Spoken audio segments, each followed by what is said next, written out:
The 8.1 will be sequentially reordered.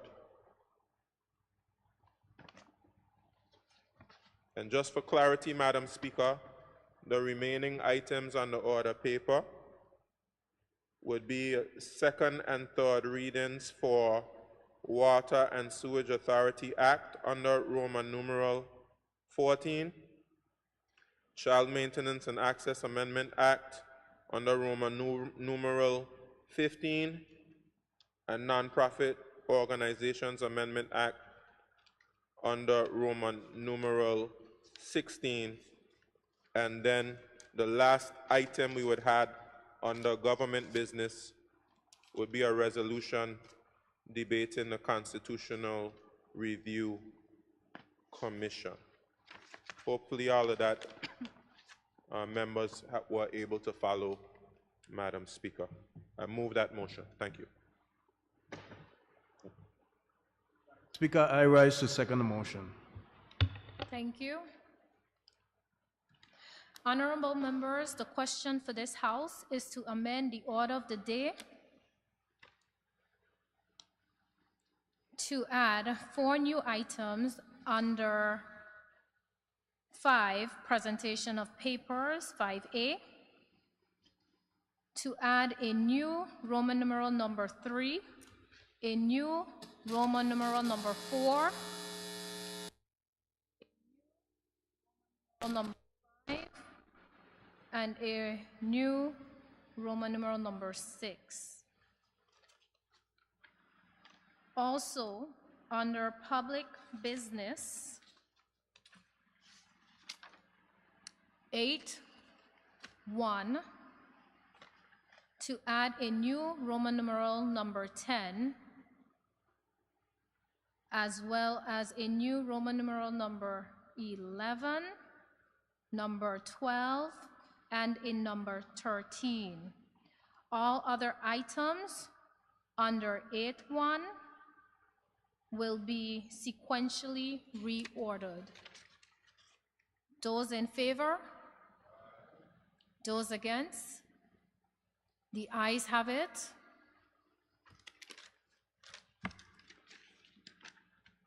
The order of the day has been amended. Honorable Premier.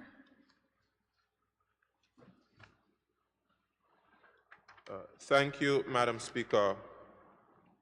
I rise to lay on the table the following document: Statutory Instrument 2022, number 67, Customs Management and Duties Amendment of Schedule 4, number 2, Order 2022.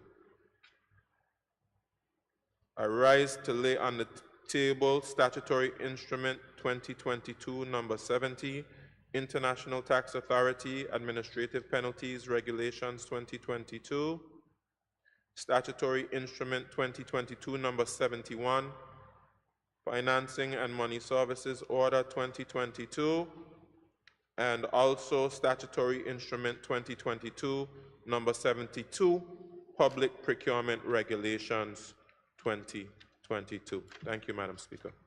Thank you. Madam Clerk.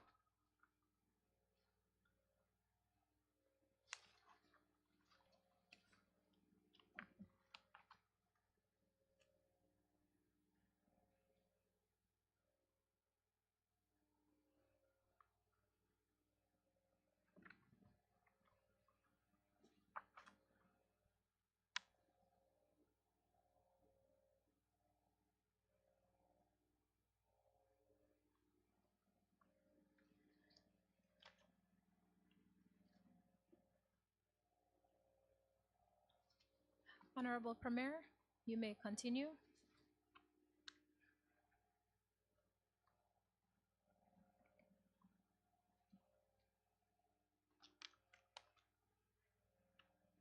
Thank you, Madam Speaker. Madam Speaker, I beg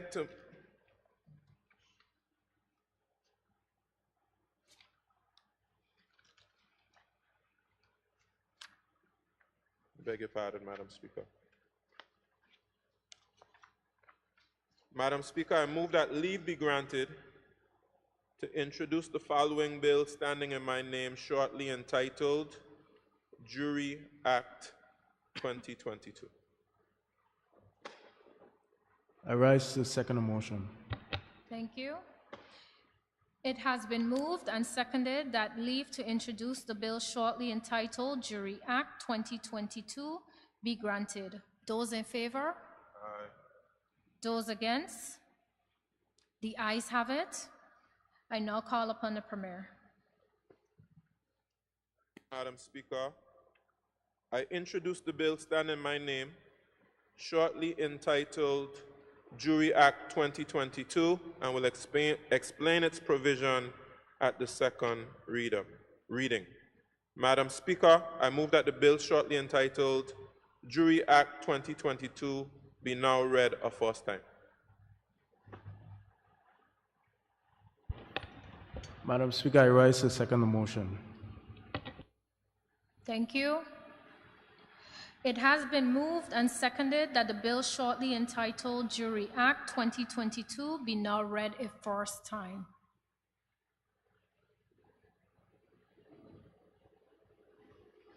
Those in favor? Aye. Those against? The ayes have it. I call upon the clerk to read the bill for the first time.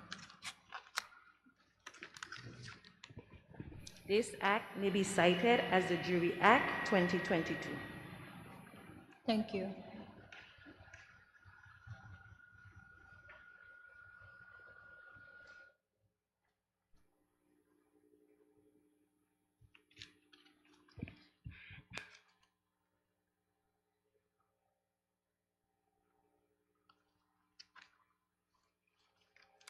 Thank you, Madam Speaker. Madam Speaker,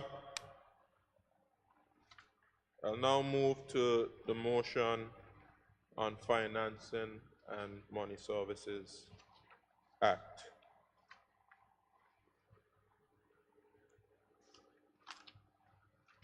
Madam Speaker, I beg to move the following motion. Whereas Section 45A 6 of the Financing and Money Services Act, Revised Edition 2020, provides that the minister may at any time by an order published in the Gazette amend A, the transaction levy specified in subsection 1, or B, the purposes or percentage amounts as specified in Schedule 3 in such manner as he or she may determine. Whereas Section 45A 7 of the Act provides that an order made by the minister under subsection 6 shall be subject to an affirmative resolution of the House of Assembly. Whereas the minister, in exercise of the powers conferred on him by Section 45A 6 of the Act, made the Financing and Money Services Order 2022 on the 4th day of August 2022 to amend Section 45A1 to change the transaction levy from 7% to 3.5%, and to amend Schedule 3 to amend the purposes and percentages amount for the allocation of the transaction levy. Whereas the order was published in the Gazette on the 8th day of August 2022 by way of advanced notice, and whereas the order was laid on the table of the House of Assembly on the 9th day of August 2022 and subject to affirmative resolution. Now therefore be it resolved that the House of Assembly and the Virgin Islands approves the order to amend Section 45A1 and Schedule 3 of the Act as laid on the table of the House of Assembly on the 9th day of August 2022. Madam Speaker, this is a issue that is not new to persons, something that we did not too long ago to put a levy on the transactions for the money services. Madam Speaker, originally there was a lower percentage which was recommended, and it was found that the 7% was onerous and 3.5% was more reasonable. This money has also been allocated to different categories. to help the people of the Virgin Islands in various areas. Of course, we help our senior citizens.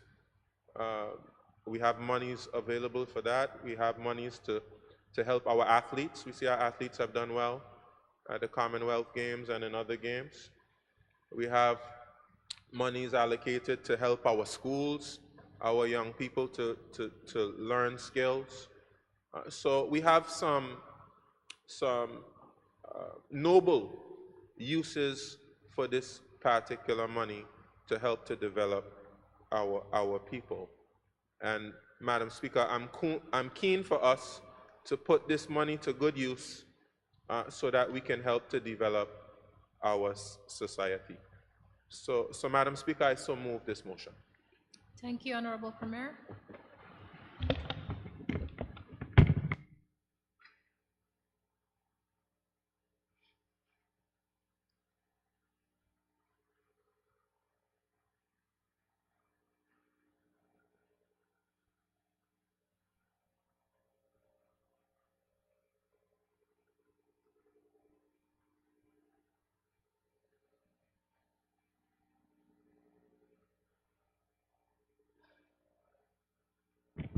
Madam Speaker, I rise to second the motion, and I will briefly say that I am happy for this reduction in the transaction levy.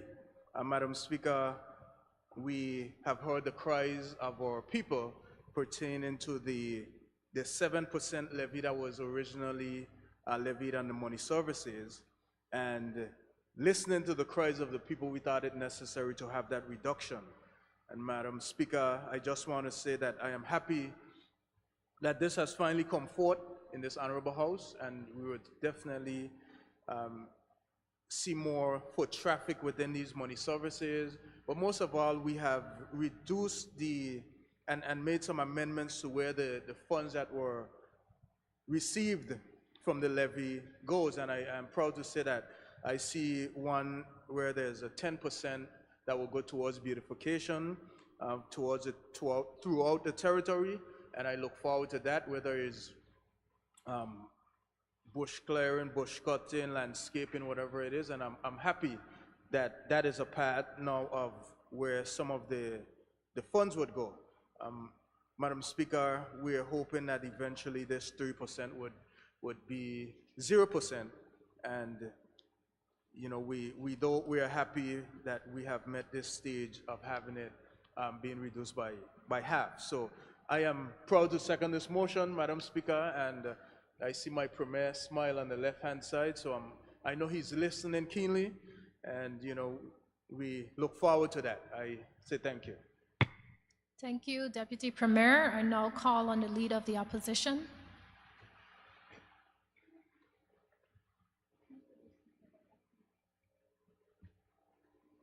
Madam Speaker, thank you. Madam Speaker, I was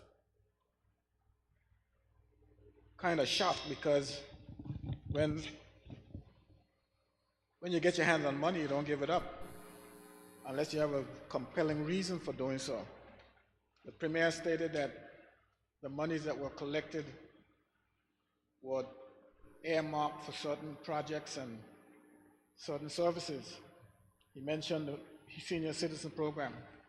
This is the second time I'm hearing about certain monies from that particular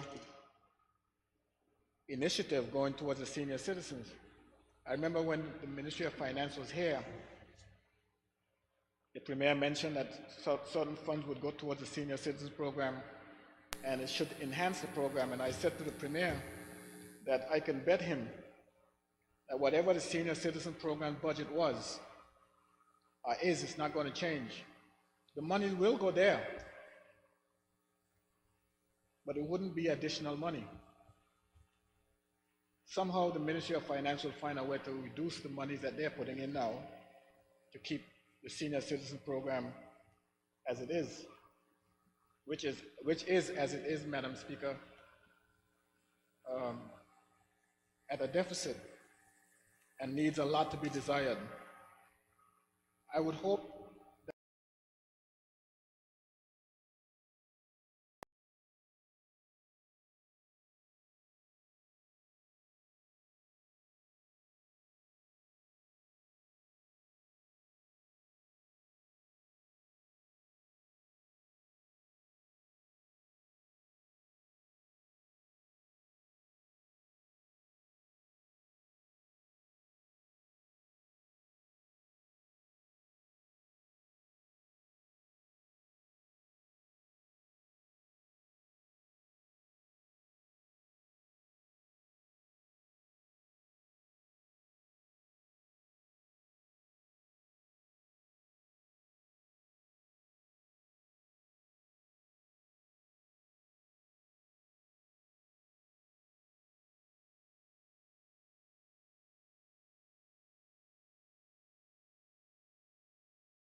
wrap up, I will just take a short break.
This House now resumes its sitting.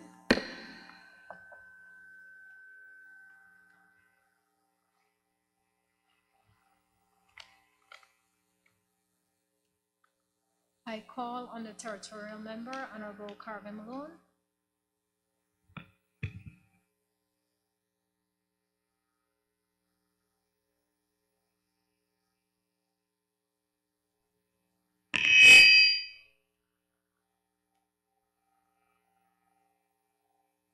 Speaker, I'd like to thank you very much for the opportunity to lend my contribution to this motion. It is one, as was indicated, to move the percentage from 7 to 3.5%. It is 50% on the way. I would love it to go.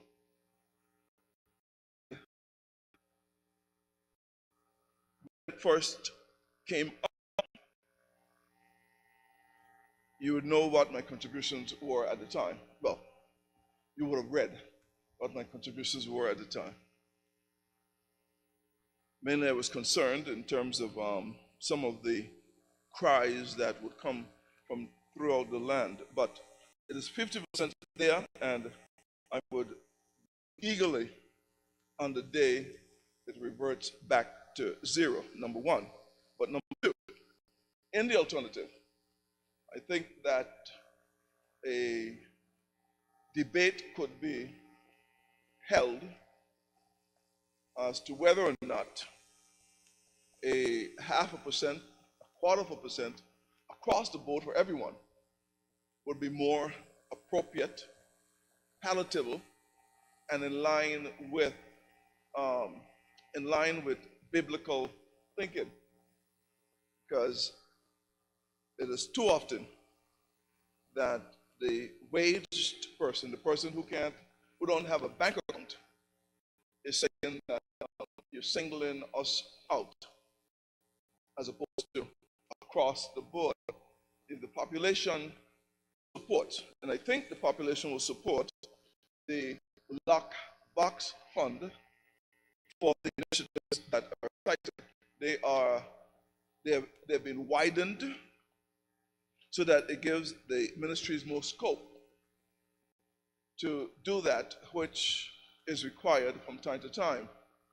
And for the initiatives that you have, as opposed to being specific and narrowing it, for the health side, it says related to health, social development, waste management, and housing assistance.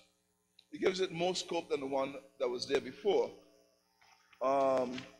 Population will support that. Education, culture, youth affairs, and sports. No argument here. For the benefit of the agricultural industry, and then for the fishing industry, so that ministry get a double cut of the goodies. Then you have initiatives related to environment, workforce training, land programs. No argument here. The two initiatives added, again, the cabinet minister would know that these are areas that have lockbox funding. It will get these things done. To accomplish this, as a premier, I didn't know if it was specifically noted. The 5 areas, there was a 5% taken from each of the various headings, and 25% that was net gain from that was then distributed between the 2 new initiatives. So as opposed to 20% of the funding for each of the 5 areas, there's now 15, and now 15 remains on the full 25 goes to the Premier's office, but for different purposes. So the fact is that we now have 7 areas, and accomplished by moving it from 20% each to 15, and then having a 15% for as noted by the Premier. The only bone of contention is what is most equitable in terms of who pay for this. I'm not sure, again, and when the Premier get up, he would now have the answer as to how much funds have been netted as a result of this. So once we get that, I was hearing millions being thrown about before. How much we have now? 10? Well, it might not be 10. But the fact is that we have quite a sum amassed. So, like in the gas industry, volume is what really makes this work. It was always contended that if you left it at 2%, for instance, you'll have the volume may not have decreased as much as it did when it moved to 7%. If you move it down to 3.5%, the volume may well increase from that which it was. If you move it to where everyone get to contribute to this, then it may well net even more. May well net even more. But a debate will have to take place on it as to exactly whether that is, quote unquote, palatable in terms of what is intended for it. So it's moving in the right direction. I support the movement down, and I will wait for the day when we can get 100% improvement of this down to 0. Thank you. Thank you, Territorial Member. Is there anyone wish to debate on this matter further? Minister for Health. Thank you.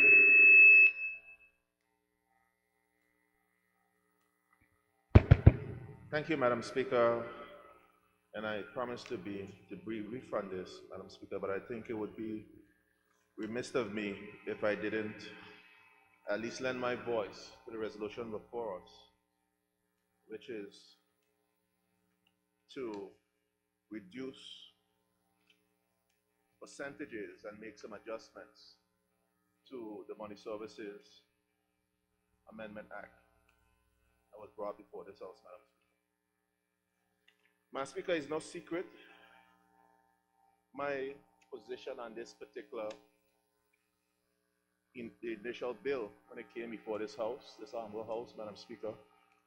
The furniture arrangements was much different, Madam Speaker, and I tend to tell myself, and one of the things I pride myself on is that I believe in not being a hypocrite. And we have to be consistent, we have to be truthful to the people in which we seek to represent, Madam Speaker. Madam Speaker, my position then, and I still hold that position, is that we have to be more creative in the way that we find ways to fund our government expenditure, to fund the services that are necessary to make this country move, and to be able to support the people in which we have the responsibility to represent, Madam Speaker.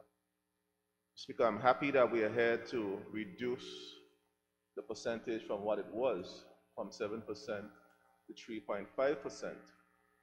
But I'm equally concerned that we need to be more creative in the way that we generate revenue for this country. We have the expertise, we have the competency, we have the ability amongst persons within this territory, within this service, and we must not, and we should not, allow the most vulnerable amongst us to bear the burden of the things that need to happen in this country. And this is essentially what this bill at the time, and I said this at the time of the debate, this is what this bill has done.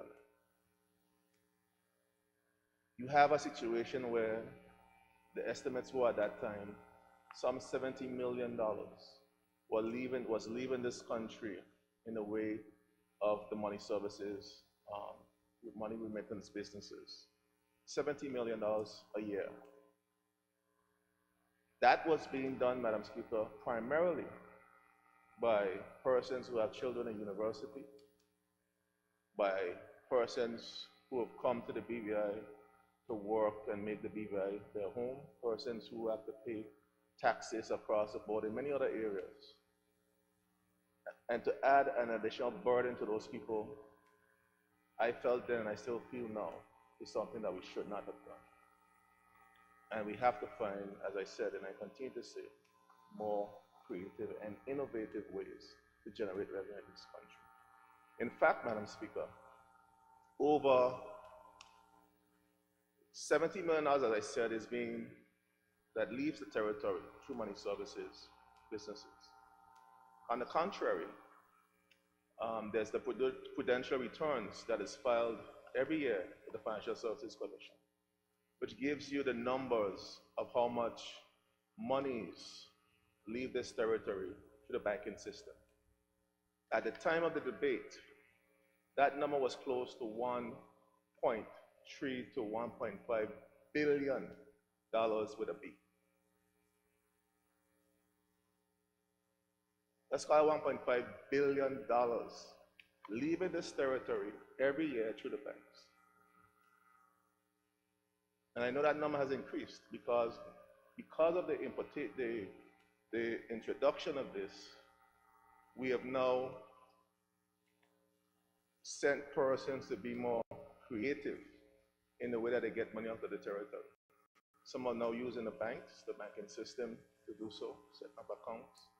And they're using underground means to get the money out of the territory, which makes it very difficult for us as a territory.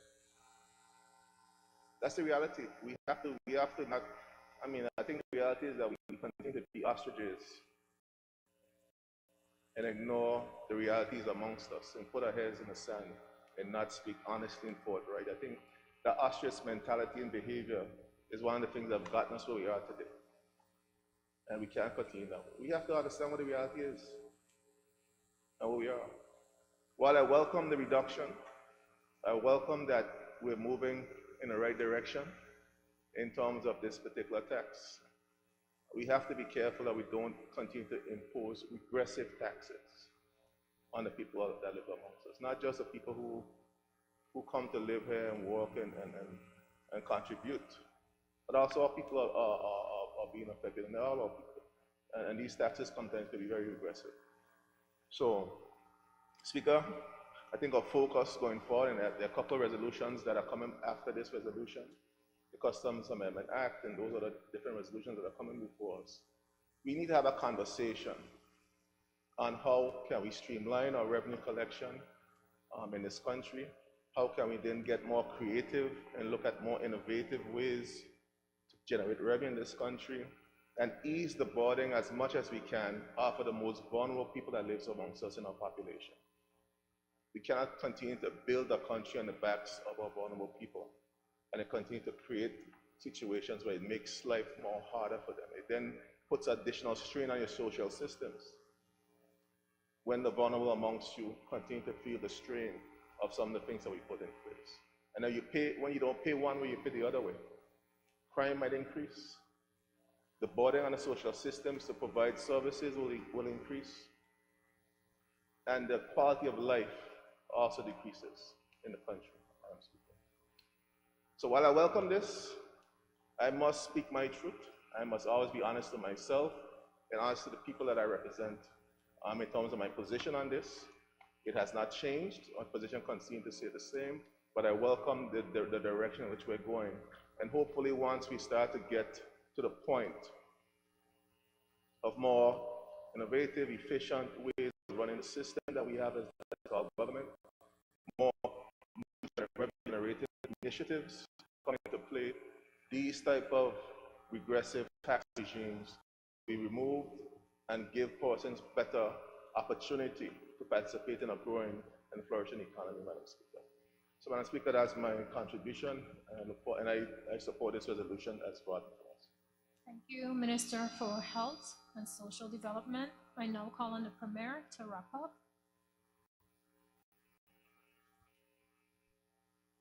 Thank you, Madam Speaker. Certainly, I don't think it's a need to rehash debates that we've had before. I think some members who want to see it 100%. Members, we've gone 50% of the way. We've met in the middle. And sometimes we have to agree to disagree and to be able to compromise. Some people like it, some people don't like it. Let's meet in the middle. And I think from 7 to 3.5% is exactly in the middle. And while I agree, Madam Speaker, that we have to ensure that we don't place unnecessary burdens on persons, and let me just say, Madam Speaker, there's a wide variety of persons who use these services, including myself. I've benefited from those services when I was a student, and I've used the services as well. There are many persons, you'd be surprised the persons who use the services. There's lots of different persons who use the services.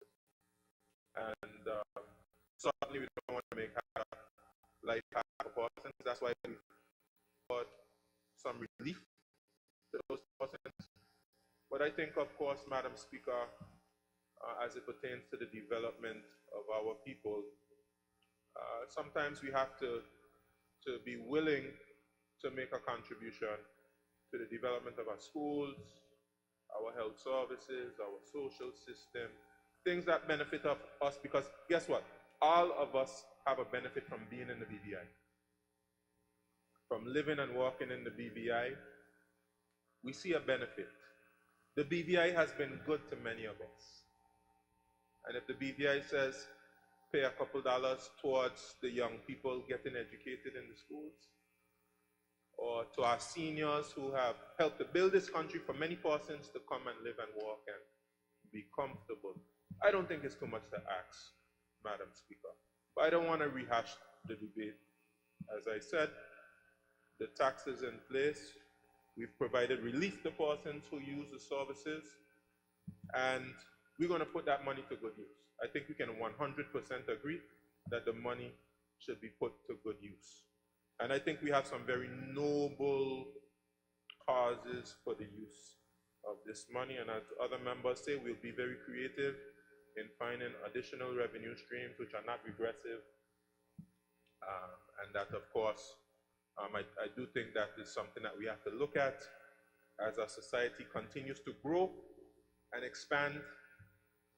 We should make note of the fact, Madam Speaker, that as more people come here to work, there's the need for more government services. Our schools have had to expand. Our hospitals have had to have more capacity. We have to expand our road network, our sewage system. There has been additional demands on the government because of our expanding population. And in some instances, you have to find more money to be able to support the additional persons in the Virgin Islands. This is how we can work together, Madam Speaker. All of us work together to see how we can make the BVI a better place for all of us to live. Certainly, I know that there are persons who come here who may not plan to make the BVI their home, and they may be seeking to improve their situation elsewhere. I don't have a challenge with that. But we who are in the BVI must be focused and concerned about how we make the BVI a better place for all of us. Those who have been here for centuries and those who have come and want to make the BVI their home. And this is what we're seeking to do. How do we make it a better place for all of us? And I think we can all unite on that. Those persons who call the BVI home and those who want to make the BVI their home. Let's agree that we must all work together and we must all contribute and make sacrifices to make the BVI the best that it can be. And I know all of us in the House agree on this. I believe that even though we may have different methodologies and different ideas, we all must meet in the middle. Amen, Madam Speaker. So just in answer to the Leader of Opposition's question, this initiative was passed in April of 2020. And sometime after that, we began collecting. And we collected up until this point, $6.1 million. And with the exception of $1.2 million, which was allocated to scholarships in 2 different budget cycles, that money has been sitting down in a miscellaneous purposes fund, unused. And it is our intention to ensure that that money is put to good use, starting immediately. And in answer to the Leader of the Opposition's concern about the Ministry of Finance finding a way to direct that money elsewhere, well, I was way ahead of you, Leader of the Opposition. And we also made some changes in terms of how the money is to be accessed. And yours truly, the Minister of Finance, is the one responsible for directing this money. And I'll make sure it goes where it's supposed to go. Madam Speaker, when I said the Ministry of Finance will find a way to direct the money elsewhere, I'm not talking about the monies that are collected for specific, that were collected for the specific purpose. Those monies will go where they were designated to go. I'm talking about the monies that were there before, that were budgeted for various programs. They will reduce it in order that the overall budget for that program will not exceed what it was before.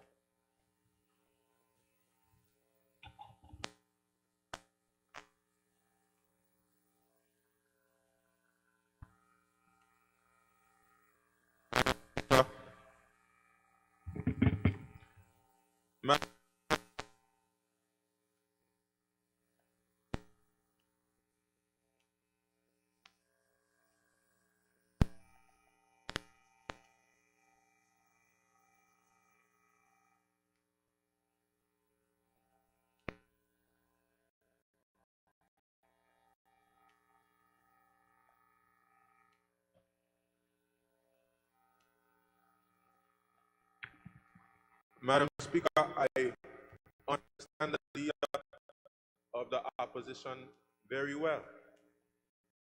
And I'm saying very clearly that this monies will be monies in addition to what is normally budgeted through the budgetary process. And I want to make it very clear, Madam Speaker, I am a representative of the people. And I understand some of the various concerns that various technocrats may have, those within any ministry or department, including the Ministry of Finance. But they know very well that my job is to serve the people.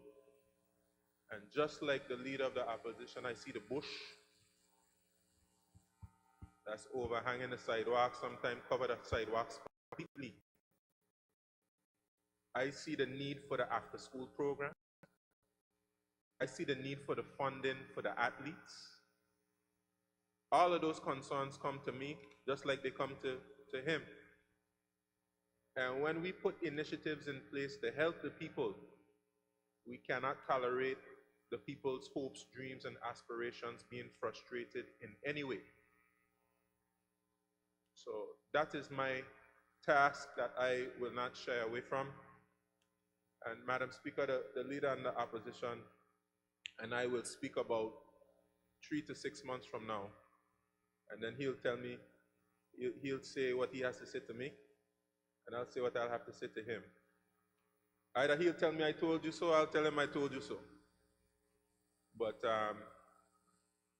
Madam Speaker, I'm a very stubborn fellow when I'm ready. And this is something that I'm going to see through. This money will be put to good use to the intended purpose, and it will be in addition to what is already and regularly budgeted. Thank you, Madam Speaker. If I could, Madam Speaker, in doing the maths, right? One of these heads have expended all of what was allotted under the 20% regime, the $1.2 million. Is that coming from one specific head, or are we going to do a run and see and then spread it all around the 5 and then start over from scratch? Number one, it all came from one head. I know that Honorable Minister of Health will make sure that he's not reduced as a result of this particular initiative.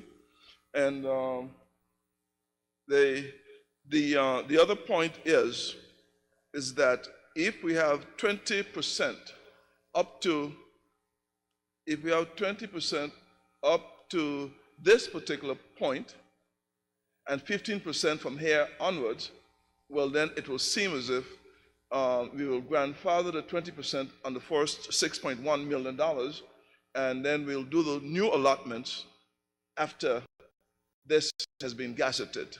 Thank you. I'm sorry, Honorable Member. You stood on a point of order, so I'm trying to understand exactly what you were trying to bring across. Was it a question you were asking? Is it that you were trying to? Could you just clarify, please? Based on the answer that he gave to leader of the opposition, how would we be dispersing this 20% versus 15% and have? Okay, so maybe it's a wrong point of, maybe it's a point of clarification as opposed to a point of order. So a point of clarification, if I may. So that's a question you were asking the Mayor to clarify. If the Premier don't have the answer now, I'll make short order of this. If he doesn't have the answer now, he can always come back and have it as a substantive question. But it needs not be, because you only allot, oh no, I'm not limited with the number of questions I can ask, am I? You see, I'm still learning the ropes over here, you know, so. I understand, but we were at the stage where the Premier was actually wrapping up. Thank you. And so that's why I asked for clarification.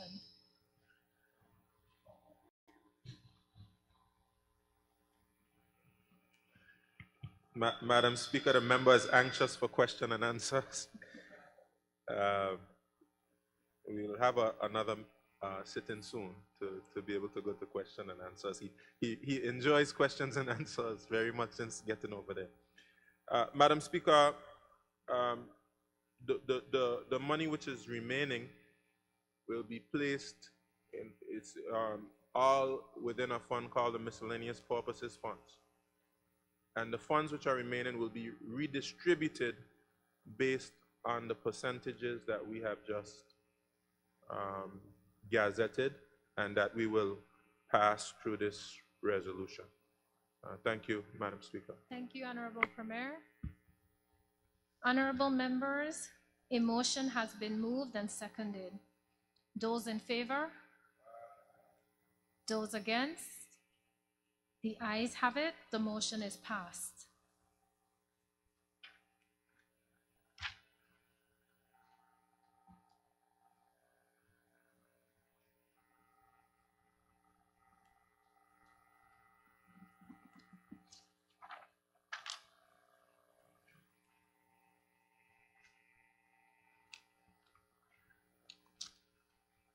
I call on the Honorable Premier.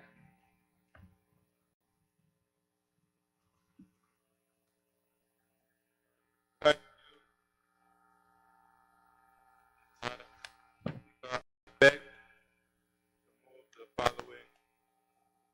Beg to move the. I beg to move the following motion.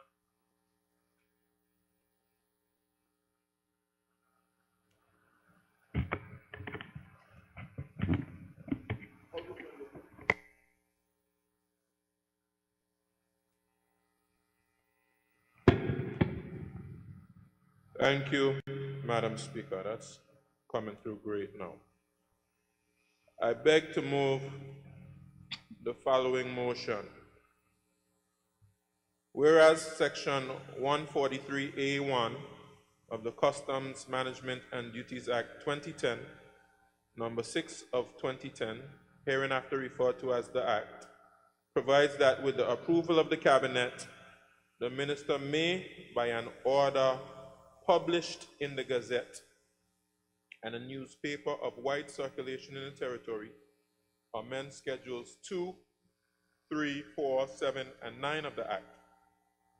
Whereas Section 143A2 of the Act provides that an order made under Section 143A1 is subject to a negative resolution of the House of Assembly.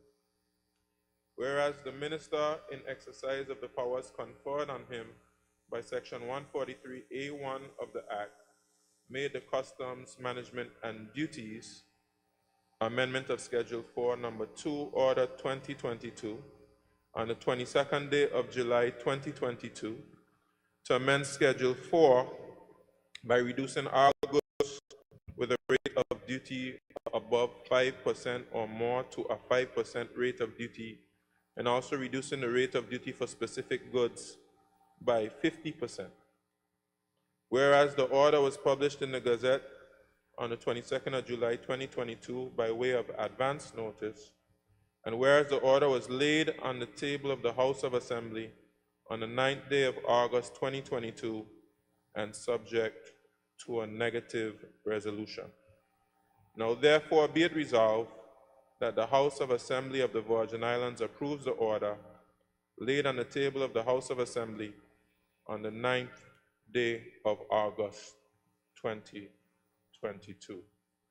Madam Speaker, I won't say too much about this resolution either. It's an extension of an initiative that started just over 3 months ago. It's been widely debated in our community, and just let it suffice to say, Madam Speaker, that our businesses, our business community has had a hard time with the hurricanes, had a hard time with the pandemic, having a hard time with inflation. And this is an initiative which most certainly would have assisted our business community who provides goods and services to our people. Of course, any initiatives that are designed to provide relief to the public, the consumers, must be well structured to be able to accomplish that purpose. And in this 3-month period where this initiative is taking place, we will activate the Consumer Affairs Unit of the Trade Department, Central Statistics Office. We will meet with the BVI, CCHA, and many of our importers. We'll meet with customs, we'll meet with the ports. And we're going to design a system that will ensure any concessions which are given to businesses with the intention of providing relief to consumers, will ensure that it's passed on. We'll look at a specific basket of goods that we want to provide some relief for, not necessarily luxury items, etc. And we'll ensure that those savings are passed on. We understand that the market forces do have an impact as well, competition among different businesses. But we also know we have to ensure that the consumers get the relief for initiatives such as these. We also know that with the rising inflation that we've been subject to, especially since the war in Ukraine, that rising inflation would have I think energy costs had doubled. You had excessive shipping costs and many different costs. The cost of products, as you know, Ukraine produces a lot of food for the world market, and quite a lot of products saw increase in prices. So this measure was intended to cushion the blow of the steep prices that would most certainly have been the case if not for this form of relief. So certainly, Madam Speaker, we know that more can be done for the benefit of the consumers, and we certainly intend to do so with the collaboration of the various bodies mentioned, and also, of course, the consuming public. And of course, Madam Speaker, it's something that is a priority for myself, and it's a priority for government, and we're looking forward to having those collaborations and discussions and putting the mechanisms in place to ensure that these initiatives hit the target. Thank you, Madam Speaker. Thank you, Honorable Premier.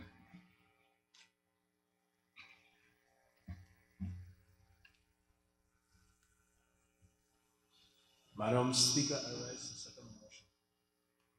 Thank you. The floor is now open for debate. I call on the member for the Ninth District.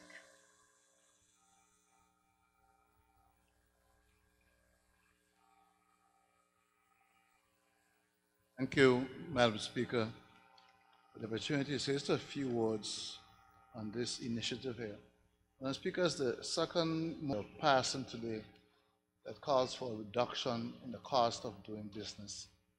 I want to put my pleasure on record and congratulate the Premier on bringing these two forward. Madam Speaker, I hear the cry of the people every single day, and I see so many persons who struggle with so many bills. So when you're going to bring something here, Madam Speaker, that's going to ease the burden a little bit on the consumers of this country, I'm very pleased. My only concern is what the Premier highlighted, to make sure where we have vendors who are benefiting from a reduced rate of purchase, that it pass it on to the consumers. Madam Speaker, it's a very challenging time, and we don't know if it's going to get more challenging or less challenging. But we see the conflicts around the world are increasing. First it was Russia and Ukraine, then China and Taiwan. You have Lebanon, you have Israel up there, and the Gaza Strip, and God, what will happen? What is house today? So anything that brings some measure of relief to the people of this country who look to us to make their lives better. I know I was met a few days ago with a gentleman concerning the money services that we reduced by 25%, and he was lamenting how he has kids abroad. And every time he sends money, how simply see how much money stays in there as just fees for sending money. And if you have multiple persons abroad and you're sending money for your students abroad, it could add up very, very quickly to thousands of dollars. Though, Madam Speaker, the money collected is going for a common good. The money is there. So again, I must commend the Premier. I didn't speak on a specific bill, but I must commend the Premier for ensuring that the money isn't simply just collected and it's just sitting there, that we put this money to good use in this country. Because, Madam Speaker, we have several funds we collect that sit there, funds intended to be used for the benefit of this country, that sit on accounts for years, not being accessed. There are a few, I wouldn't call it in right now, but I'm glad to see that the Premier is taking the initiative to make sure that this particular case, the very specific things attached to it, are going to be used. And I hope persons who are listening could apply to access some of this money through the various ministries, that we can bring relief to the many persons in our communities who are going through very challenging times right now. Madam Speaker, I think I was saying it yesterday. Every single month, you can have somebody calling you on behind on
the price is $6 now.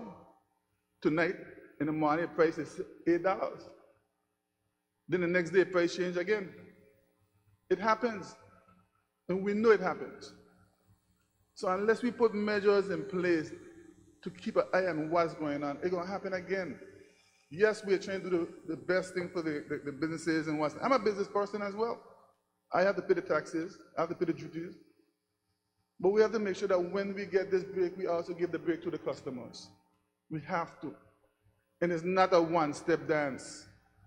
It's something that we have to keep our eyes on, focus on, and make sure fix it, because sometimes we might have to make some adjustments.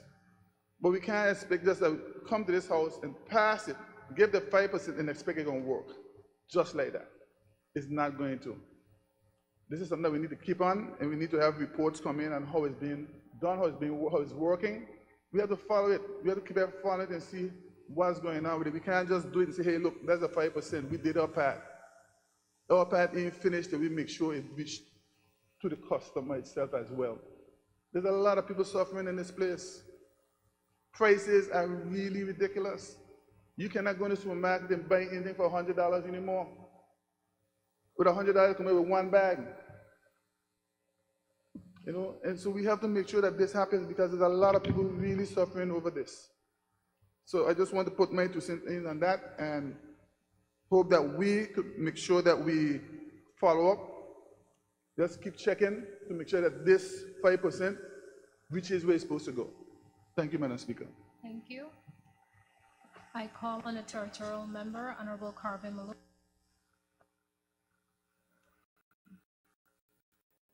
Madam Speaker, thank you very much. Now, this is a caught between a rock, a hard place, and bad mind. So no longer are we just between a rock and a hard place. A rock, a hard place, and bad mind. Let me explain. And I guess I can do this basically because I'm in the retail business, I'm in the wholesale business, I'm in the service business. I sat with my major supplier for the crumble flow equipment, and I can speak about that because not too many people in the number 2 business.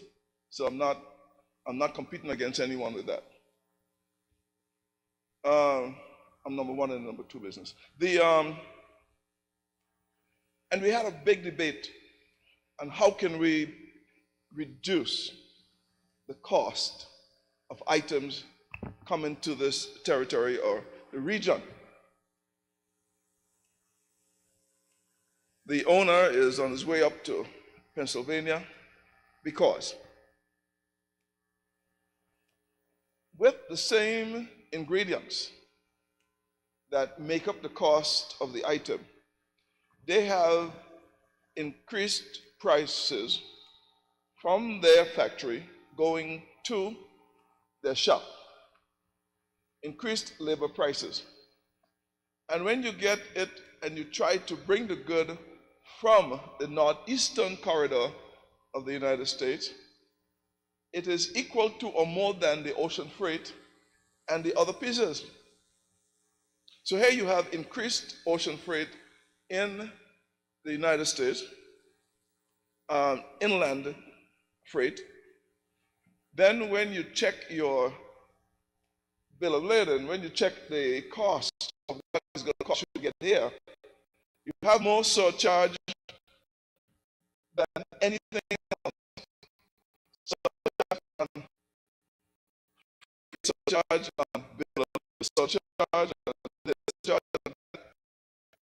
By the time it reaches here, observe all over, so there is possibly an argument for not carrying it up. But when I look at terms of because we're looking for ways, because when you ship empty containers, for instance, empty vessels, then they go based on cubic feet, yes? Height, length, width, and you ship in dead air. So we were looking in terms of what is best. Do you send the pieces in containers in bulk to the BVI and assemble them here? You have the volume to do that. Or do you send them to Florida so that you can escape $6,000 freight on inland freight for a $20,000 item? So when you apply the 5% reduction on it, it lessens how much you can carry it up, and you see it in terms of the price of the item going down. If it was the only item that made up the particular cost, yes. We are in the middle, and the I talk about is this.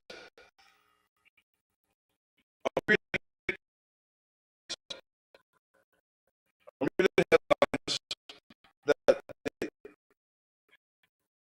the percentage of poverty in the United Kingdom is increasing exponentially. And as a result of that, they have to take measures on how they can help their particular citizens.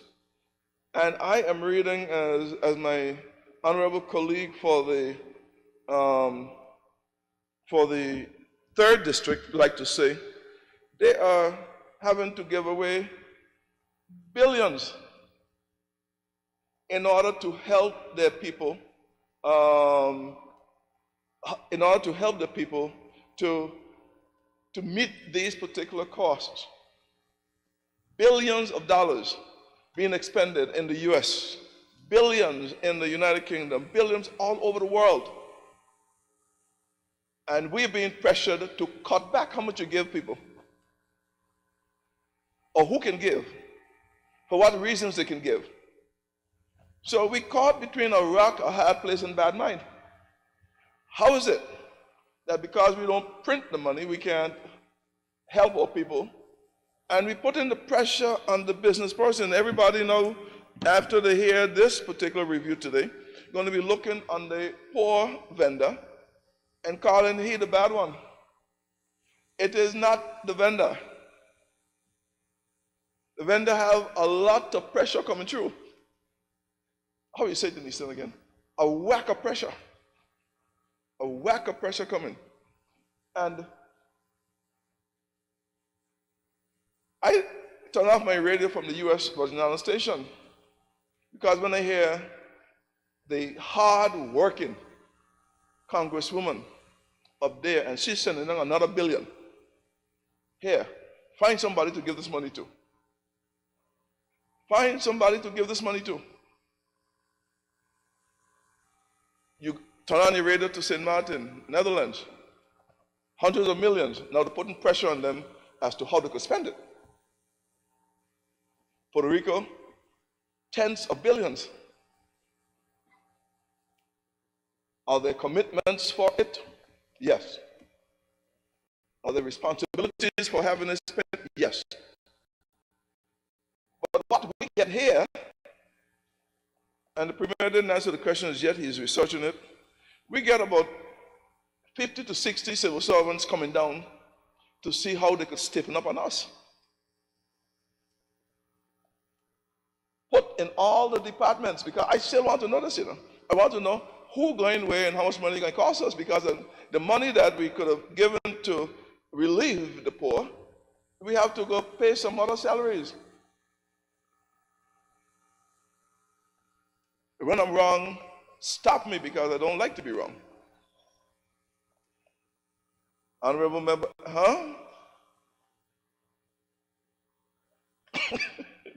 When I'm wrong, stop me, because at the end of the day, folks are coming down to make sure that the COI recommendations are put in place. Who is going to pay them? How much are you going to pay them? Are you going to send the money to pay them? Because these are rough times, not only for the UK, not only for the US, not only for Australia, not only for all over the world, they're a rough time for us also. So I can't sit and let the poor vendor take all of this pressure. Because this pressure is going to bust pipe. So we have to then see, how is it? Because there is a big conversation. How can we lessen the transportation costs to these islands? You know what the major airlines, airlines too anyway, the major sea freight carriers do?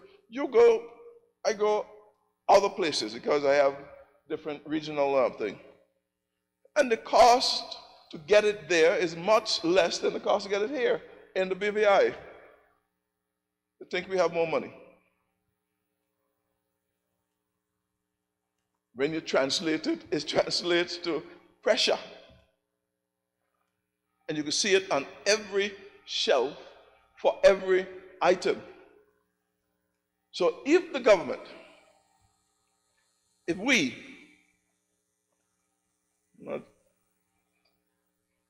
still trying to learn how to maneuver over here, if we are called upon to reduce income from our purse because we are extending stamp duty relief, we're extending taxes on goods for freight, and for goods, port charges and all of these. Where is the additional funding going to come from?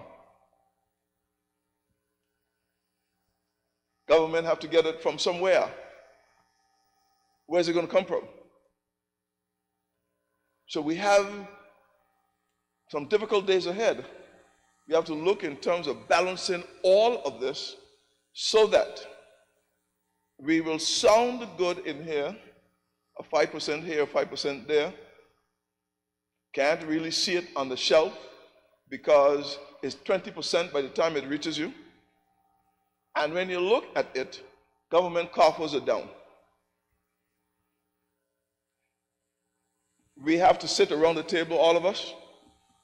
And if you want unity, we get all 13 of us, 12, and we sit and we decide how we're going to maneuver the next 18, 24, 36 months, because Houston, we have a problem. Thank you. Thank you. I now call on the Minister for Trade and Economic Development. Madam Speaker, I stand in support of this resolution, Madam Speaker. After we had passed the first initial 5% on customs duties as an initiative, persons wondered whether it would continue. Many business persons reached out, and so here we are today, Madam Speaker. As a business person myself too, many of us, if not all of us, welcome that. But we also need to look at the bigger picture, because that also means less revenue in the government coffers. So I don't know if I should say, Madam Speaker, we're robbing Peter to pay Paul. But one of the things that was mentioned before as well was the Trade Commission coming on stream, and we've been hearing that the consumer protection legislation has been passed, and a suite of legislations as it relates to the Trade Commission. We're working swiftly. We have met a few hiccups, but we are working swiftly to have those rectified. And I too, as Honorable Smith mentioned, have a challenge, Madam Speaker, and I've mentioned it before, with the way the system is set up in terms of you have a bill that comes to the House, and then the policy and the regulations come after. In my opinion, it should be simultaneous, so that once a bill is passed, assented to, gazetted, we hit the ground running, instead of having to wait now to write policy, regulation, and so forth. And that goes without saying, among other things, and that's why we have a constitutional review as well, because a lot of things, Madam Speaker, needs to be changed. I believe we are a victim of our own success as well, where Honorable Malone did mention that it seems as if the prices for everything coming to the BVI are higher. I remembered a few years ago when you compared, we just finished festival, when you compared what a particular artist was charging to perform, let's say in Antigua, same exact performance, same amount of time on the stage. In Antigua, it's, for example, and then you come to the BVI, and it's 2 and 3 times the price, and it's in US. So we have to find a way and be innovative, Madam Speaker, in how we we deal with the successes that we've had over the years. We speak about what happens in the other countries where they're getting billions of dollars in aid. We, again, are being punished for being successful. We are a victim of our success. So all of those grants and so forth that are being handed out throughout the entire Caribbean, and many of them in the millions of pounds from the very UK, we unfortunately are not eligible. And Madam Speaker, one of the things that we have to do a better job at is educating the public on exactly what is happening, how all of these things are going to affect us moving forward. We have seen a major increase in our electricity bills. People are complaining, they're bawling, literally. Just yesterday, I had to ask the MD of the BVI-EC to send me the portion of the law that spoke to how you calculated the fuel surcharge, because people want to know. And I passed that on to who wanted to know, and I know that more people want to know. I was very mindful, Madam Speaker, to say to them, if you have any questions, you still need to reach out to electricity, because it's a very technical computation. And I didn't want to give persons explanations when we have the experts in electricity that are able to explain that. So while the prices while duties have been reduced, we still have a lot of other challenges that add up, that prevents a lot of businesses from being able to pass on the savings. So we have to work on that. And we are very unique that we have 60 islands and keys throughout the BVI. And so when these containers come into Road Town, into Port Purcell, when you look at the prices now in Jas Van Dyke, in Anegada, in Virgin-Gorda, it's a whole different ball game than Tortola. And you find that the prices now on Anegada and Jas Van Dyke are way over the top, because now it's an additional step to get there, or 2 steps, as well as Virgin-Gorda, but because Virgin-Gorda has more volume, you tend to see prices on a lower scale. I even spoke with one of my pastors on Sunday after he gave his sermon. He had traveled, and they compared the prices, Madam Speaker, in Florida to what we have here.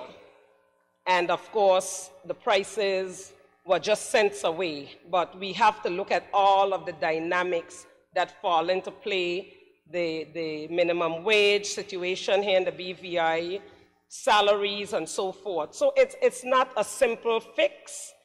It will help some, it might not help all, but Madam Speaker, I have to support the resolution because it will help some, and we will move forward working towards helping more persons. And as the Trade Commission comes on stream, we will have persons that will be going out into the communities, physically checking the prices, but that too costs money. So the Premier, who's a substantive Minister for Trade, knows that he has to find money somewhere in that hat to support what would then be, I don't like to use the word task force, but for lack of a better word right now, a task force that goes out on a regular to inspect and check prices, etc. throughout. So on that note, Madam Speaker, I want to say again, I support the resolution, and we look forward to other initiatives that will help the entire population of the Virgin Islands. Thank you, Madam Speaker. Thank you. I call on the Premier to wrap up.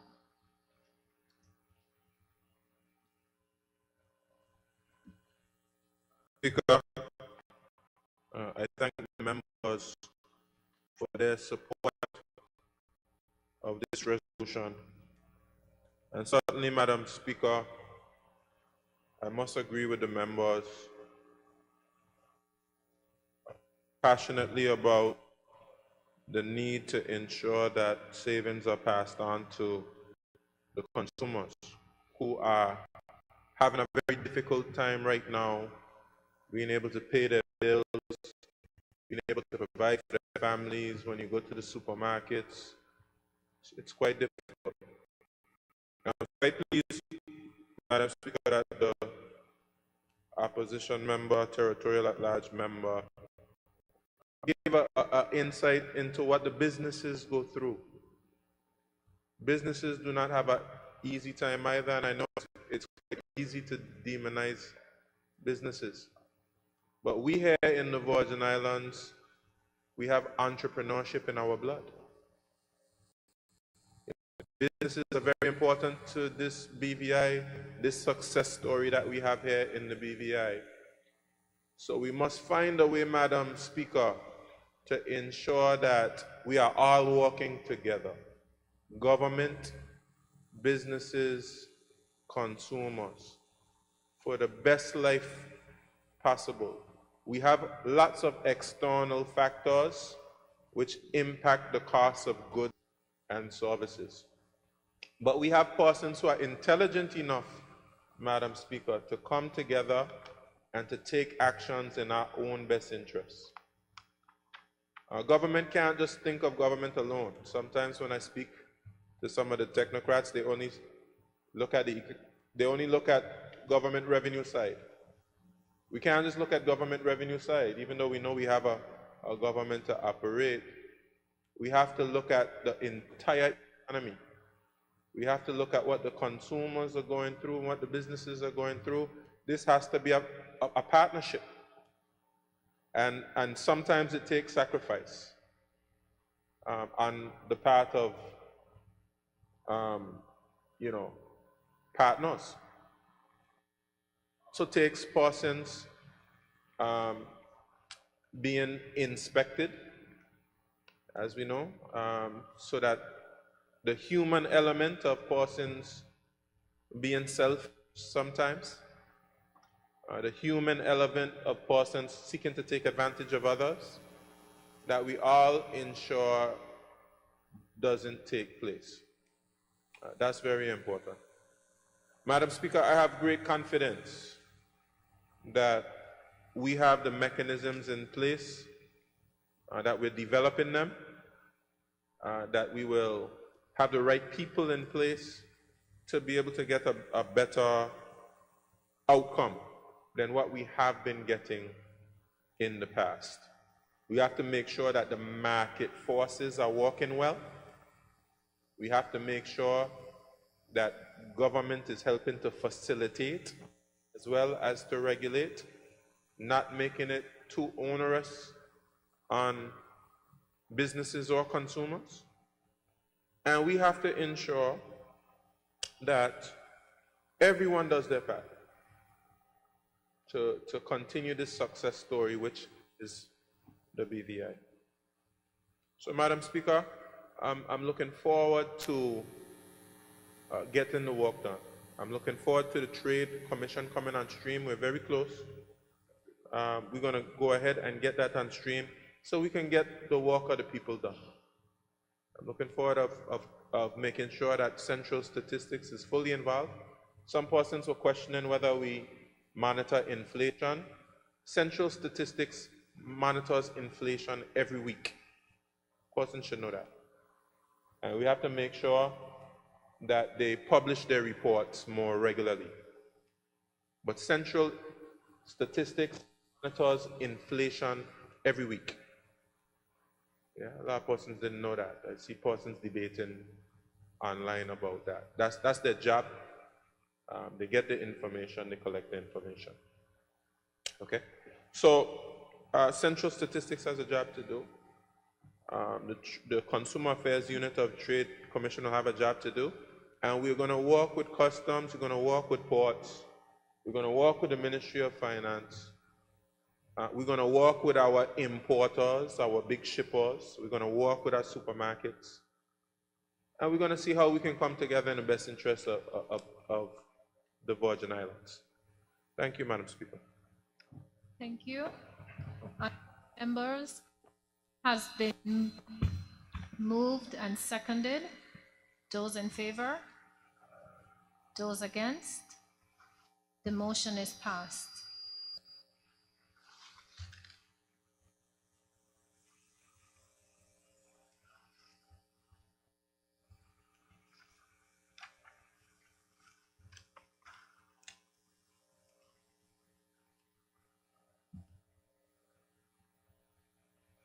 I call upon the Premier. Thank you, Madam Speaker. Moving swiftly and quietly, Madam Speaker. Madam Speaker, I beg to move the motion. Whereas Section 26(1) No Tax Authority Act, Revised Edition 2020, provides that the Minister with approval of Cabinet may make such regulations as he or she considers necessary or for carrying out or giving effect to the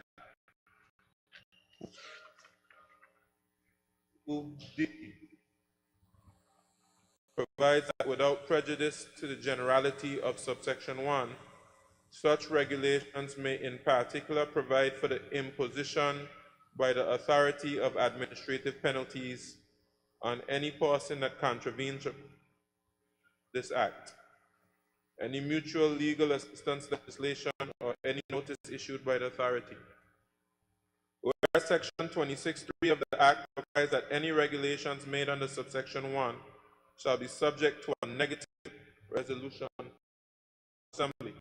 Whereas the Minister, in exercise of the powers conferred on him by Section 26(2) of the Act, 26(2)(d) of the Act, made the International Authority Administrative Penalties Regulations 2022 on the 29th day of July 2022 to provide for the imposition of administrative penalties by the authority. Whereas regulations were published in the Gazette on the 4th day of August 2022 by way of advance notice.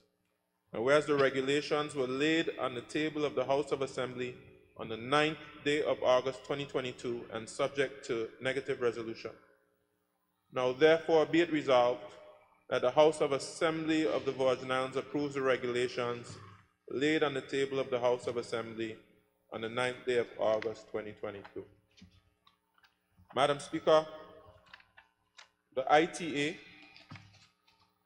in maintaining its regulatory regime, certainly would come across persons who violate that regime.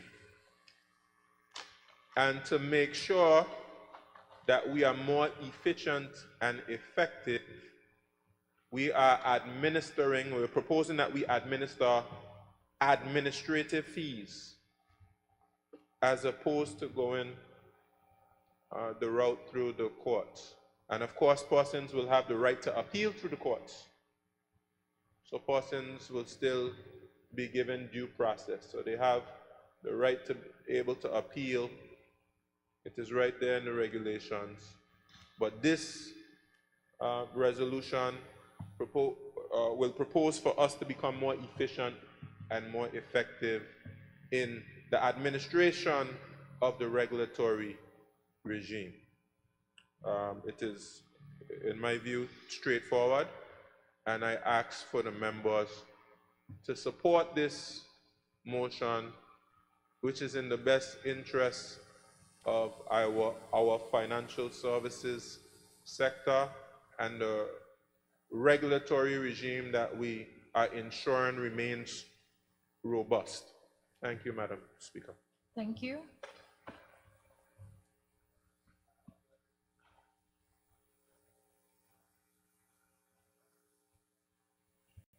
Madam Speaker, I rise.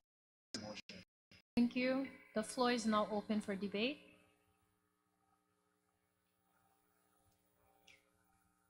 Given that members do not wish to debate, I call on the Premier to wrap up. Madam Speaker, I'm grateful to the members who are, through their silence, given their unanimous support to this resolution. Certainly, we must work hard, continue to work hard to ensure we stay on top of our game, that any persons who violate our standards, our laws, our policies, and that we can move swiftly, Madam Speaker, to deter them from such action and to penalize them for such actions. And that's what this resolution does. And no doubt, Madam Speaker, we'll be coming to the House of Assembly rather soon with other pieces of legislation and other, in some instances, resolutions in the best interest of our financial services sector. And certainly, Madam Speaker, I have not forgotten what I have pledged in terms of the financial services, all the various arms of it, whether it's the Commission, whether it's the ITA, whether it's any other body, BVI Finance, etc., financial investigation agency, any bodies that can come and give the members a good solid idea of what is taking place in the regulatory regime or in the industry, that we pledge to do so. Thank you, Madam Speaker. Thank you. Honorable members, a motion has been moved and seconded. Those in favor? Those against? The motion passed.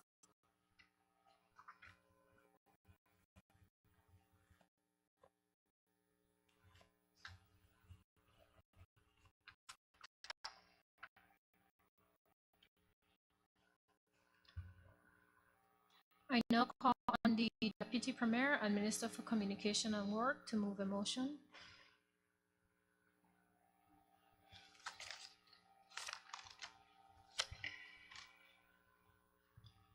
Madam Speaker, I rise to move the motion. I rise to move this Bill, Water and Sewage Authority Act to be read a second time. And Madam Speaker, I'll explain it as I stand. Madam Speaker, I thank you for this opportunity to present the Water and Sewage Authority Act 2022 for the second reading in this honorable House. I consider it an honor and a privilege to present this bill, which has come as a result of the hard work of our team in the Ministry of Communications and Works, especially the public officers in the Water and Sewage Department. Madam Speaker, I commend them for their efforts and for their continued service to the people of the Virgin Islands. Water is life, and they appreciate that their work touches lives. This is a transformative piece of legislation. It is going to be the impetus for some major changes that will dramatically improve the management of the delivery of potable water to our residents. It will create the framework that will allow for the utility to be managed with a level of efficiency and effectiveness that is not possible under the current arrangement. But can I tell you that this is yet another solution that has been identified and talked about for decades. Madam Speaker, when I became minister in 2019, my approach was that I would not leave anything for tomorrow that can be done today. My colleagues and I resolved that we would honor our promise to the people who put their trust and their hope in us, and we will exercise our duties and responsibilities with the will and the drive that is expected. Our people need an efficient and reliable water supply. Therefore, there is no justification for delaying this transformation of the Water and Sewage Department from a department under the Ministry of Communications and Works into a statutory body that will have the autonomy to deliver the service that our people need and deserve. And I have no problems admitting that this is not a new initiative. I have no problem acknowledging that this has been spanning administrations. I give the credit where it is due for the work that was done. But at the same time, I make no apologies for saying enough is enough, and grabbing the bulls by the horn to get this done once and for all for the benefit of the people. I am not even going to venture into chastising or criticizing anyone for who coulda, shoulda, woulda done and who didn't. My opinion and my mission is to get it done so we can move our people forward. Madam Speaker, the Virgin Islands territory has faced periods of drought for generations. Our geography is such that we do not have large flowing rivers and huge lakes as other countries do, which they can draw water from.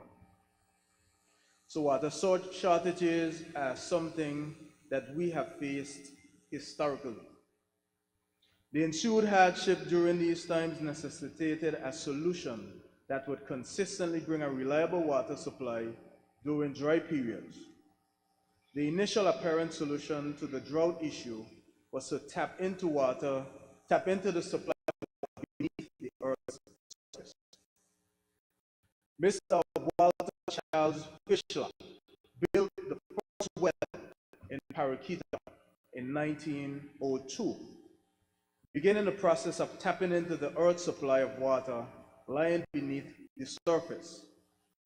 The development resumed on Main Street in Road Town in 1966, and the first sewage collection network was commissioned on Wickhamski in 1977. In 1987, the technology was employed to enhance the system, and a pilot project was commissioned for the reverse osmosis by Aqua Design in the vicinity of the then Big High School, now the Elmo South High School. In 1989, the hydro management company commenced water production on Tortola, later called ocean conversion. In 1976, the then Ministry of Communications and Works contacted the director of the Pan American Health Organization and World Health Organization for the services of a consultant whose terms of reference were as follows: to review the territory's plans and the present status of our waterworks program and make suggestions for the creation of an appropriate and statutory organization, and if possible, to assist with the framing of the necessary legislation. In June 1976, Mr. A. B. Phillip, a retired director of the Water and Sewage Authority at Trinidad and Tobago, visited the territory and conducted a feasibility study which concluded that the territory needed to create a water and sewage authority, and this process will take 3 years to achieve. 1976. In March of 1977, the establishment of the Water and Sewage Authority was approved, with the caveat that a management development program is implemented over 3 years. It was also noted that the water section, the division of the Public Works Department, was already functioning independently, and the process was satisfactory. During that time, it was noted that the Water Section Division of the Public Works Department needed some time to get before transitioning towards that statutory body. This is unfortunately still the case, but we are at full throttle with our efforts to make some meaningful changes in the department. For example, we engaged a consultant to assist us with correcting the issues we have been experiencing in the water distribution system, as well as the sewage collection and disposal systems. While the Water and Sewage Authority was not set up as agreed, the government pushed forward nonetheless and established the Water and Sewage Department in 1980 with the responsibility of ensuring a continuous supply of safe, potable water and an environmentally sound sewage disposal system to all residents of the Virgin Islands, efficiently and at an affordable rates. The development of the water distribution network continued on the sister islands, and potable water was made available on Virgin Gorda in 1984, Jos Van Dyke in 1998, and Aniguilla in 2005. Madam Speaker, over the past 20 years, 2 decades, the Water and Sewage Department has been experiencing many challenges in the water and sewage sector. These challenges manifest themselves in frequent breaks due to an aging water distribution network, frequent blockages in the sewage collection system as a result of its interconnectedness with the storm drains, and a lack of the necessary equipment to properly execute various remedial works. With regards to the water sector, the department has been faced with illegal lines and private properties, the removal of meters from the department's approved locations, leaks on customer service lines, and the general upkeep and maintenance of areas where meters are placed. While the current Act guides penalties that could be imposed on some of these issues, the fees are minuscule and may not be effective deterrent to persons breaking the law. And the small fees certainly do not cover the associated costs of the department to executing the required correction works. In the sewage sector, the department continues to be faced with mounting repairs and maintenance issues in the network. This is due to blocked pipes, overflowing manholes caused by large quantities of fats, oils, grease, or residue from restaurants and garages, who discard most of their waste arbitrarily into the public pipes. The current fat, oils, and grease bill will assist in correcting some of these issues. In September 2018, a Water and Sewage Department saturation plan was developed by the Foreign and Commonwealth Office, FCO, now the FCDO, technical advisors to the Water and Sewage Department who supported the territory following the passage of Hurricanes Irma and Maria in 2017. Madam Speaker, this is an excerpt of the report that states that the damages resulting from the hurricanes of 2017 have further provided an opportunity for the government of the Virgin Islands to reorganize its service delivery machines in the best interest of the territory.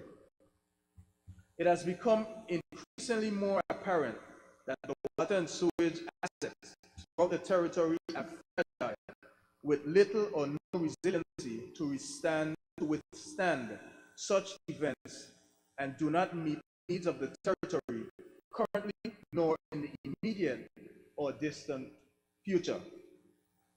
The immediate recovery efforts of these critical infrastructure assets coupled with a longer-term strategic review for improvement, have created a catalyst for change with regards to the operation, management, and investment in the water and sewage infrastructure. The FCO's technical advisors to the Water and Sewage Department reconfirmed that it would be in the best interest of the residents and environment of the Virgin Islands if the government proceeded to create a statutory authority to deal with water and sewage functions throughout the territory. Alongside an immediate restructuring of the existing Water and Sewage Department to facilitate the creation of an authority, but to properly update and implement a national water policy to improve current levels of service being provided. Water and Sewage Department carries an annual deficit of over $20 million, which continues time year after. The CEO's report, it was proposed that by way of a grant, the government would fund 95% of the authority's costs for the first year, while the revenues generated by the authority would cover any deficit and additional costs associated with the restructuring and statutorization. It was predicted that over a period of 5 years, subsidy from the central government would decrease from that 95% to 40%. This would allow the time required to build a revenue base of approximately $19 million over that year.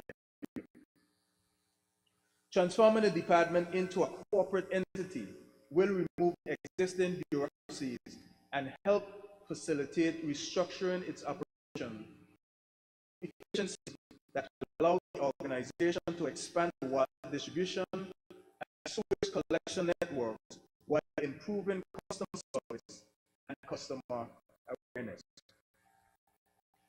Madam Speaker, everyone has a lot to say about the financial and operational inefficiencies with the Water and Sewage Department under its current arrangement.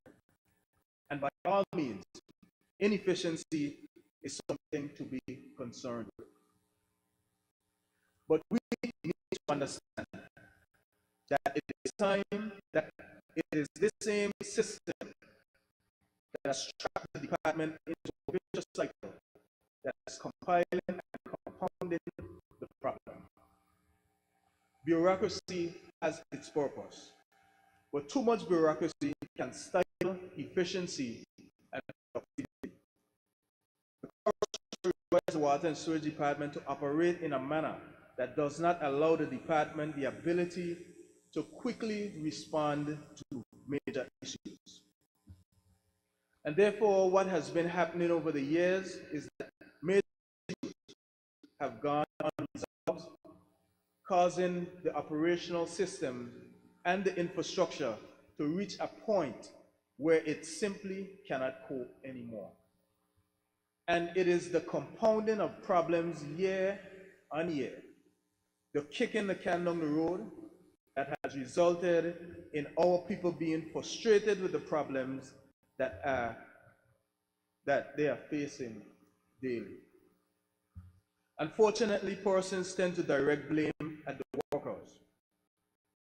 How can the workers be blamed if they are forced to operate in a system that has been known to be critically inadequate since 1970?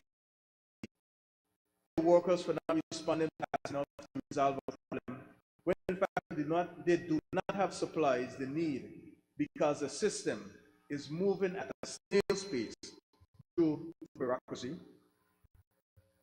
How can the workers be blamed for systemic issues that should have been addressed by other persons who had the authority and the responsibility to do so? Madam Speaker, if we want performance, we have to provide the tools and resources, and we have to fix the system so that they can operate more efficiently and effectively. No more kicking the can down the road. No more leaving the problem for someone else to fix. philosophy as a government is that if there's a problem, we have the solution and the resources, then we fix it.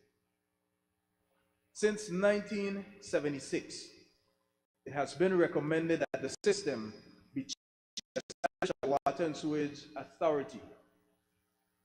So for 45 years, it has been approved for establishing a water and sewage authority in the Virgin Islands. It has not been done, and we continue to wonder why things are not working the way they should. Well, Madam Speaker, we are going to get it done once and for all. And I know that some persons may think that if you reduce the bureaucracy, then you also reduce the accountability. But that is not so. Because we already have a number of pieces of legislation, some already passed and enacted, and some underway to ensure accountability, transparency, and value for money. We have the Public Procurement Act, which applies to all government departments and bodies. We have the Contractor General legislation. We have the Integrity of Public Life Act, Ministerial Code of Conduct, the Freedom of Information Act, that is individually and together, legislation and the system that they will provide for will ensure that the Water and Sewage Authority will run in a manner where the public's interests are protected. Madam Speaker, it is recognized that the government will have to provide a subvention to assist with the authority's annual operational costs in its infancy stage. Despite the large amount of work that the government has done in improving water infrastructure, especially since I become minister with the responsibility for water, there is still a lot that needs to be done so that the wastage and inefficiency due to an aged and crumbling distribution system is eliminated. However, the improved efficiencies and implementation of innovative solutions in leak detection, a review of the water rates, and improved customer billing and collection, which we will be able to achieve through the transition to a statutory body, will close the funding over time. The resulting increase in revenue would also enable energy efficiency to be achieved through the replacement of aged equipment with new energy efficient modules. To facilitate the transition into an authority while improving the current performance of the department, the government support that would initially be required to allow the authority to succeed, along with the production and commissioning of the national water policy, would come at a cost and above the current operational cost of the existing department. Madam Speaker, it is estimated that this may be in the region of an additional $3 to $4 during the first 2 to 3 years of operation. The authority has the production of a 5-year business plan to achieve cost neutrality at the end of the investment period. Madam Speaker, what I envision is that as the authority will have the greater flexibility to manage operations, the efficiencies will manifest in operational and production performance. This means that we will be getting more value and more output for the same or less money. So the authority will be able to do more and achieve more. Alternatively, or simultaneously, we should also be able to see some of the operational costs going down. And as the system improves, we would see increase in revenue. Madam Speaker, when water is lost through a leak, no one gets to benefit for the use of that water, and no revenue can be collected on it.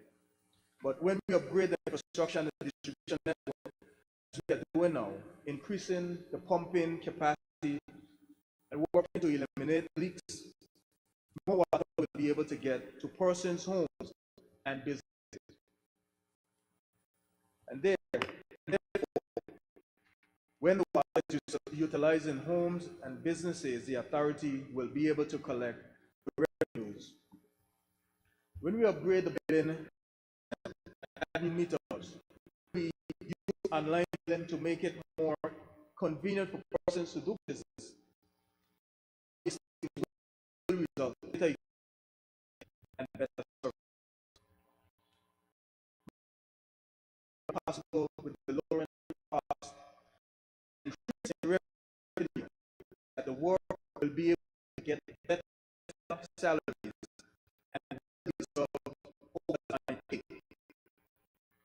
Not only 10% allowance on their salary that some are receiving now. Our speaker is long overdue. It is unfair to have the workers working for their salary. It is more unfair for them to pay overtime for extra work, as it is now in the current system. In order for the statutory body to be created, appropriate legislation needs to be implemented to set up the functions of the body and will operate alongside, defining its function, roles, and responsibilities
They want us to untie their wings so that they can soar, Madam Speaker. They know that they can deliver better service in a cost-effective manner, but the present system has tied their wings. So let us support them. Let us give them a system that allows them to do their jobs and bring out their potential. Madam Speaker, let us support this Water and Sewage Authority Act in the public's interest. And let us continue to develop our beautiful Virgin Islands. And Madam Speaker, I thank you. Thank you.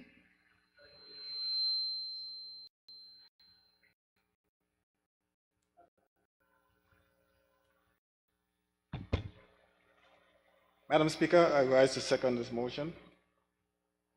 And Madam Speaker, I crave your indulgence as I would like to speak on this very important bill.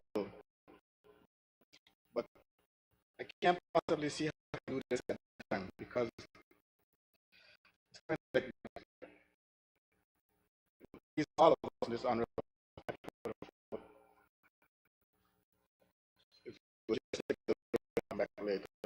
Yes, intended. That's Madam Speaker.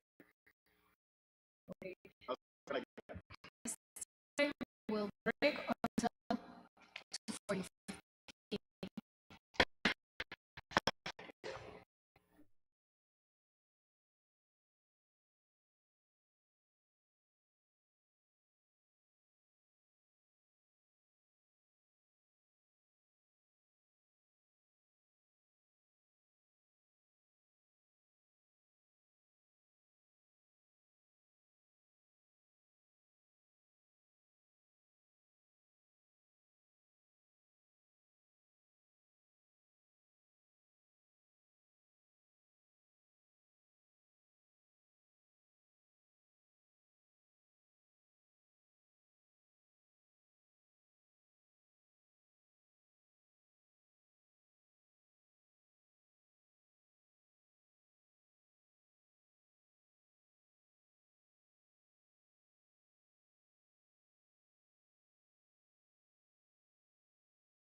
This House now resumes its sitting.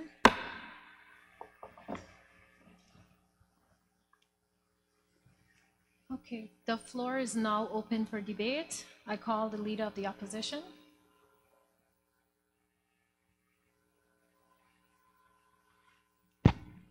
Thank you, Madam Speaker. Madam Speaker, the bill before us is a bill to transform the Water and Sewage Department from a department of government to a statutory body. On the onset, Madam Speaker, I want to commend the mover of the motion for presenting this bill before the Honorable House for passage. And I want to support it, Madam Speaker. I'm not sure my support for the bill is exactly the same as what the minister has in mind. Or should I say, whether our views on the matter are the same.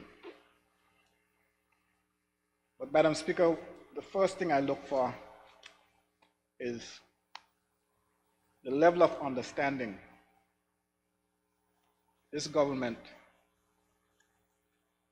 or the minister has for the magnitude of the problems that we have and the task that they're seeking for this body to perform. First thing I did, Madam Speaker, was to look at the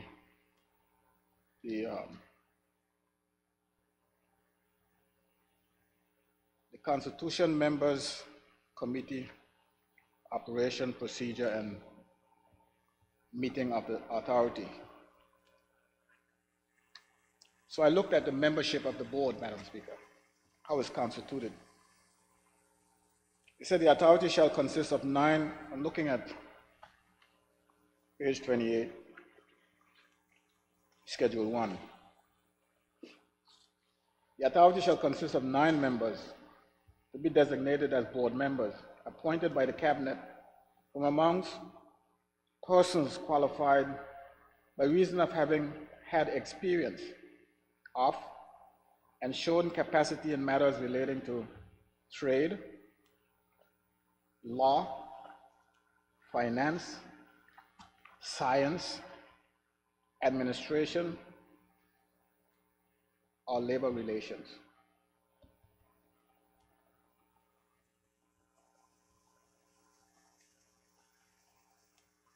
Have had experience of and shown capacity in matters relating to trade, law, finance, science, administration, or labor relations. Madam Speaker, I want the minister to explain to me and the rest of this House, how experience in law, a person with experience in law, I'm not picking on lawyers, you'll forgive me for that. You know that given my love for you, I'll never pick on your profession, Madam Speaker. Going to get my people water 24 hours a day in my district. Or for that matter, how does an individual with experience in finance going to stop the leaks that persist throughout the territory, having the system to shut down? How does a person with experience in science, if you want to categorize engineering as a science, I'll give you a break on that one, but you're not going to fly, it's not going to fly like that. In science, going to help the people at Water and Sewage to stop hemorrhaging $20 million a year due to lost revenue, for lack of collecting revenue. How does somebody with labor relations going to make sure that the numerous pipe breaks that we're having due to excess pressures in the lines, and as you mentioned earlier, that the The lines are old, and as a result, they collapse. We want to stop that. Madam Speaker, we need on this board needs people who has experience in the problems that we are faced with in the water and sewage department. Sewage issues that we're having. We need people with experience in that field. And those experiences, I don't want somebody from a different country with those experiences on the board. I want somebody from right here who know the system and know what the problems are and know why they're not being fixed and need to be fixed to be on this board. Madam Speaker, I don't want to see this board formed and everyone expects a miracle from the board. I don't want to see this board formed and they walk into the water and sewage department and get buried in the culture that's there. This board needs a schedule to work from, Madam Speaker. They need to have a 6-month lead before they take office, before they take over the department, Madam Speaker. A 6-month lead, and present to this government a schedule of their operations. That when they take office, when they take up the department, they hit the ground running. If they walk in cold, if this board walks in cold into that department of water and sewage, or among the people from water and sewage, that culture will dominate them, and it will be the end of this initiative that we are trying to push. They have to walk in there with a mandate and the authority, Madam Speaker, to make change. Those changes can be from hiring to firing, discipline, and everything that goes along with it. That department needs a full transformation, Madam Speaker. And it's not going to happen by sending people there who are just going to say, well, bring this file to me. Let me take a look at this. Interviewing Tom today, Mary later, and expect things to change. Madam Speaker, water and sewage is a place where I think that some of the folks might know what the issues are. Some of them might not. What the issues are that water and sewage needs to fix in order to function properly. But you got people here in this territory that know what the problems are. Yes, it is true that finances plays a major role in things being the way they are. Finances, or should I say the lack of access to finance, plays a major role in things being the way they are. The formation of the board, Madam Speaker, it says the cabinet may appoint a person appearing to it who have qualifications necessary for the appointment under the provisions of paragraph 1 to act temporarily in place of a board of any board member in the case of the absence of or inability to act of such board member.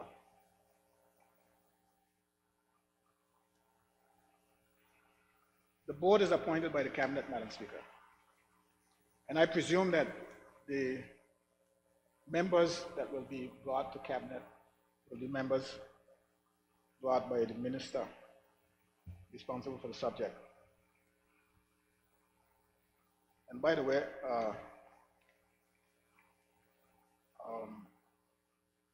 Premier,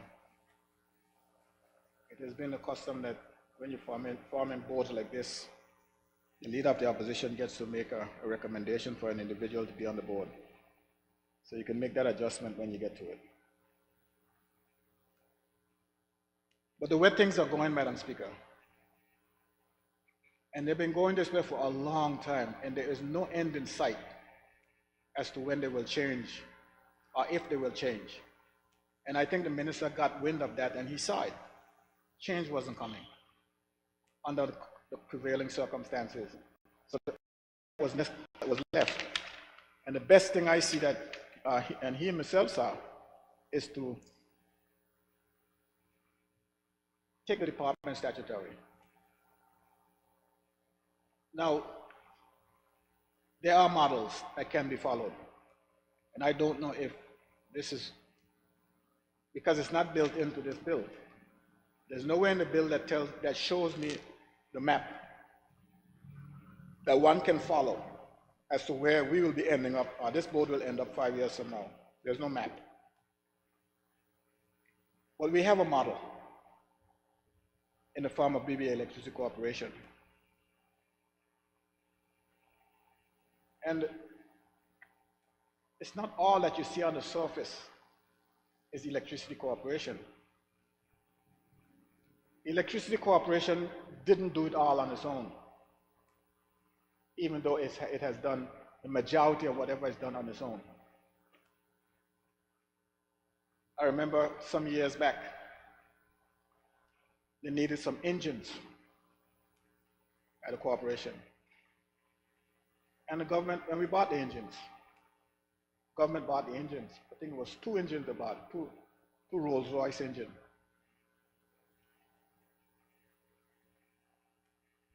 They didn't have the capacity to borrow, so they got the money from central government on the condition that they will pay back. Years passed, it didn't happen. So the government wrote it off, and they call it a capital infusion. Called a capital infusion. You're the only shareholder of a company. I guess you can put money in it and call it a capital infusion. It was over $6 million, something in that neighborhood. So I see no indication in this bill that all the monies that we are talking about, the Department of Water and Sewer is running at a deficit of $20 million a year. I see nothing in this bill that speaks to its independence. What I see in this bill is much of the same, because when they talk about financing,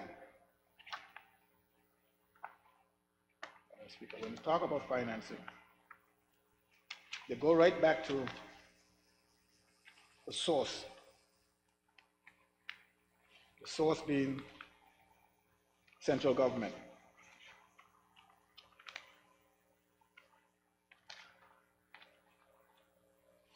And I have a problem with that. Part 4 of the bill says financial provisions, 12.1. The authority may from time to time, with the approval of the minister responsible for finance, borrow,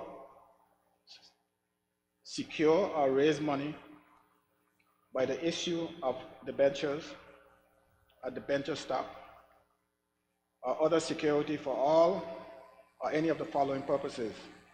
A, the provision of working capital.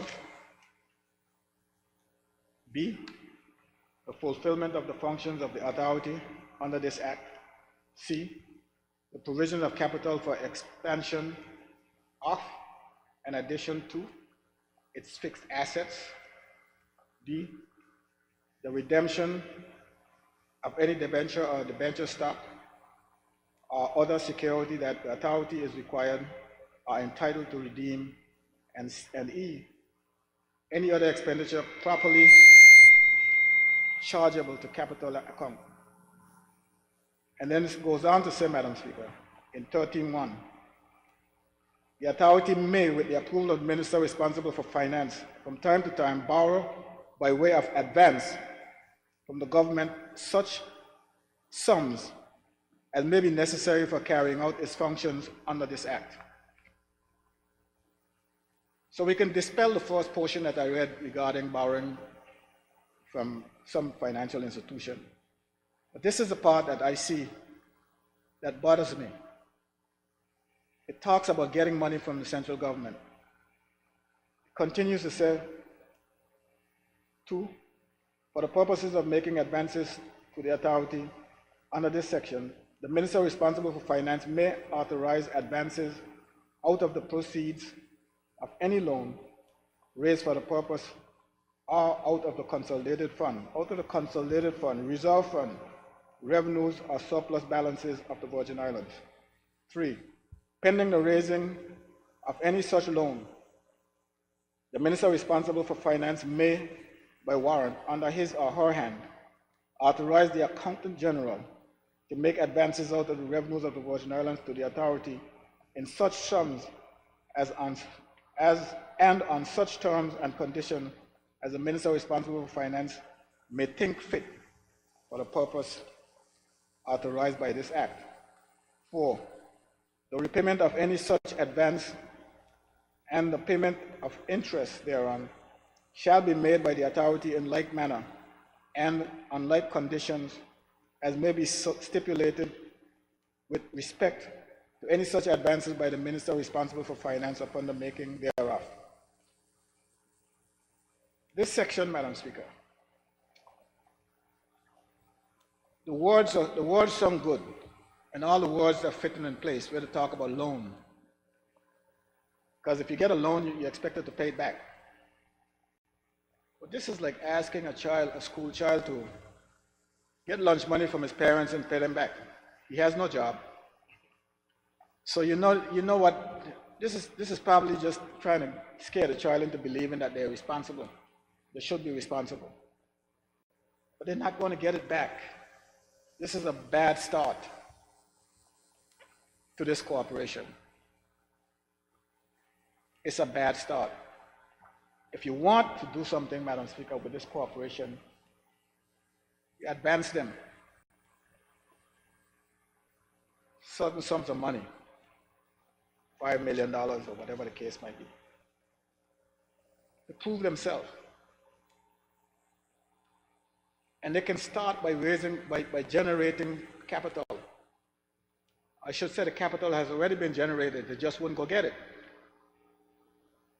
All the water that is being delivered to people or supplied to people that they're not collecting for. This is a good way to get them to do it. But don't start by giving them money like this. This money that you're talking about from the consolidated fund is not coming back. And I have a problem with that, Madam Speaker. Now, when I talk about not seeing a road map as to where this cooperation will be taking the Water and Sewage Department,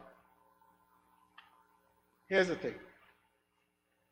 Water and Sewage Department has assets, but they have never demonstrated to me in the years I've been associated with them, whether as the minister responsible for the subject or as a representative in a district where people are relying on them for water. They have never demonstrated to me that they were determined to be self-sufficient. Never. Whether it was in the form of producing their own water or in the form of collecting revenue from persons who they have supplied water to. And those are serious issues, Madam Speaker. The cost of producing water is very high. And despite, for many years, there's a water plant, Madam Speaker, right next door to the Water and Sewage Department in Barbers Bay. There's a plant there. And even being next door to the Water and Sewage Department, the department had never shown the initiative, taken the initiative to take the plant over and produce their own water. Never. And then they're private suppliers of water, this is what costs money. And I am concerned that I don't see anything in this bill, Madam Speaker, that speaks to the Water and Sewage Department or the new cooperation that we're going to form having a mandate to produce their own water. I read the bill and I haven't seen it. If it's in here, I'd like for someone to point it out to me where where they're given that mandate in no uncertain terms to be the producers of their own water, as opposed to being clients of producers. And I'm not sending them out there to take plants away from people, because they already have a plant sitting in Barber's bed doing nothing. That's theirs. That plant belongs to government. Mark you, because of the supply, the water supply, which is the wells, at this time they may not be functional 100%, but they can fix that. It can be fixed. And it doesn't mean that they have to reduce the consumption of water from other plants. It just means that they will have adequate water for the territory if they put that plant online. You got to give them mandates, Madam Speaker. You can't just create the corporation and just let them become like one of those dependent corporations like BVI Health Services Authority, who we gave $44 million a year. Before they became an authority, they were struggling to get $20 million a year from us, $28 million a year from us. As soon as they became an authority, the figure goes up to $44 million a year. And no one, Madam Speaker, seems to be batting an eye about it. They just park it up. If you think water and sewage is expensive now, wait until it becomes statutory, if the culture doesn't change. Doesn't change from one that is receiving a subvention to one that is collecting revenue. That's what's important. Culture has to change. And I'm hoping that government isn't using water and sewage as a means of getting rid of a headache. Because believe me, it's a headache. The minister and his ministry, they get calls all the time, weekends, nights, regarding broken pipes, no water running in the people's district and all the rest of it. So now what we'll have to be doing now is trying to get a hold of the corporation to tell them that there's no water. So now government don't have to listen. Central government won't have to listen to this. And I will not stand here, Madam Speaker, and be a party to that, where government is just making sure that they're no longer having to be subjected to listening to complaints. I will stand here today if I know that government is genuinely trying to fix the water and sewage problems. Fix them. Fix those problems. And the next one I want to talk about, Madam Speaker, is solid waste. But that's later on. That needs to go statutory as well. Providing they use the model that exists, which is BVI Electricity Corporation. Those guys go about their business and get the job done. It's not 100%. We still have dark streets at night. Power still goes off.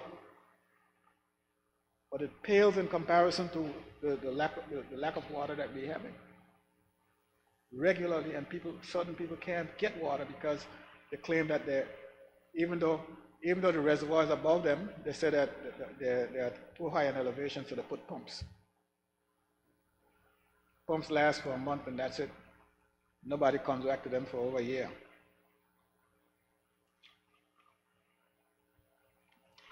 You know, Madam Speaker, the way we behave in this country, it reminds me of a fellow who once there, he was so popular that he could walk down the middle of Fifth Avenue and shoot someone and no one would do anything about it. We get away with everything around here. Same water and sewage. The same water and sewage that we're going to turn statutory. Got a sewage treatment plant out there at Bird Point. Since the hurricanes in 2007, non-functional. And I don't see a mandate in this document for them to fix it. Like there should be this manual, Madam Speaker, that says, here on day 50, I want to see this done. Day 25, I want to see this done.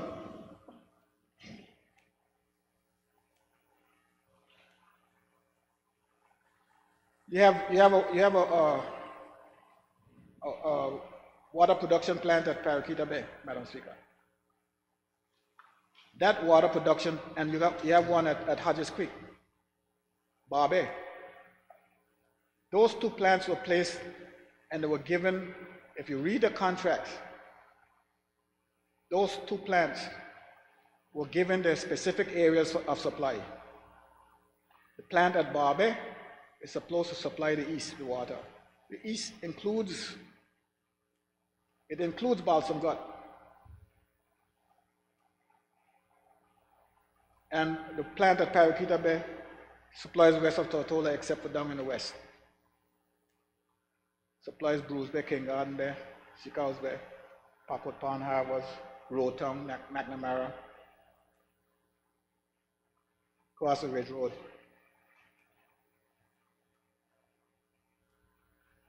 And the people at Paraquita Bay, the people with the plant at Paraquita Bay, they pump water up at Sabbath Hill. They pump the water up there at Sabbath Hill. There's no issue with the plants delivering the water. The plants deliver the water to the reservoir. But hear this, the reservoir at Balsam Gut has to get water from someplace. It's supposed to get water from Bar Bay. But because the government has to provide a pump at Greenland to pump the water up to Balsam Gut, they said no. Let's take the water from Sabbath Hill because it comes down by gravity. And as a result, the people in King Garden Bay, the people in Bruce Bay, the people in Chicago's Bay, the people in McNamara suffers because of they're being deprived of the capacity. That's the easy way out. So they didn't have to get a pump. They didn't have to buy a pump. And that pump was there, Madam Speaker. I know the pump was there in Greenland to pump the water up to Balsam Gut. So these are the kind of problems that we face and no one wants to tackle them. No one. Not at the ministry level, not at the departmental level. But you got to listen to every day. Somebody, even this morning, somebody sent a message in the chat, say, there's no water. Is it coming on later? You think anybody answered? Nobody answered, Madam Speaker.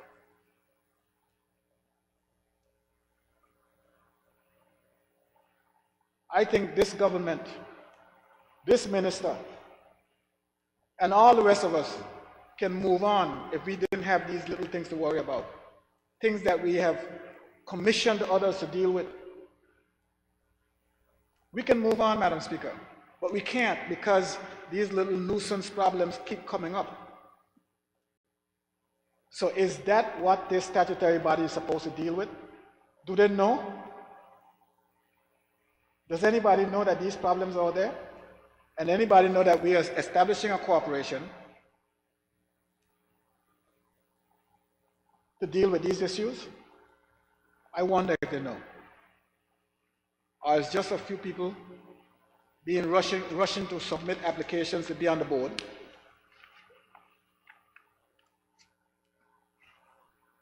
Submit applications to be on a board, a very, very important board, a board that we are expecting to perform miracles. They're not insurmountable. When the minister stand up, he could tell us how much revenue was collected for last month. How much revenue was collected for last month? Should I say for the first 3 months of 2022? How much revenue was collected? And the next question would be how much is outstanding for the first 3 months of 2022?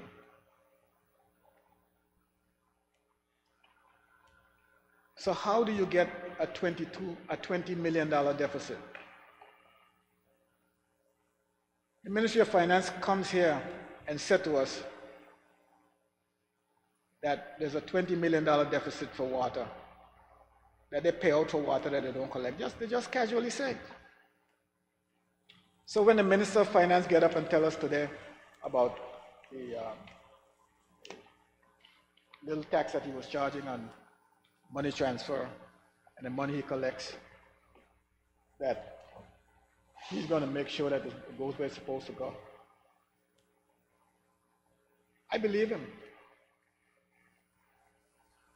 I believe he's going to try to make sure it goes where it's supposed to go. I believe him. What control does he have, though? Same people who letting $20 million slip through their fingers every year to water and sewage, $44 million to BVI Health Services that are just slipping through their fingers every year.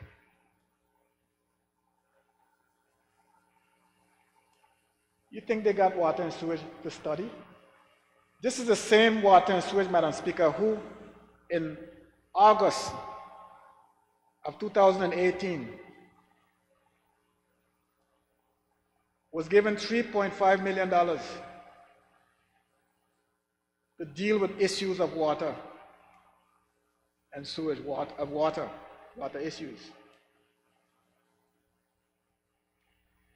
$3.5 million. And the ministry can't tell me where the money went. Water and sewage can't tell me where the money went. Every time you ask a question about it, which I do, many times, I ask all the time, I'm told something about the money. The last time I asked, I was told that there's some $2 million that was not used. Is this statutory body going to get that $2 million? Or are they going to let it just slide?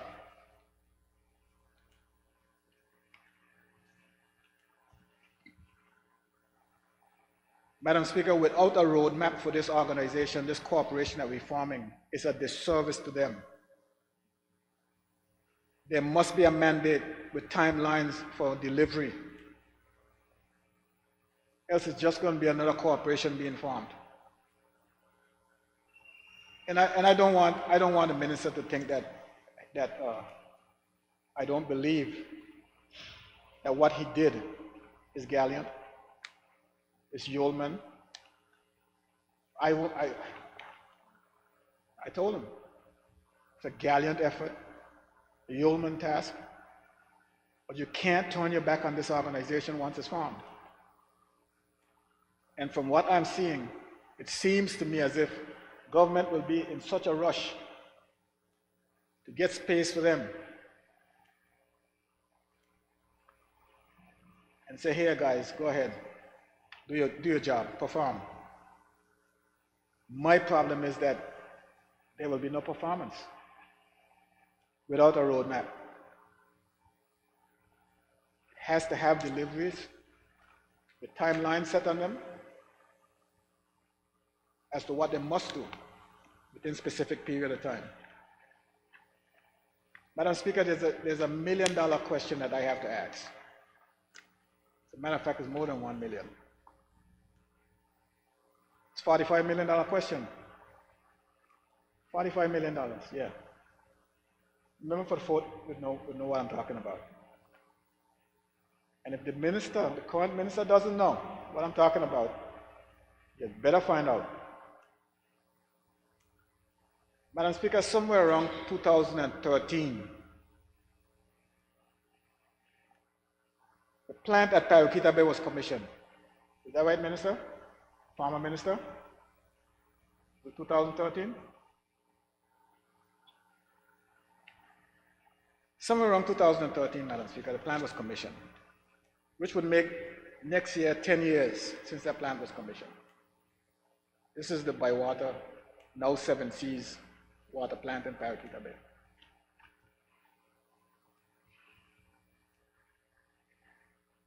The arrangement on that plant, Madam Speaker, is that after 17 years, the plant will be turned over to government in good working order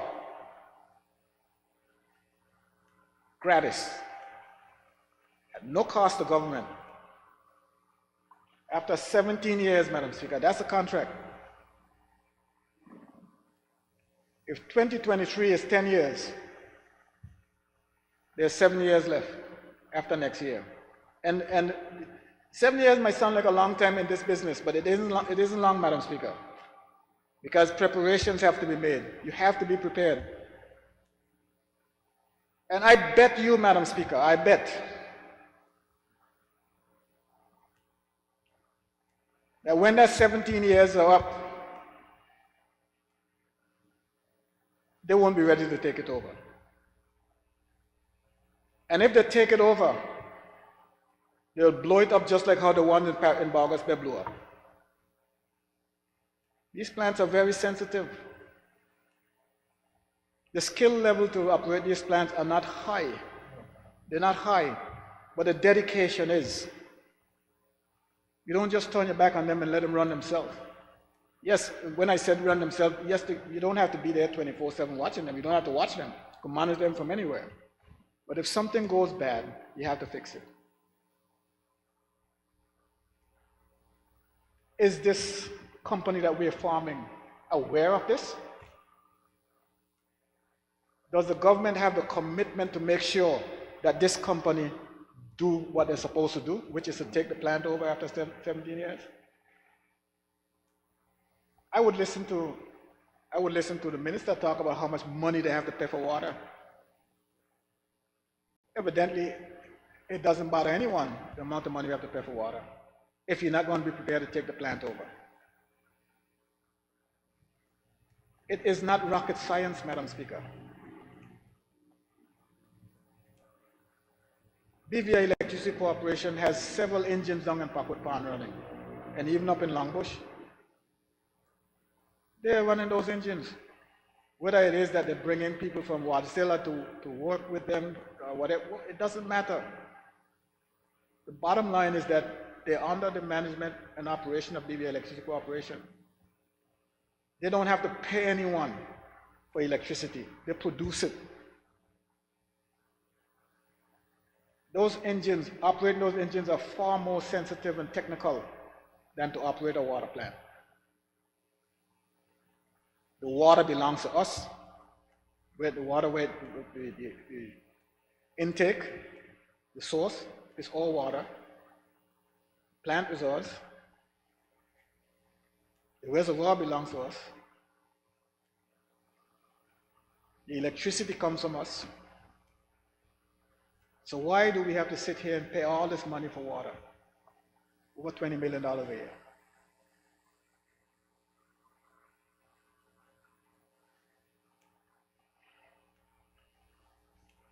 I know, Minister. The way things go around here, it took you 3 years to bring this bill before us. 3 out of your 4 years in your term. By the time you get this body up and running, your 4 years will probably be up. But you've got to put these things in place.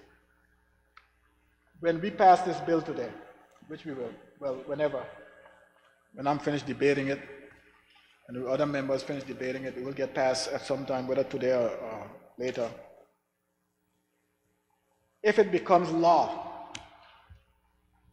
Madam Speaker, which would have been written in this bill somewhere, one of the mandates of this corporation is to do so and so and so. The only way that the organization, the administration that follows you can change that is to come back to this House and change the legislation. All it takes is a schedule of deliverables. And God in heaven knows, Madam Speaker, there are deliverables, are things to be delivered from this organization. Every time I look around, there's a broken pipe somewhere. And they said the system of pipes and The network of pipes are old. That's what it said. How true it is, I don't know.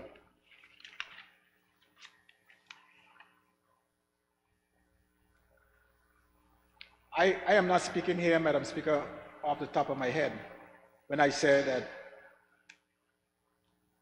if people are not properly trained and have the right level of dedication, they will not be in a position to take over the plant. I'm not speaking off the top of my head. Because the plant at Board Point, that sewage treatment plant, belongs to government. It's the first such plant that they ever had. And how did they get it? It was given to them. After 1 year of operation by the people who gave it to them, it was turned over to government for their operation. I don't think the government is in any rush to get that plant up and running because they're not in any rush to operate it. To them, it's a headache. So that's where the ministry comes in. That's where the Premier comes in. That's where the Ministry of Finance comes in.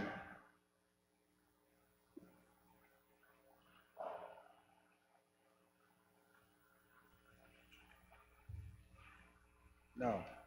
Honorable member, may I just ask you to finalize your points that you wish to make so that we give others an opportunity as well? I said you one.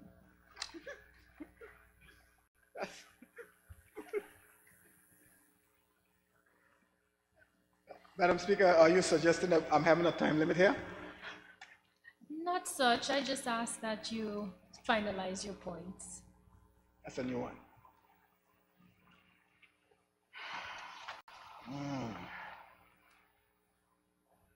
Madam Speaker, the bill has in it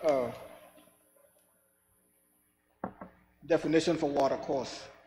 And I was trying to figure out what it means when they say water course when I was reading the bill. So I went to the definition and I looked it up and I saw it says a water course means any pool, spring, system, well, water, and water rights, whether held together with or independent of any land. And I'm trying to figure out where do we have any water course in the BVI. There's a public well, I think, that government used at one time up at the high school. That must be the only well I know that it's being used as a source of water. But all the other things that we're talking about, pond, spring, and it's not applicable to us, Madam Speaker. And then it talks about works. I saw it in the body, and the definition for works includes buildings, machinery, engines, waterworks, wells, dams, pipeline, and any other works, apparatus, appliances, matters, or things of whatever description required for the generation, transmission, transformation, distribution, supply, or use of water. So there is an acknowledgement there, Madam Speaker, that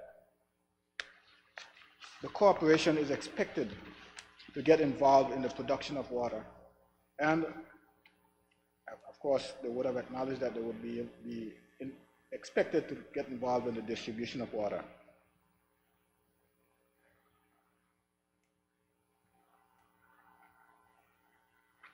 It talks about asset, Madam Speaker. It says in clause 5(1), with effect from the date on which this act comes into force, all lands, buildings, installation, equipment, and all other rights and forms of property, whether real or proposed, and all interest therein of whatever nature belonging to the government of the Virgin Islands and used exclusively for the purpose of the Water and Sewage Department shall become vested in the authority.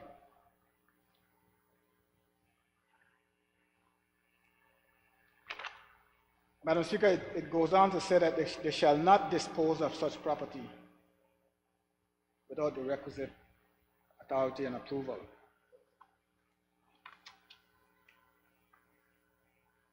I'm wondering, Madam Speaker, if included in this section talking about the properties, if at any point they had in mind the plant that I was speaking about in Paraquita Bay, if at any point that was considered being one of those properties, and that the corporation knows or expects to be involved in the production of water.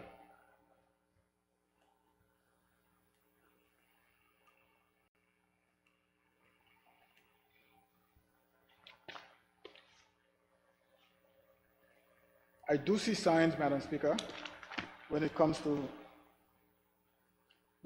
that in 5 subsection 4, effective from the date on which this act come into force, the following circumstances shall be deemed to exist and apply. A, the benefit and burdens of any contract for or in connection with supplying or providing water to which the government is a party, including the rights to recover and receive all monies due and payable to the government, and which subsists immediately before in the date on which the act comes into force, shall be deemed to have been transferred from the government to the authority. Is this one of those instances in which they are referring to properties that are owned and to be turned over to the corporation? Madam Speaker, I am convinced that with the proper leadership coming from government and using the existing model that we have, there is hope that an authority of the water and sewage, an authority for water and sewage, can turn things around. It's my hope that things get turned around. This whole thing has been going on for far too long. As I said before, it is not rocket science. All we need is a minister who is committed and understands what the problems are and is prepared to work with this group, whoever they are, when it's put together, to ensure that they commit themselves to fixing the situation that we have before us. It cannot continue the way it is, Madam Speaker, because what it does, it embarrasses governments, it inconveniences the customers, and it has to turn around. And I expect it to happen, Madam Speaker. I expect to see it turn around. Thank you. Thank you, Leader of the Opposition. I call now on the Junior Minister for Trade and Economic Development. Thank you, Madam Speaker. Madam Speaker, I rise to support this bill because any improvement or potential improvement over what we have now will be of great benefit to the people of the Virgin Islands. Madam Speaker, I would like at this time to give kudos to the current employees at the Water and Sewage Department. And I know many of them, of course, mainly on Virgin Gorda and Anegada. On some of the sister islands, you basically have one man running the entire show for water and sewage, or maybe two. So we do have to thank them for what they continue to do without having all of the necessary tools and resources in place. Madam Speaker, I want to divert a little from what I normally do and read from a chat that I'm in, and I was able to get permission to use some of the information in this chat to highlight, Madam Speaker, on a daily basis what some of us are faced with, or most of us are faced with, when it comes to the availability of water throughout the territory. And Madam Speaker, while the bill will need some fine-tuning and tweaking, I am sure that all of the comments and recommendations from the remarks in the debate will be utilized for the betterment of what would now become a statutory body instead of a department. What plans are the Minister of Communications and Works working on to alleviate and address the water woes faced on Virgin Gorda? What is the Minister of Finance saying about ensuring that all finances are made available as soon as possible to handle the much needed repairs and upgrade to the system? What approach is the district representative taking to make sure the basic needs of his community are met, like 24-hour availability and access to fresh water to all families and households, as well as businesses? What is the collective plan to sustainably deal with this issue? What is the total estimated cost to cover upgrades and repairs? Is there a time frame, and as to when works are to be completed? Now, Madam Speaker, that is just a quick report of what happens to us members in the House of Assembly on a daily basis, because I will say to you that almost all of us are in these chats. So we do understand what happens, and I'll tell you, sometimes we do take quite a bit of abuse. I mean, literally verbal abuse, Madam Speaker, because of this situation. I will go a step further. I have been watching this thread, and I have to say that we have been over and over and over this water issue, inside out, upside down, and sideways. I am sick and tired and fed up, as I believe many of us are. No solution in sight.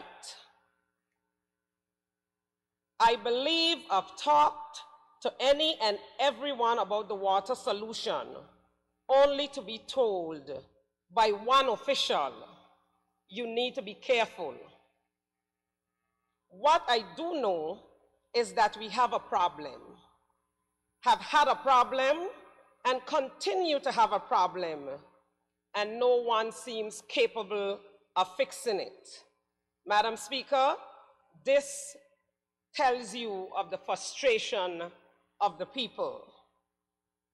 I will continue. Yes, come for me. I've said it. No one seems capable of fixing it.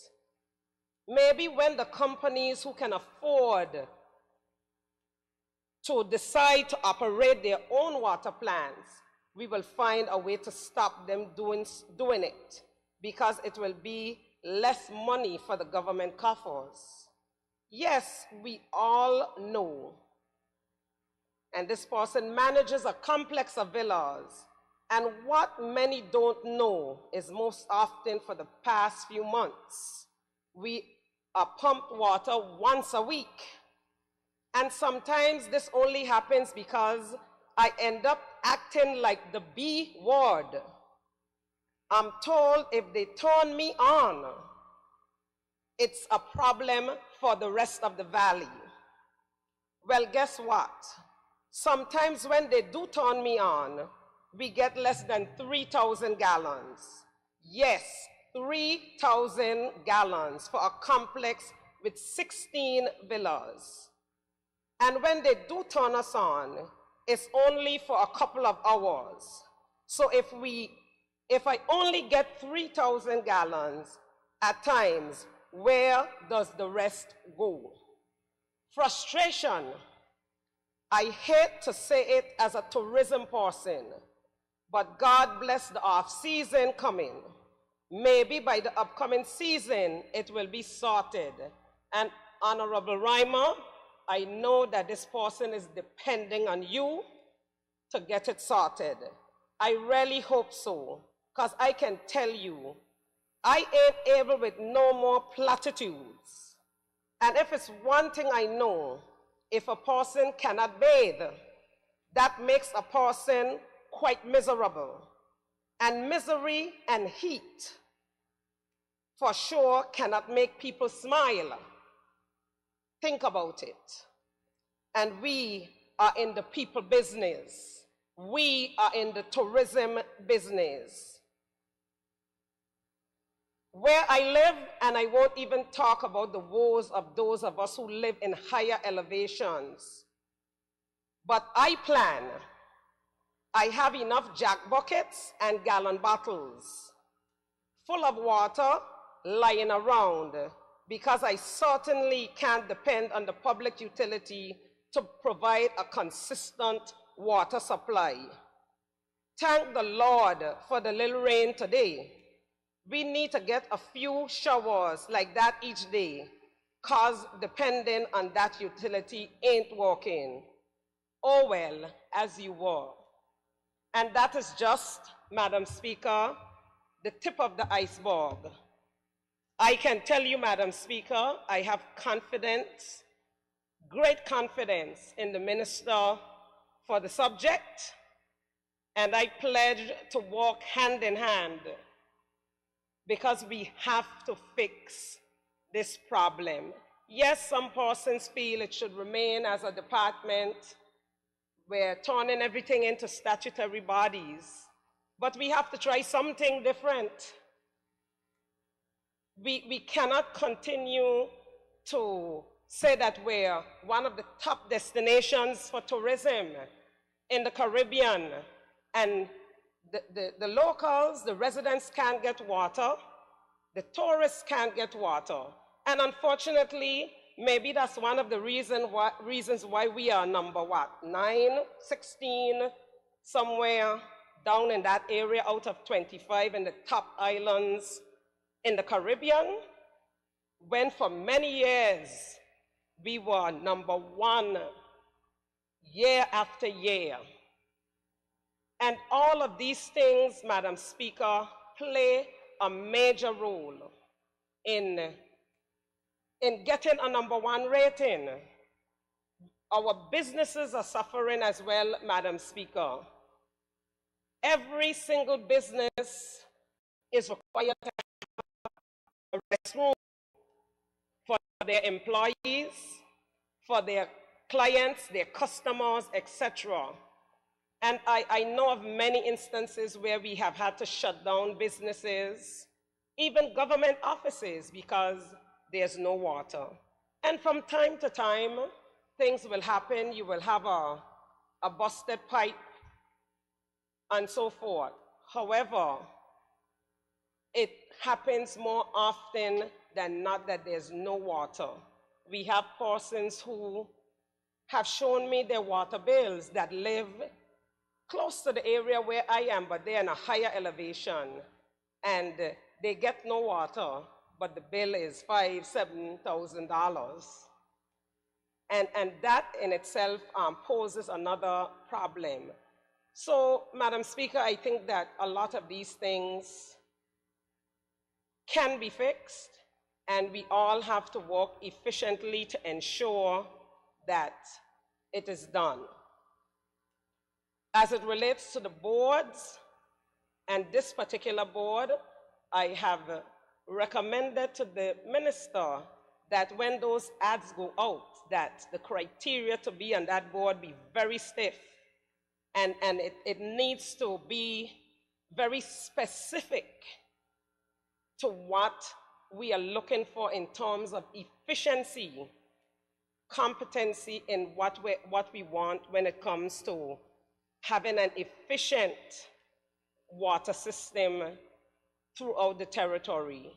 And again, Madam Speaker, I want to touch a little bit on sewage. And I think the minister already knows where I'm going with this. We have many challenges on Tortola with sewage. And those have to be addressed. But Madam Speaker, we are starting to see some similar challenges, specifically in the sister islands on Virgin Gorda. We cannot allow that to get so out of control that there's no turning back.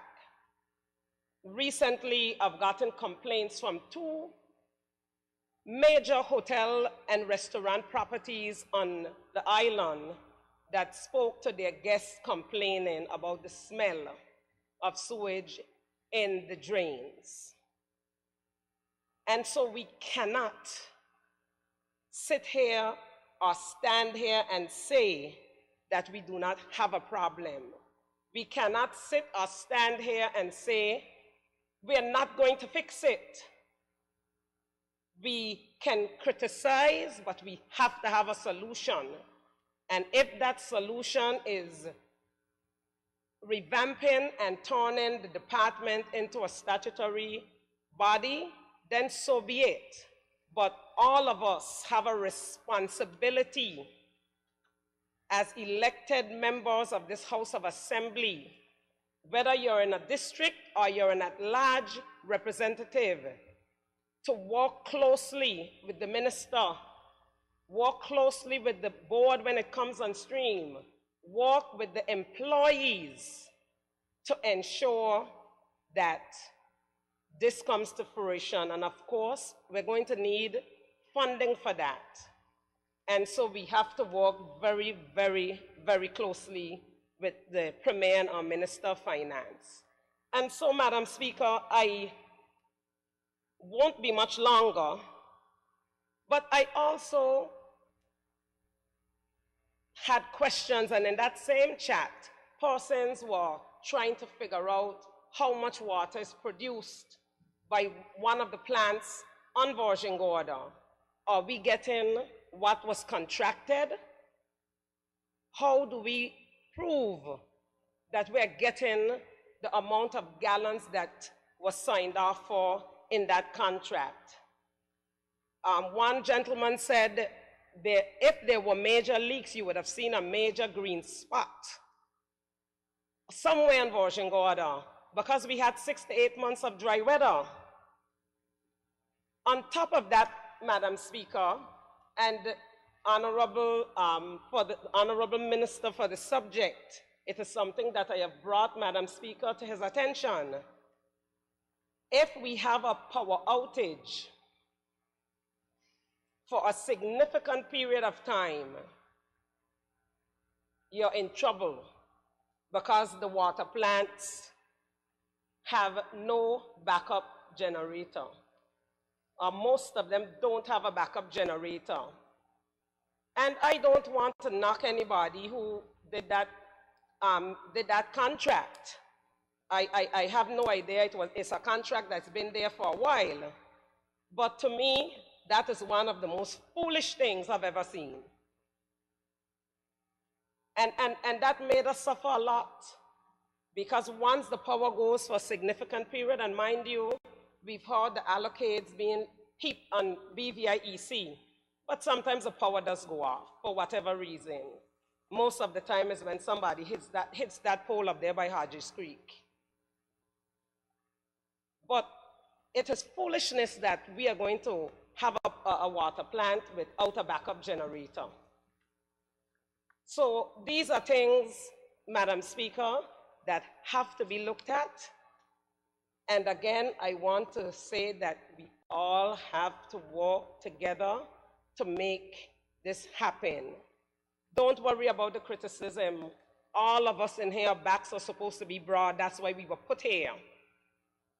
Because people believed that we could fix a lot of these problems that have been going on for decades. So let's get it done. Thank you, Madam Speaker. Thank you. I now call the member for the 4th District. I'll call the member for the 9th District. Court is being very generous. Thank you, Madam Speaker. I too rise to support this bill, Water and Sewage Authority Act 2021. Madam Speaker, I'm very happy to support this bill because, like you've heard before, the water woes in this country are very old. And I think sometimes, Madam Speaker, we treat water very casually. Water should not be treated like a privilege, it's actually a right. We all know from a scientific point of view, you cannot survive without water. Madam Speaker, the United Nations General Assembly in 2015 created what are called the Sustainable Development Goals, or Global Goals. There are 17 of them. And on that list of those 17 goals that they hope to achieve by the year 2030, number 6 is water and sanitation. It says clean water and sanitation, ensure availability and sustainable management of water and sanitation for all. Not just some, Madam Speaker, but for all. But if you travel through the BVI, and I've seen issues in every single district over time, from Jos Van Dyke in the west to Enagada in the north. And Madam Speaker, if the problem was a very easy problem, it would have been fixed a long time ago. Madam Speaker, many persons have tried, but I think this trial here now, the idea of making the water and sewage statutory, I think is a significant step towards addressing this very important issue. Madam Speaker, I want to go to the Auditor General's report, just to show you how far back we have been struggling with this. I'm going to go to the year 2011, I think. Let me get my thing queued up here properly. I was doing some research into this here, into how far back we have water. So I'm going to go to the Auditor General's report on Bywater, the water purchase agreement, and it's dated July 2011. And if you have the report, it's actually on page 4. The Auditor General did her little look into what's going on there, and she came up with some conclusion. I'll just read 2 or 3 of them. It says in number 22, the report found that the department was suffering revenue losses because of significant leakages and other unaccounted for water losses, which amounted to an estimated 33% of the production volume.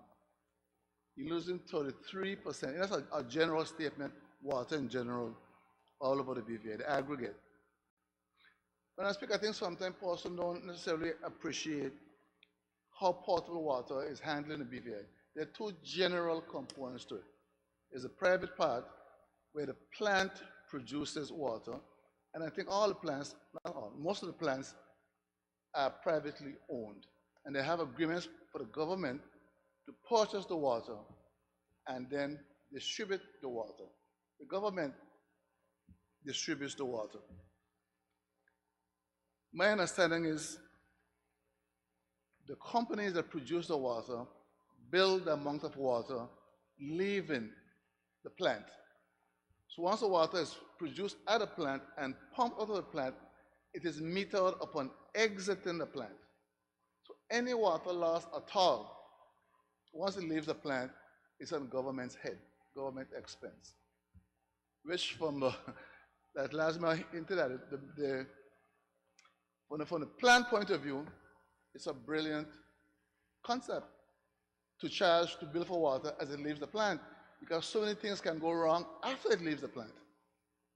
I saw many times where water was pumped from the plant up to the reservoir to run back into the sea. Month after month the water was running. And every single drop of water was paid for. The planners in Care, they've done their job. They have produced the water. And this went on for many, many years. Number two, she said, this was compounded by billing losses, whereby revenue was not being received for approximately 38% of water use. Now, Speaker, this is amongst what we're trying to tackle here. You have water production, water distribution, water loss through broken pipes, through reservoir issues, and then also unmetered water sources. There's water going to your house with no meter, or broken meters. And we went through that. Madam Speaker, it didn't just start. I'm reading it from 2011. I'm going to go to, Madam Speaker, to 2012. The issue comes up nearly every year. But in 2012, it came up in a very different kind of place. Not the auditor's report, but this time it came up in the UK white paper. And in the UK white paper, they had done a case study called Greening the Economy Towards Sustainable Development for the British Virgin Islands. It's a very small section, but the last paragraph of that section was alluded to earlier. Is what I'm going to read. It said, among issues identified by the workshop, well, let me qualify what it was. It was a workshop held in the BVI between the BVI government, the FCO, now called FCDO, and the Joint Nature Conservation Committee, JNCC, supported a two-day workshop in the BVI in February 2012 as part of a wider project piloting a new approach to environmental management within the overseas territories. And the last paragraph sums up their feeling towards our management. It says, among issues identified by the workshop was the need for effective management of waste and water, which will be critical to the success of the tourism industry, which is a major contributor to the BVI economy. You all the text read earlier by that large member. I think we all got that and many, many more. Because water is critical, not just for us to survive, but for communities to function and for businesses to function. We say we are in tourism. We can't be in tourism and function effectively if these water woes. And I commend the minister for this and his team for the long, hard work it took in getting it here. Might be some sleepless nights people don't want to give up and say, just let it be. It's been going on for a very, very long time in this attempt, and I will give it every bit of support I can give it to make sure it works. This has to work, Madam Speaker, if you're going to move forward with this territory. Madam Speaker, I'm going to go to 2013, and I'm going to the report of the Auditor General. This is on page 11. And it says, water and sewage revenue for 2013, 5.94 million was the largest contributor in the sales of goods and services category, followed by postage and related services, 4.9, and administrative fees, 4 million. But then on the bottom, under 34, paragraph 30, major charges under goods and services were utilities, 18.3 million, rent, 7.1 million, and supplies, including mining equipment, 8.5 million. Services also included purchase of desalinated water at 13.7 million in 2013. So they're saying it brought in the most revenue at 5.94 million, but in the same report says it costs 13.7 million. So, Madam Speaker, you cannot look at what you make, you have to look at what it's costing you. And though the 5.8 was high income, high revenue on, it came at a cost of almost $7 million. You're $7 million short. You made $5 million, but it cost you almost $14 million. So that's 9 years ago. Madam Speaker, I read a report from 2021. It was alluded to earlier also. and the report was something the minister at the time was reading. And it says water and sewage pays 22 million more than it earns yearly. And that was from, it's here in the BVI News, March 11, 2021. So I guess it came from the Standing Finance, which they probably got that from. Water and sewage pays 22 million more than it earns yearly. 22 million more yearly. It didn't say how many years it was going on for. But Madam Speaker, could you imagine if you were saving $22 million just here alone, just to get us fixed? Can we afford not to fix water and sewage? Trying to make it statutory is a major step toward addressing a $22 million loss. I was happy to hear the minister said in about 5 years, the body would not need any subvention. 5 years. Once they get started and have all the people they need in place, and if he said 5 years, it might take less. He's being conservative. $22 million, this is one department, losing $22 million annually. That's a lot of money. The member ought to be highly commended for attacking a problem like this. I asked a question one time, why wasn't this in the CIO? Why was this investigated? They allowed to be continued. I don't know how long it's going on for, but $22 million out of a $300 million budget is almost 10%. That's a lot of money turning trees green in the dry season. I mean, I think we have to do things properly. You cannot have experts saying we know leaks when grass turns green. We need proper leak detection and ensure that these are the kind of issues that the body is going to take up and handle water and sewage like the important aspect it is for this country. You can be producing water and send it back to the sea. It's incredibly expensive to do. So, Madam Speaker, I'm so pleased to see we have gotten to the stage with addressing this very, very vexing problem. Madam Speaker, I'm in the 9th district, and it's hardly a day. In fact, this morning I got up, getting ready to come to the house. I saw the showers running slow. And I remember I saw a bulletin that said the water was off, I think from 10 to 5. I live very close to the plant, so I still get water, even though others mightn't get water. But Madam Speaker, that's been going on for the longest while. For the longest while, yes, version is probably busier than it normally is, and the consumption is probably more than it normally is. But Madam Speaker, we have to get those persons in here who can balance production with consumption. If we're going to be a tourism destination, and we're going to tell people come to our shore, you can't invite your guests to your house and then tell them they can't bathe or send them to the sea or tell them they can't flush.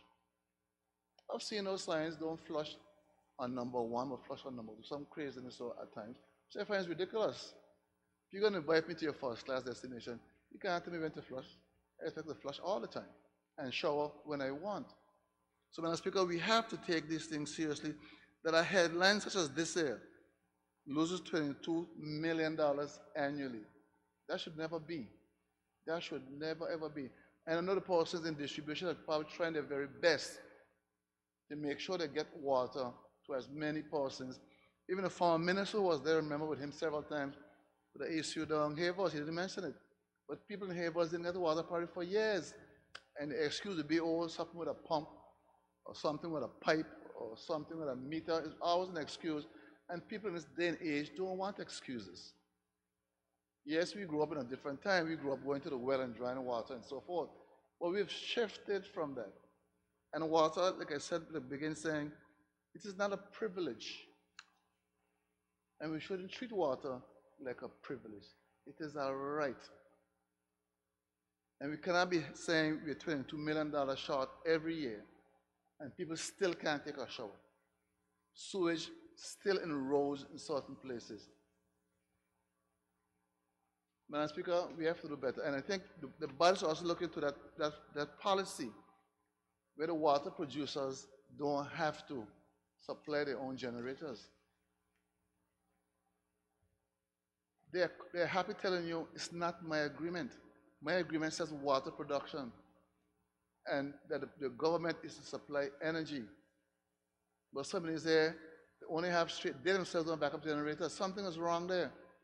If I'm charging you to produce water for me all year round, that you must do. I mean, you can't be wasting the taxpayers' money producing water just to go back to the sea. So, Madam Speaker, I wish the Minister and his team and the board and everybody will come on board to make this a reality, because the persons, they cry out every single day. Let's bring some relief to the people of this territory. Thank you, Madam Speaker. Thank you. I call on the Minister for Communication and Works to wrap up.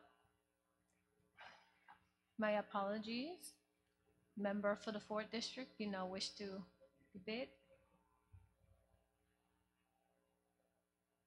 I was just yielding to my good member for the 9th, but I didn't mean I wasn't going to make a contribution. So I thank you for the privilege. Thank you, Madam Speaker.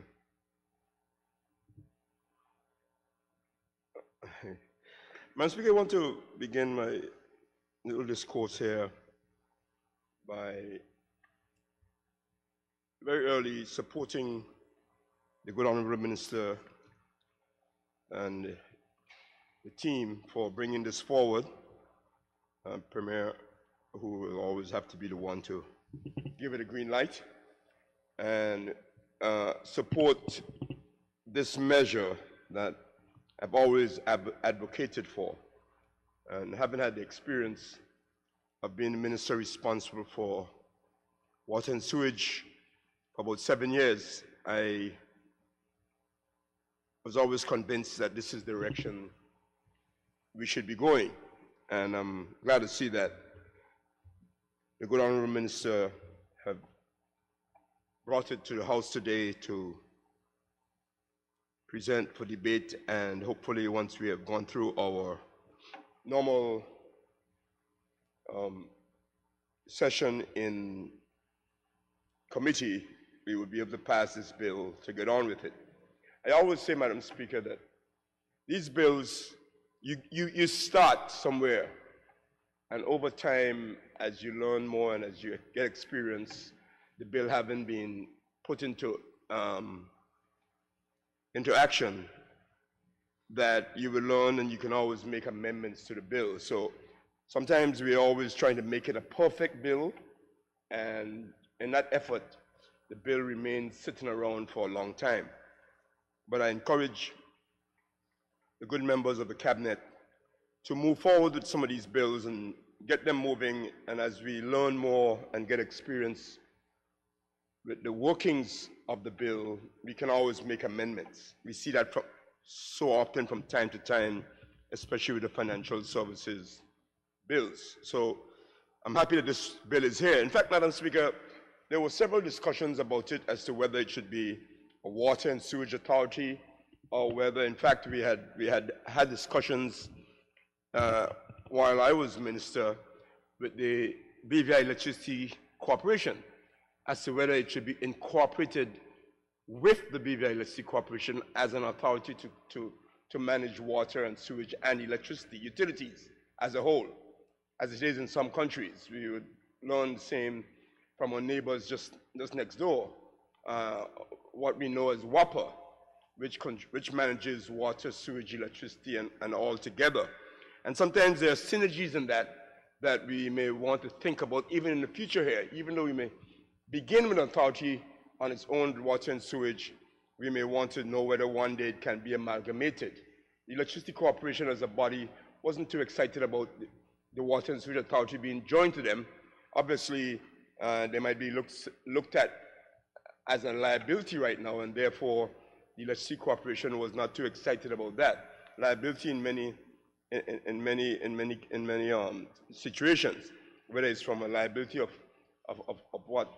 a deficit situation that they operate under, or whether it's a liability in terms of the nuances and the issues that are surrounding it.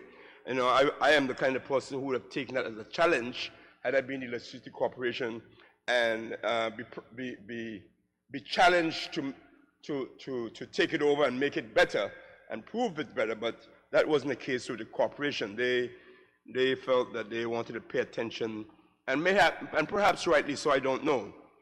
Time will tell, they wanted to pay attention to the electricity needs of the country and not be bothered with water and sewage issues. You know, there still can be synergies. We had even discussed whether Electricity Corporation can use their billing and collection facilities to accommodate the Water and Sewage Department and use some of those same synergies. So, you know, sometimes there are things that you can work together on, but I don't know whether that will be something in the future. I would just say that we must keep looking at the economic synergies and the overall needs that we can develop, because running a corporation, running an authority is not a cheap proposition, but it's one that is necessary, we believe, and at times it is better to engage in such an activity for the efficiency and the better management, the more focused management in an area such as the Water and Sewage Department. Obviously, this is a department that has had a lot of challenges, has a lot of work. The team, the workers at the Water and Sewage Department, I know how hard they work. I know how difficult their task is. I know how many challenges they have. I know they receive a lot of complaints on a daily basis. They have a lot of leakages and problems all over, but they do their best to be able to take care of their clients or customers. However, in this day and age, we have to seek more and more on a daily basis, on a regular basis, to try to improve our services to the public. And this, I believe, hopefully the Water and Sewage Authority Act 2021 to be changed 2022, I believe, will address those issues and also address the economic issues, which I will come to a little later. So, Madam Speaker, in that context, I am here to support this bill and look forward to doing so. In supporting a bill like this, Madam Speaker, it speaks to the wider context of infrastructure in the territory. And one by one, from time, not just from time to time, but urgently, we need to address the infrastructure issues of the territory. And, Madam Speaker, many governments, including the government that I have served in the past, have tried to address them and have not, and in certain instances have not been able to address them properly. And, you know, I am one to say that there are times when you try and you may not have failed, but you haven't accomplished your task that you set out to do in a complete way. And water and sewage is one area that you can speak to in that sense. But there are a number of infrastructural areas, Madam Speaker, that we must address if we are to become and continue to grow as a developing country. And these are very important. As a matter of fact, Madam Speaker, I think from time to time, we tend to address these issues as if all must be solved overnight and all must be solved right away. But we need to put together a program, Madam Speaker, and I believe that we have done that through some of the efforts we are making with the sustainable development situations. I'm sure the Premier is dealing with the long-term development issues in various areas of infrastructure. He's a leader of a relatively new government in this sense, but I would invite him and his team and all of us to hunker down and look at what the infrastructural developments are, such as the water and sewage situation, and put them together in a longer-term plan and address them properly in that way. In other words, let's look at how can we solve these issues over a 10-year period, and every year we advance each area to reach that 10-year period, rather than looking to try to address them overnight, and then we aren't able to accomplish them. Water and sewage is one of those, Madam Speaker. Roads is one of them, Madam Speaker. The electricity needs of the country from here and in the future, especially when it comes to what we call the sustainable development needs of electricity. We learned our lessons in Irma in 2017 in the area of water and sewage and in electricity, where the needs are for us to do certain things to be able to survive during a storm like the one we had in 2017 2017 and the floods that we had in 2017, Madam Speaker, as to what we need to do infrastructurally to be able to withstand these sort of situations. So I want us to start thinking methodically and look at how we can address these situations over a longer period of time and not just overnight, Madam Speaker. I addressed it in the sustainable development issue from the point of view that we had a storm in 2017 where the almost entire infrastructure of the electricity corporation from the point of view of distribution was destroyed. And luckily we had a corporation that took the matter on very urgently, and within a relatively short period of time, we were able to get power back up, and people were able to get back their dignity and be able to operate from an economic standpoint within that period of time. It took almost 6 months overall to get it up to some level. However, Madam Speaker, we need to learn from what we did in the central part of the country, in the city, where previous to that we had buried all of the cables in Road Town, so that in the central business district, 1 week or 2 weeks after the hurricane, we were able to get Road Town back up. The banks would be able to be open. The hospital could operate on electricity, and all of the functions in the central city could operate on electricity. Because we had spent, I don't know how much, $1 million or $2 million previous to that to bury the cables on Wickhamskian and Road Town in the central Road Town area to be able to do that. But Madam Speaker, we need to plan an infrastructure where we can do that with water and sewage and with electricity over a period of time and fund it over a period of time. It's going to cost a lot of money, I know that. It's going to cost a lot of effort. It's going to cost a lot of planning. It's going to cost a lot of patience. But we need to bear it in mind, and 5 years have passed since we've been talking about this, and I believe zero has happened in terms of preparing the infrastructure for another major storm like we had in 2017, Madam Speaker. These are things that we must address and address urgently. So I don't know through Water and Sewage Department Authority whether they will address it once they take control, Madam Speaker, but these are things that are important. I link that, Madam Speaker, because water and sewage can't operate without electricity. And when we get into these major storms and these major disasters, we do have these situations where you can face grave difficulty in producing water and grave difficulty in terms of producing electricity for the economic continuation and growth of a territory. So we have to see how they're linked and how they operate together. But it's important for us to put that plan together and address that plan, Madam Speaker, in a very systematic, methodical way. Madam Speaker, it's unfortunate that governments come and governments change, and everybody changes the approach, and everybody changes the emphasis, and everybody changes their own direction of how they want to see things go. And that's the democratic right that we have. But there are certain things, Madam Speaker, that are integral and pertinent to the growth and development of the country, and we must face them together, not change them every time a government comes in, a government changes, and the focus is changed completely. Infrastructure is one of those things, Madam Speaker. We need roads, whether we are this government or the other government, properly design, develop roads.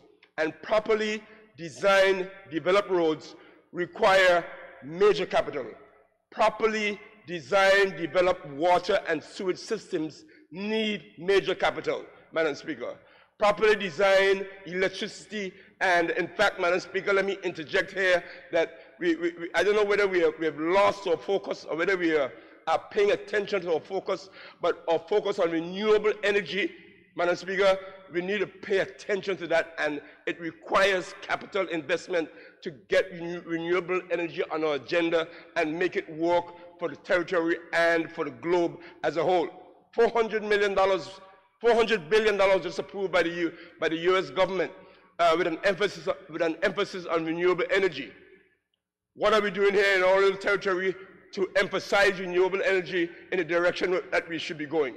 13 or 14 or 15,000 homes in the territory of the Virgin Islands. And everyone has forgotten that we have the sun shining down, and the sun can give us energy to produce electricity in all of our homes in many ways, without any major capital investment. And how can we get those capital investments help to the little man who can be able to get involved in renewable energy and probably over a period of time pay back the electricity corporation for the renewable energy that they were provided for through the government or through some system that they can pay back.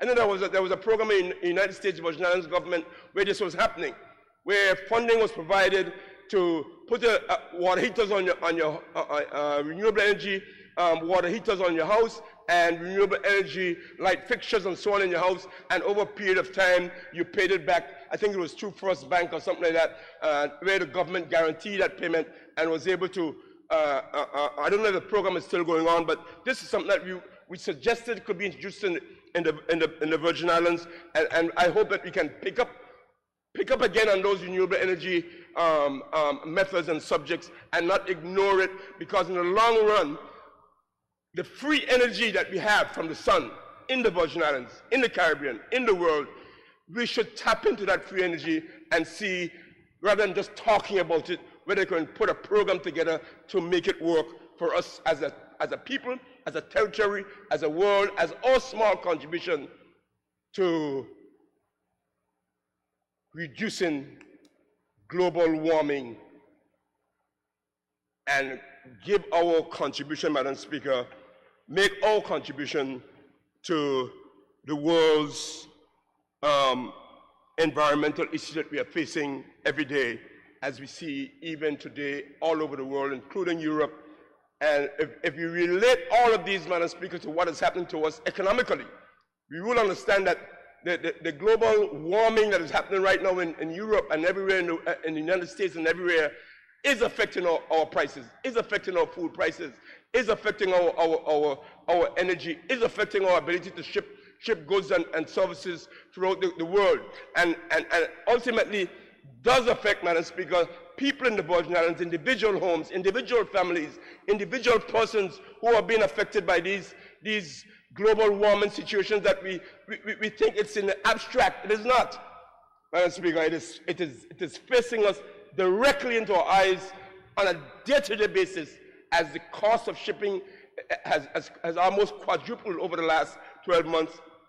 As the cost, Madam Speaker, of food is, every time you have a global warming situation, the price of fruits and vegetables, the price of eggs, the price of all these things, you're getting the bird flus, and whereas eggs might have cost $2 for dozens, some weeks or months ago, it is now costing $4 and $5, Madam Speaker. These are the effects, direct effects, Madam Speaker, of some of the global warming issues that we face, and therefore we must make our contribution, Madam Speaker, to reducing the effects of global warming by doing what we can to use the solar energy that we have in the territory almost 365 days a year, to be able to reduce the global warming effects in the territory, in the world as a whole.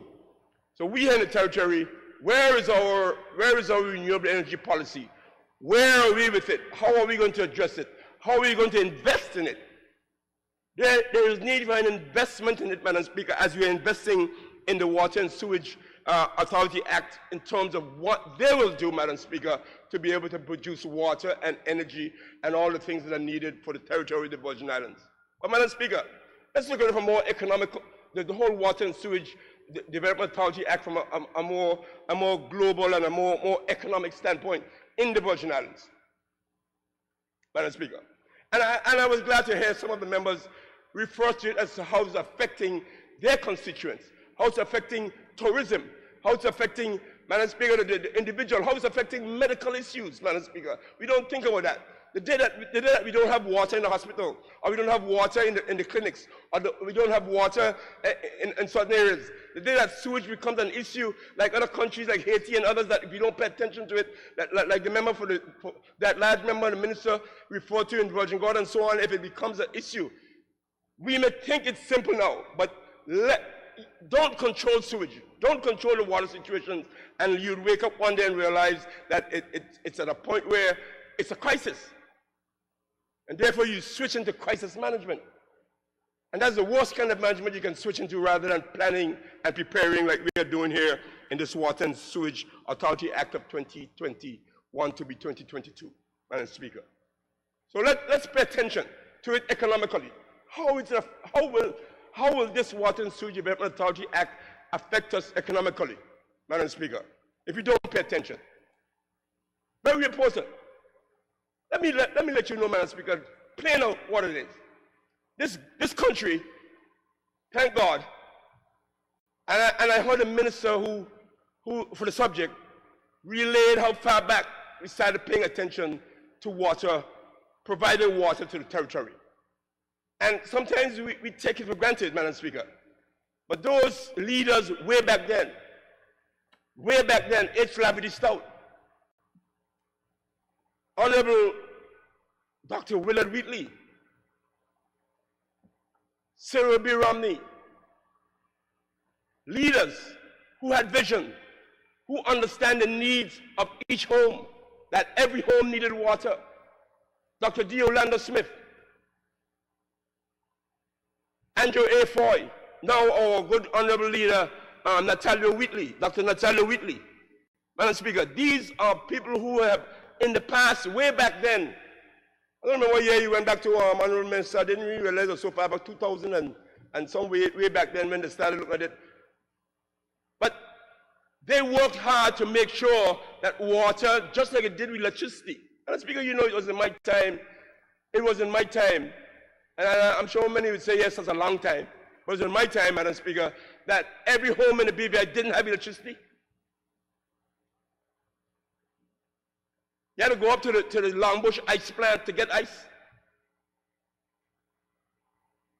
Only in certain areas in rural town and so on you could get electricity.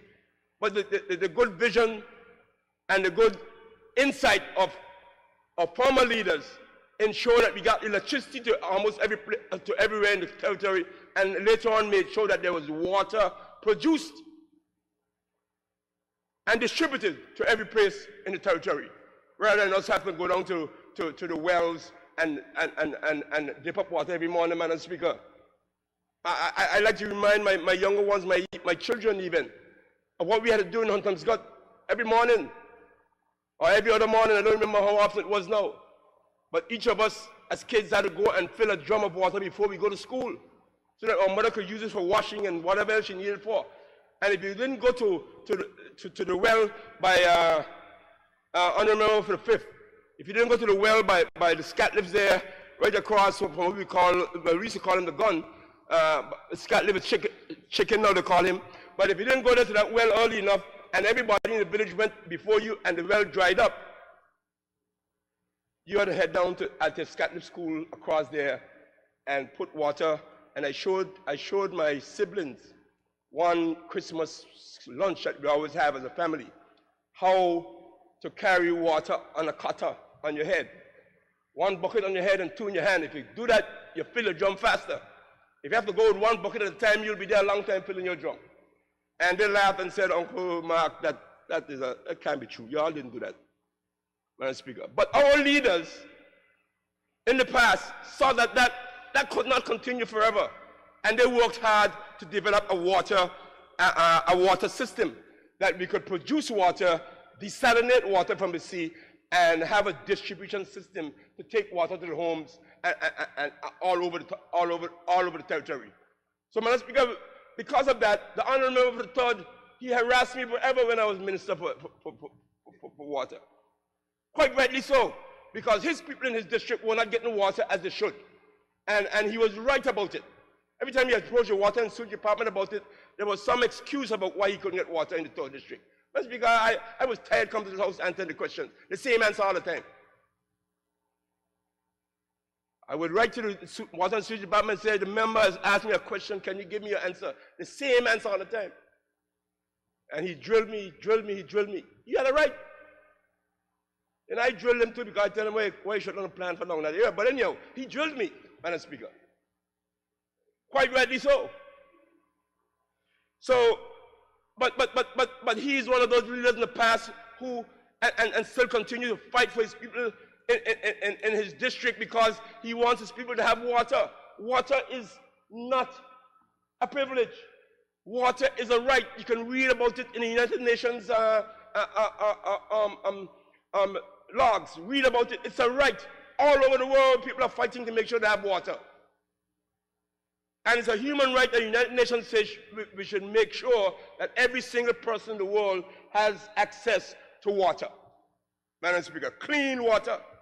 And here in the territory, all leaders have been fighting for that. So I should be no less in supporting this Water and Sewage Authority Act 21-22, because I want to make sure that we have a better situation, a better system of providing water for the territory. But as I was saying, Madam Speaker, economically, we depend on financial services, yes. And we have been, for too long, perhaps too dependent on financial services revenue. And you know, Madam Speaker, we see it mostly from the eyes of what the government collects. And yes, we see it also from the eyes of the employment it provides and for the business that many persons can accrue through financial services business, because it's one of the most ingenious acts that we have seen that our country have grown to develop, and many persons have copied us on what we have done to be able to provide financial services to the world. And Speaker, little BVI, how much square miles I don't remember there for Minister for at large Minister there. We used to say 24 square miles. Tortola was 21 first I learned in school and says 24. Now we say the whole territory is 40 something. I don't know square miles. But that's a joke in the world. And we, little BVI, provides big financial service to the big world. Yeah, we get in trouble sometimes with it. But we have a regime and a system that, while it may not be flawless, it's well established and it's well developed to be able to provide services to people all over the world from a financial standpoint. But Madam Speaker, we perhaps sometimes depend too much on it. So there's always talk. Premier Minister, effective Minister for Tourism. Whether I have a junior minister, not you the one responsible for it. Tourism needs to be looked at and not talked about anymore, but looked at as an area that we as a country have as a natural resource more than most places in the world because of the unique nature of the Virgin Islands in terms of providing tourism pleasure to people all over the world. It was seen, Madam Speaker. It has been seen. It has been seen, and I'm connected to this Water and Sewage Development Authority program, Madam Speaker, because tourism, Madam Speaker, has been seen in the BVI right after the pandemic in the last 9-12 months, thanks to this good government, Madam Speaker, who have kept their eye on the tourism sector and ensured that people who come into our shores and if they came, that they were well taken care of, whether they could get water in Virgin Gorda or not. Madam Speaker, I'm connecting it. Madam Speaker, we have seen that people have come to the territory in droves in the last nine months. Madam Speaker, July has been one of the best Julys that I have ever seen, even prior to the pandemic and prior to the hurricane, in terms of, I wait to see the numbers of overnight visitors to the territory in July. I drove down the road this morning, Madam Speaker. I never see a Disney cruise ship here in August. Never in my life before. But they're here because people want to come to the Virgin Islands. The Virgin Islands is a unique, has a unique natural resource for attracting people to its shores. I tell people that you might go to the Bahamas to go sailing. You might go to the Grenadines, St. Vincent and the Grenadines to go sailing. You might go to other parts of the world, but there's no place like sailing in anywhere else in the world like the Virgin Islands.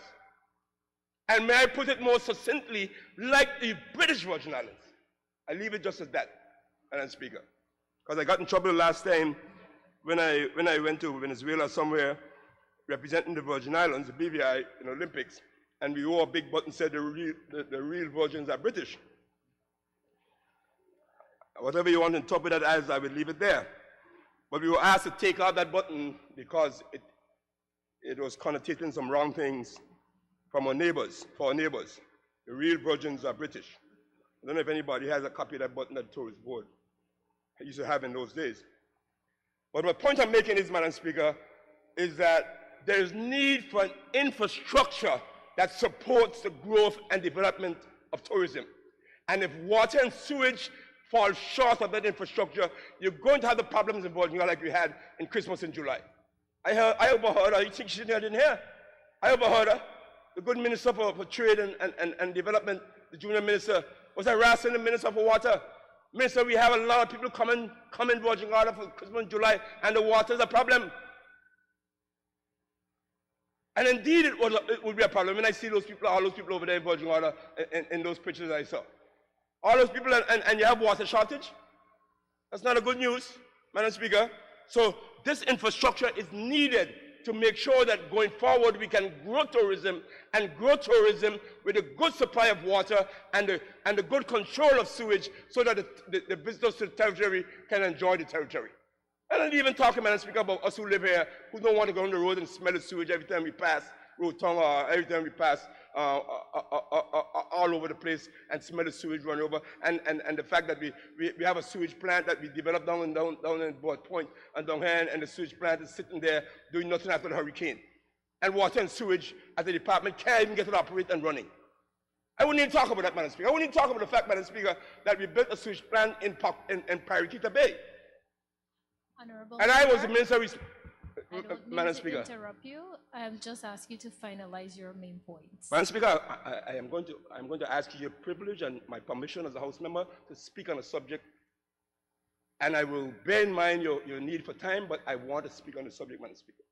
So, of course, I will grant you that so time. while I do respect you, Madam Speaker, I have my democratic right to speak in the House on subjects like these. Of course. So I hope you can give me a little leeway. Of course. I'm just going to ask how much more time you require.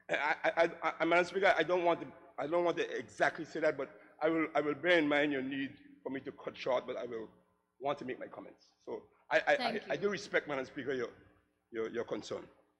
Thank you very much for the privilege. Madam Speaker.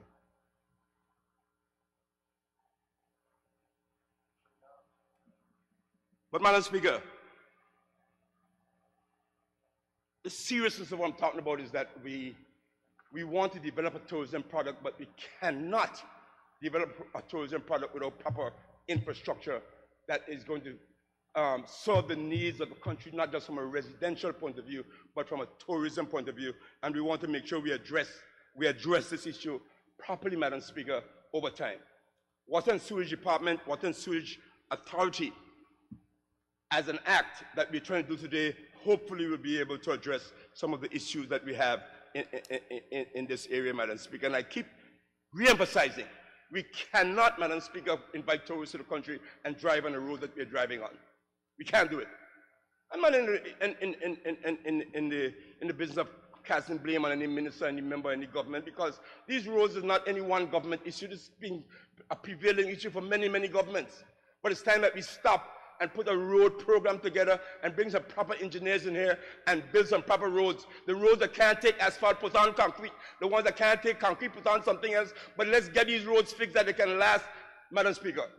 You can't keep telling me I got to drive down Paraquita Bay Road all the time in the way the road is and tell me it's all right, we getting there. You can't tell me go up East End because they tell me that they're digging up for sewage problem, that I got as a constituent, as a person of the country, I must be able to drive forever in these potholes and duck in every area and going left to right and center to forward. You can't continue telling me that, Madam Speaker. It's nothing to do with this government. It's to do with the whole issue of putting a proper infrastructure in the country to solve the country's needs, not just from tourism, but a residential point of view, Madam Speaker. I tried to fix the roads.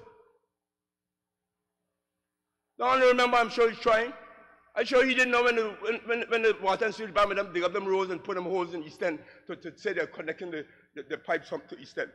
Madam Speaker, Water and Sewage Department, when I was there, Madam Speaker, we went all the way to put some pipes from where place in Long Swamp, pipes on Long Swamp to Parakeet to connect with the water, with the sewage, with the plant that we built there. When they done bury the pipes, somebody from CDB come and say, a good engineer said, them pipes too small for the future growth of East End. 50 years from now, the pipes ain't gonna use. So she said, dig them back up and put on new pipes. There we go again. Back up again in sewage. These are the things that happen. And I know the situation with governments. I know the situation with the minister. I'm sure he's frustrated just like I was. But, Madam Speaker, we have to come to a point where we make an overall plan and make the thing work and make it happen for the residents and tourists of the territory. We cannot continue with these roads. That's the way I am, Madam Speaker. I can talk now, Madam Speaker. So let's fix them. Let's look at the territory's infrastructure and let's fix it once and for all. Madam Speaker, Water and Sewage Department, Madam Speaker, you know it's $100 million? Let's write it down. 100, 000, 000, dot. $100 million. Water and Sewage Department have been in deficit, taking the taxpayers' money of $100 million over 5 years. Multiply 22 by 5. 22 million by 5. One government cycle. $100 million, and it's more than that, Madam Speaker, because if I add in the cost of operations, that's the cost of paying for the water. But if I add in the 3 or 4, I don't know how much minister it is, $5 million to operate Water and Sewage Department, you're much more than that in deficit, if you're looking from a business standpoint. So we got to address that matter. And don't tell me, Madam Speaker, you're going to make the taxpayers pay no more money. Then right, when you're throwing 40% in the ground. And we talk about that all the time. I talk about it my time. The people talk about it my time and Honorable Fraser's time and everybody's time before as ministers. We have pipes that are busting every day. We learn that there's a new pipe to put into use. What do you call that kind of pipe? What? HDPM or something, some new pipe that don't bust like PVC pipes. But we ain't put them in. We worry about the $3 million cost that told me to cost to put them in, but we're trying to make $10 million, $20 million. Okay? So the Ministry of Finance can tell you one thing, you over here, the minister trying to get the thing done, and they're going to tell you they can't afford to approve $3 million to change the pipes. And the people in the territory, the customers, going to tell you that every day I come up with this pipe broken that I call Water and Sewage, but when you tell them the problem, the Ministry of Finance don't want to agree to finance $3 million to be able to put in the right pipes so they don't break. The pipe to the prison every day. Think of one day that pipe being broken. One of these days when the prison get water, I'm coming down here and broke the pipes for us. You can fix the pipes for us. We got to address these things.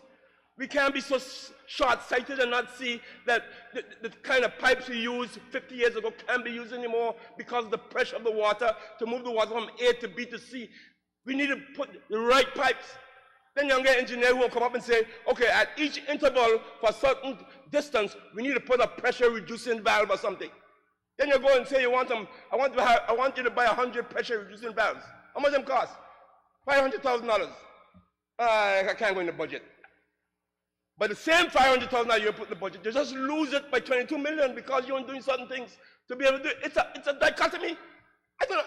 I get confused sometimes when I deal with it. If I was the CEO of that company, and I hope I don't want to be the CEO of the Water and Sewage Department Authority because somebody's heads will be rolling. I hope the minister know that he's not building a Water and Sewage Department Authority to be like the department.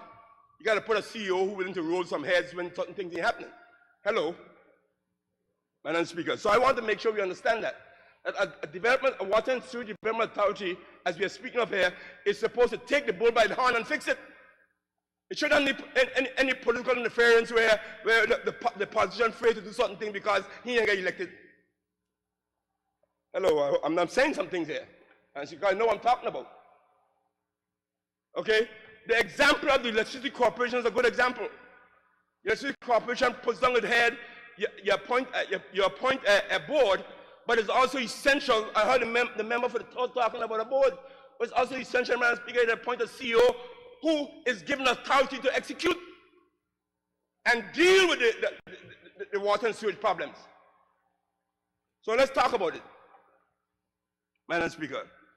Appoint a proper CEO, a deputy CEO, who ain't afraid. Madam Speaker, in fact, several corporations in the world who have to get turned around. They appoint a CEO who they know in 12 months time he gone.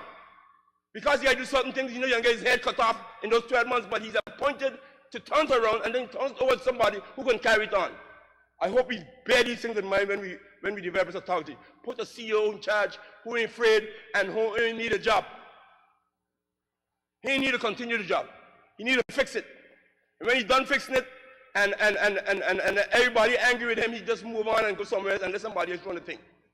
You know what I'm talking about, Madam Speaker? So I'm going to wrap up now, Madam Speaker, because I've taken up more of your time than you wish me to. I always appreciate your little guidance there and say that this is an important aspect in the territory's infrastructure development. I want to thank the Premier and his Minister for bringing it forward. I want to encourage them. I want to support them in taking these infrastructural things forward, because I was hoping, Madam Speaker, that this COI thing don't stop us from doing anything. Everybody afraid? I can't get anything done. Even the private citizen can't get anything done. Everybody fighting, the government workers fighting to do anything. But I'm glad to see that this government have moved to move something substantial as this forward, even in these times, Madam Speaker. So I look forward to fully support my good ministers and my good government. Thank you, Madam Speaker. Thank you, member for the 4th District. I call on the territorial member, Honorable Carvin Malone. Madam Speaker, thank you very much for the opportunity to be very brief. I promised. The promise made is a promise I always keep. But I could not let this measure go without supporting yet another brilliant initiative brought forward by my honorable colleague from District number 5. I have heard him repeat the same thing about 5 times today. It took how many years to say that this was on the book? 45 years on the books. But it's not the first.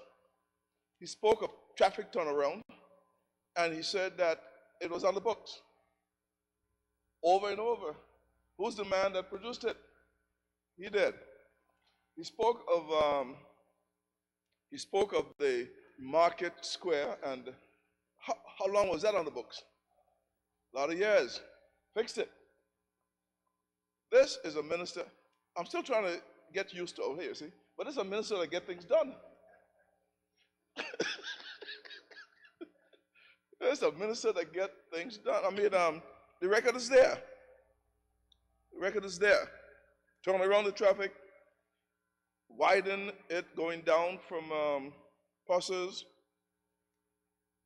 widening it going down in McNamara, although there's some constituents down there who are horrified with the prospect of it being widened down there. But it's on the books. And anything that he meet on the book, he's doing. This again. So I'm here just to lend support to it. And one of the aspects you would continue to find, and it worries people sometimes when I go back and I try to tie in certain things, because there's nothing that stands alone. Nothing. And the more things change, the more they stay the same. I have asked, because there were discussions way back that talked about, is the word amalgamating, joining together electricity corporation together with water and sewage. Because if you talk about efficiency, because I heard some member in here talk about how efficient it was that electricity corporation could get certain things done. So that was one of the conversation.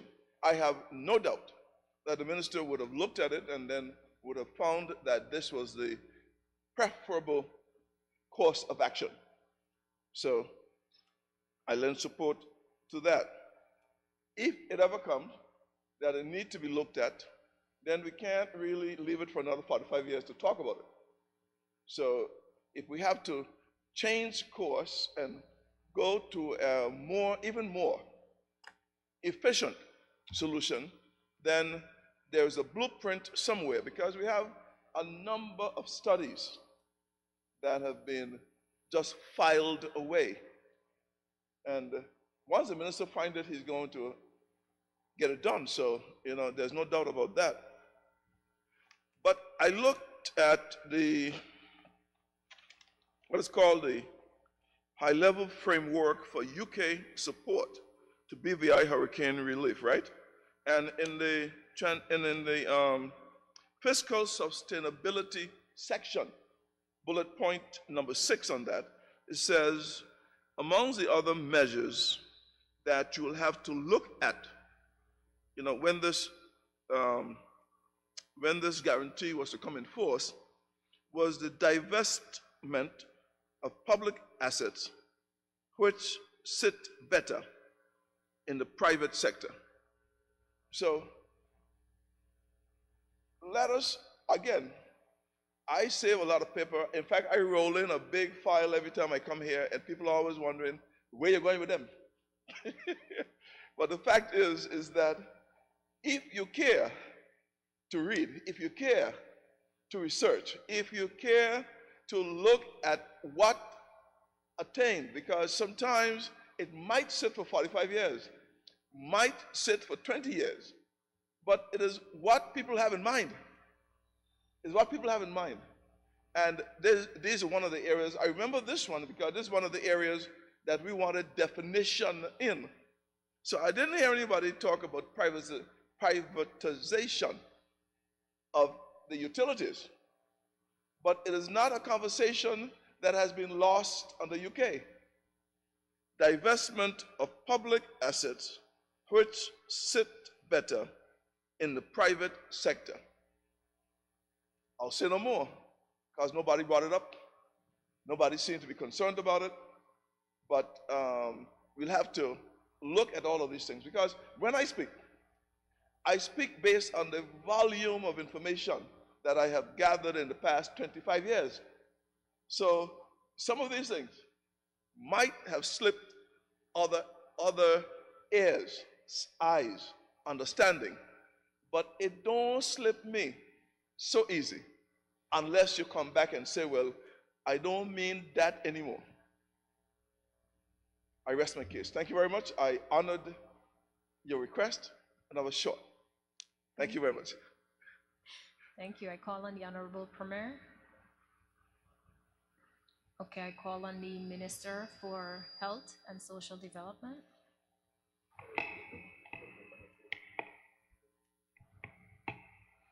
Thank you, Madam Speaker, and I too promise not to be too long in my contribution. I think all the members that has gone before has made some very valuable contribution, but I think it's important for me to ensure that my voice is heard on this very important and very critical transition that is taking place with the Water and Sewage Department. The Water and Sewage Authority Act 2021, which subsequently I'm sure will change to 2022, Madam Speaker. Madam Speaker, the issue and the problems, particularly with water, and I wouldn't talk about sewage, hailing from the East End, has been well chronicled, and I think we could speak ad infinitum in this House, outlining the challenges and the problems we face as a territory currently. But I think it's important for us to pivot and start to look towards the solution, towards actually strategically dismantling and trying to address the issues that we face to fix the problems that we face. It is said that insanity is doing the same thing over and over and over again and expecting a different result. I've been called a lot of things that I haven't been called insane. So I intend not to continue to do the same things over and over again. I think we need to give this shift or this pivot that we're trying to attempt to do an opportunity. The minister to my left knows very well my concerns. I've expressed them openly while I was in opposition to the move that we're making. And I've also expressed them privately with him in terms of my specific concerns in us moving forward in terms of making this an authority. And those specific concerns are shared in this House. And I heard many of the members express some of those concerns. We cannot treat these particular transitions of departments that have not been functioning to this I'll be kind to say to this optimal capacity, and just transition them to a statutory authority and treat it as a check the box exercise. We have to ensure there is a clear policy position on the way forward for this authority. And I think the committee stages of this bill is going to be very critical for us. I agree that we're not going to get it all right the first time, but there's some very specific and deliberate things that we need to do as a House to ensure that this authority functions the way it needs to function to bring value to the people of this territory.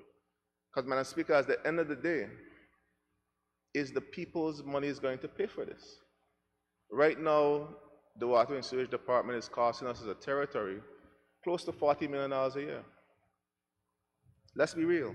If you look at operational expenses, the monies that we're paying on water production, in close to 20, if you're paying $27 million on water production, and the $5 million and the about $5 or $6 million in operation, that's close to $30 million. If you're talking about the investment that is going to be required to address the issue that we have with the water, to deliver water to the people of this territory, it is going to cost us at least $40 million a year to make the capital investment into this authority.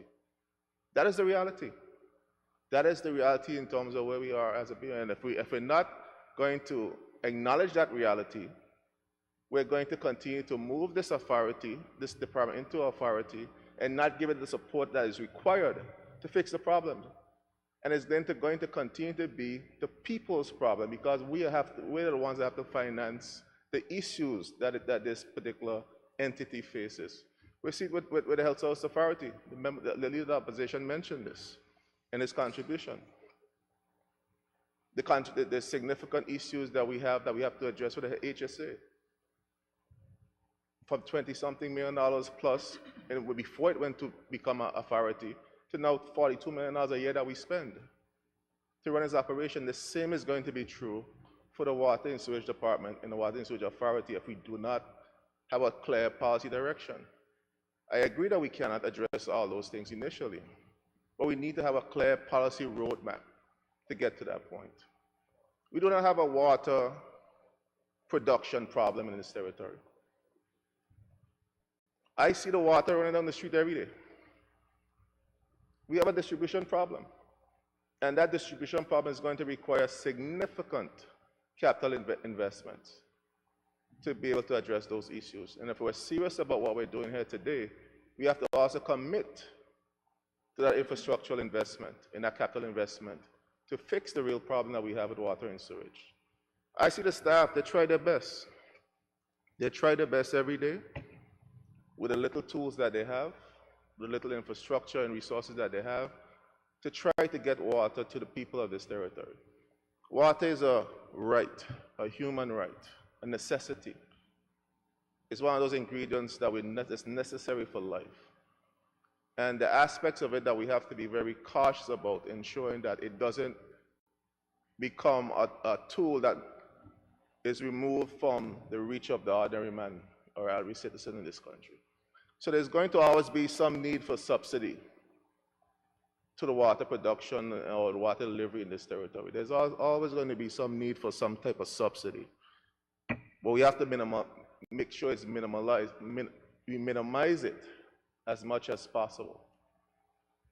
So in principle, Madam Speaker, I have no issue with us trying attempt to do something differently. First, trying to ensure that we're moving in a direction that brings accountability, that brings transparency in terms of the process, and ensure that the people of this territory at the end of the day gets value for money because it's their money. And the member for the fourth raised the point of over $100 million over 5 years. It's not 2 cents, not 2 cents. And a strategic plan is going to assist us in ensuring how, in a phased, in a phased approach with a clear method, in terms of getting to the point of fixing a distribution issue in this territory in terms of water. Because as I said, there's not a production issue, obviously. Until we fix the distribution, we'll then know what the real production needs or consumption needs of the territory, because much persons are not getting the water that is being produced. But infrastructure in this territory is a critical cog, and we're talking about economic diversification and ensuring that our economy is developed in a way that's sustainable. And that's true just what the economy, so goes our infrastructure, so goes our economy. We've been fortunate so far in terms of the services that we've offered in financial services, despite the challenges in terms of telecoms infrastructure and telecoms services that are provided. That too will change as we go into different services and different areas. We need to start to really focus in on our infrastructure overall. Telecoms infrastructure, our communications infrastructure, our road networks, our water and sewage infrastructure, all critical to the growth of our territory and the growth of our economy. So I have confidence once we develop the clear policy guideline, Minister. I know for some time you thought I was against moving forward, and that's not my challenge. My challenge is that if we're going to move, let's move properly. Let's move with a clear focus and a clear understanding of where we're moving and how we're going to move. Not just do a check-the-box exercise. It's too much money at stake, and not just the money we're concerned about.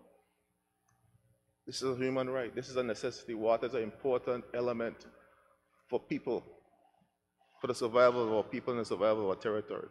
So we have to ensure that we get it right. And we also have to ensure that the survival of this is not dependent on any political entity. There needs to be a level of independence in the authority for it to function. FSC was able to function the way it did because it had its level of independence in the way that it functioned. You put proper leadership in place, you put the elements for it to be successful, and you allow these entities to work and these entities to function. I have some aspects of the bill that I have some concerns with in terms of the minister's powers. We have to make sure that we have to be careful that we don't create an entity on one side. You have a rogue minister that comes into office and messes and interferes with the progress of this particular entity. These particular initiatives have to be national initiatives. They have to transcend the political class and any political leadership because they're about our national interest and national good. So I think we have to be careful the level of power and authority we give the minister in terms of involved in the details of the running of the organization. But we also have to ensure that the organization has some checks and balances to make sure that they themselves don't become a rogue entity and run off and do as they please and not follow the policy direction of the country. And if we have a national development vision for water as a territory and as a people that is followed and are not a rogue entity to do as they please and not provide the services that we need to the people of this territory for their sustainability. So we have a lot of work to do ahead of this debate. I believe that we have to pay keen attention to the legislative framework. I think the suggestion made by the Leader of the Opposition in terms of some type of clear roadmap or some clear vision, if it doesn't already exist, has to be paramount in the establishment of this entity and how we move forward. We have to ensure that there's some clear deliverables, because the concerns raised by the territorial member in terms of a tourism product in our economy are critical, particularly in Virgin Water, and particularly all around this territory that requires water production. I know that it's extremely acute in Virgin Water, particularly during the July month when we had that influx of persons. But it's a reality all over the territory. And we need to ensure that the capital investment is realized to ensure that we systematically address these issues of distribution until we get to the point where, and the minister, I think he said within 5 years, you're looking at a phased approach in terms of the reduction of persons, the liability or the dependency on central government. I think you're ambitious, but I think it requires stern and firm leadership at both the authority level and both the board level. And I agree with the assertion that we have to be very deliberate in terms of the persons that are placed at the board level and at the leadership level within the authority to ensure that we have a no-nonsense approach to really reducing that 40% dependency in terms of the subvention. Because the reality is that we cannot afford to continue to grow on the opposite side of things. So I support this move. As I said, not doing anything is not an option, but let's do whatever we have to do in a proper way. Make sure that we do as much as we can to properly assess the legislative framework, to ensure that we have the clear policy guidelines in terms of the way forward, and to ensure that we give the necessary capital support to the authority to be able to put the infrastructure in place that is necessary to be able to make the authority self-sufficient as much as it can. As I said, we will always need some level of subsidy, particularly for water, sewage, and those type of public utilities, because the reality is that if you have to sell them at the true cost, especially with electricity, persons we right now are challenged with electricity, but if you have to sell electricity at the true cost of production, we really can't pay for it. So there's also always going to be a level of subsidy that's required from the government as a public good. So I support this move, Minister. I look forward to a more comprehensive discussion in the committee stages so that we could then refine this this bill to the point where we have a bill that we think is good enough to start the process. And of course, we'll always have subsequent need for amendments as we move along and see the deficiencies and the challenges, but you have my support as we move forward. I thank you. Thank you, Minister for Health and Social Development. I call on the Premier.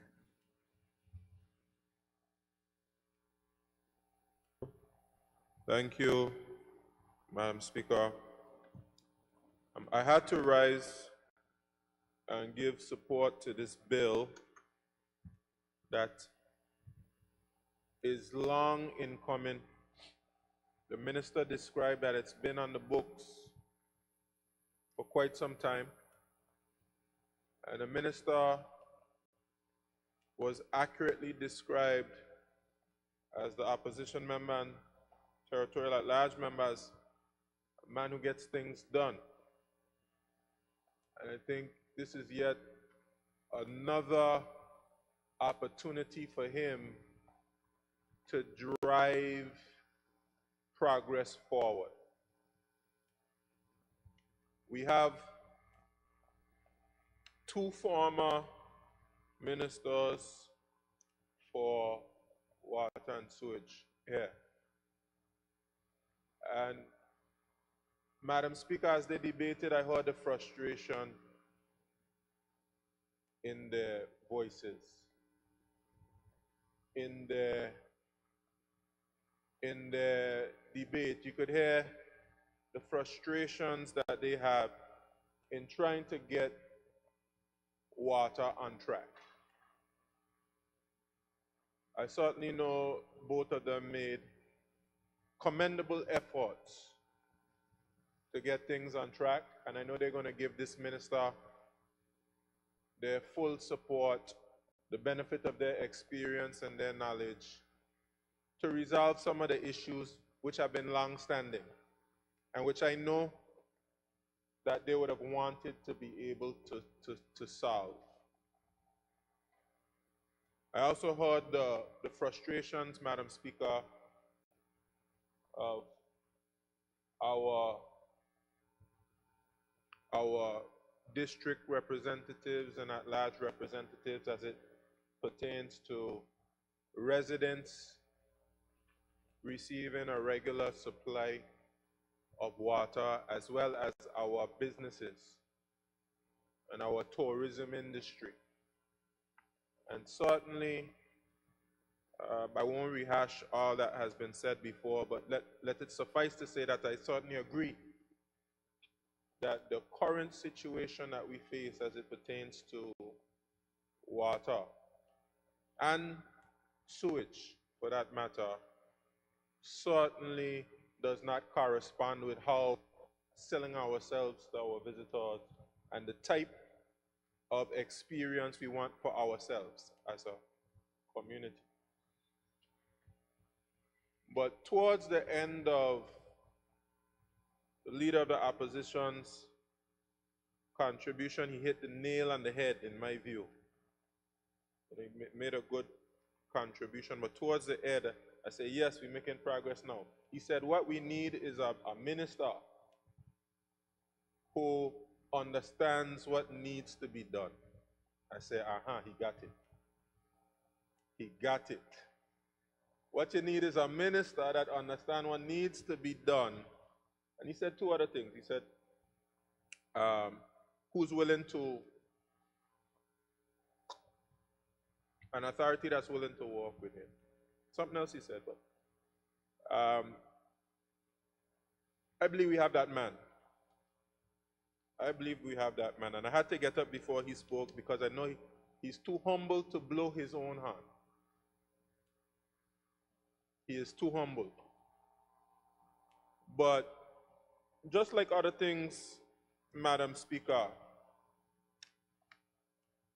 this minister can look at a situation and he can come up with solutions and he can deliver. He can deliver. And you don't want to see this minister have public works, water and sewage and them out on the weekends. Walking when they normally you can't get them out there.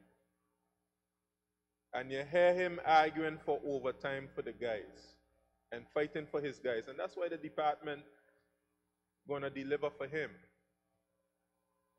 It's going to deliver for him. Because he believes in results and solutions and getting things done. It was the same thing when he was by the DMV, working with Honorable Fraser. And he turned the DMV around. It's no different with water. Now, he's been able to analyze the situation and say, these are the challenges holding us back. You hear what he said when he debated? You got his wings tied up. You got to take off the string off the wings and let the man soar. He can get the problem solved if you just stop holding him back. Because he has the character to be able to get it done. He has the vision to be able to get it done, and he's built the relationships to be able to get it done. And he will get it done if we just allow him to spread his wings, which is what we're doing now with going statutory. Now, the other thing is we have to be able to solve the challenge with the water and sewage. That's why we're going statutory. Some persons question whether you're going to solve the problem by going statutory, but going statutory is important for a number of reasons. And we can just look at electricity as an example. Now, electricity will collect more revenue than water and sewage. One of the most important reasons why electricity will collect more is they're not afraid to turn you off. They will turn off the premier, they'll turn off the magistrate, they'll turn off, I don't know if they turn off their own family member, they probably turn off their own family member. Look, I'll tell you this. You have to try hard to get them not to turn off government. Because government owe them money. I ain't going to talk about some of them statutory boards that owe them some money. But government owe electricity money. And if you do not pay them, they will turn you off. And I don't want to be embarrassed to be in my office and in a meeting and then the lights go out. They'll turn you off. When they turn you off, people go and pay. In fact, it make it worse now, they don't even have to come by your house now. They want more efficient ways of turning you off. They could just sit down in their office now, press a button, and all of a sudden you see your TV turn off, fan turn off.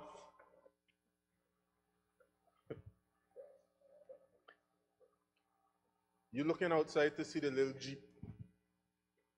I mean, don't laugh for they put me on the thing again. They the little orange Jeep.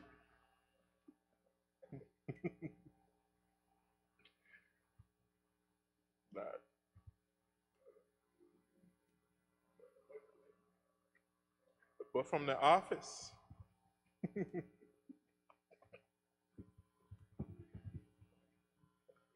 The office is turning me off. And you gotta go pay if you want electricity. Yeah? So,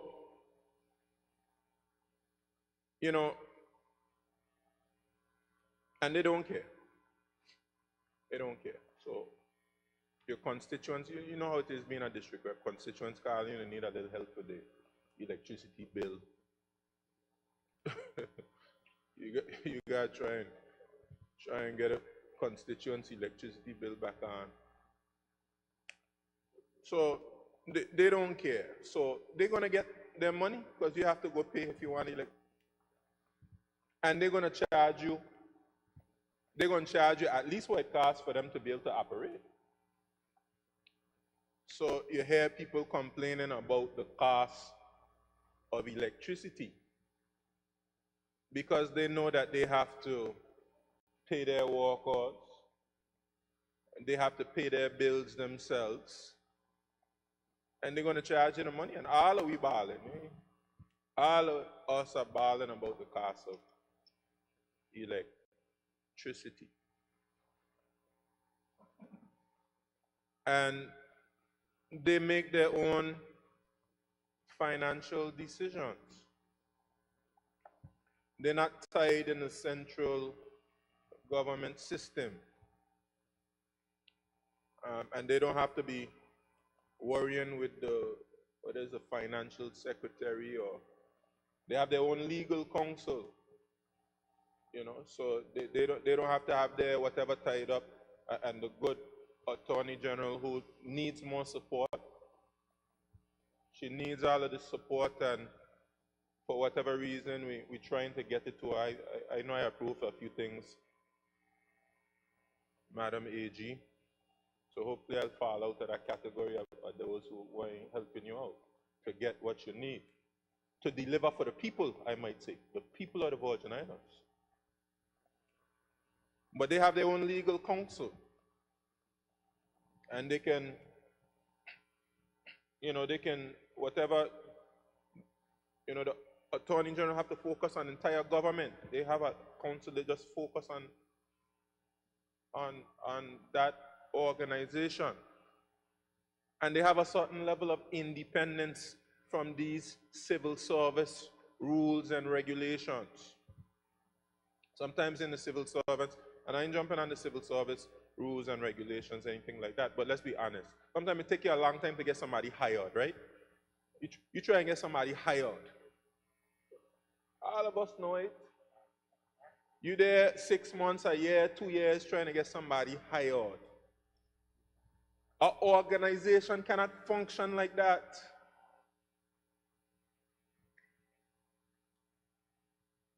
So for these reasons, statutory body is more appropriate for something that wants to function more in a business-like way. Because it's a utility, but it's a business, like you're selling water. A government doesn't necessarily have to sell it at a profit, and like the Minister for Health and Social Development said, there's still some need to subsidize, but you at least want to give value for money. So you have to operate in a more business-like manner. Now, of course, if you take a statutory body and operate it in the same inefficient way that sometimes the bureaucracy functions, then you defeat the whole purpose. You defeat the whole purpose. Wouldn't make any sense. And then, of course, it's something you have to watch with the statutory bodies. I have to be honest with you. Some of the statutory bodies, you're giving them a subvention and their salary's gone through the roof.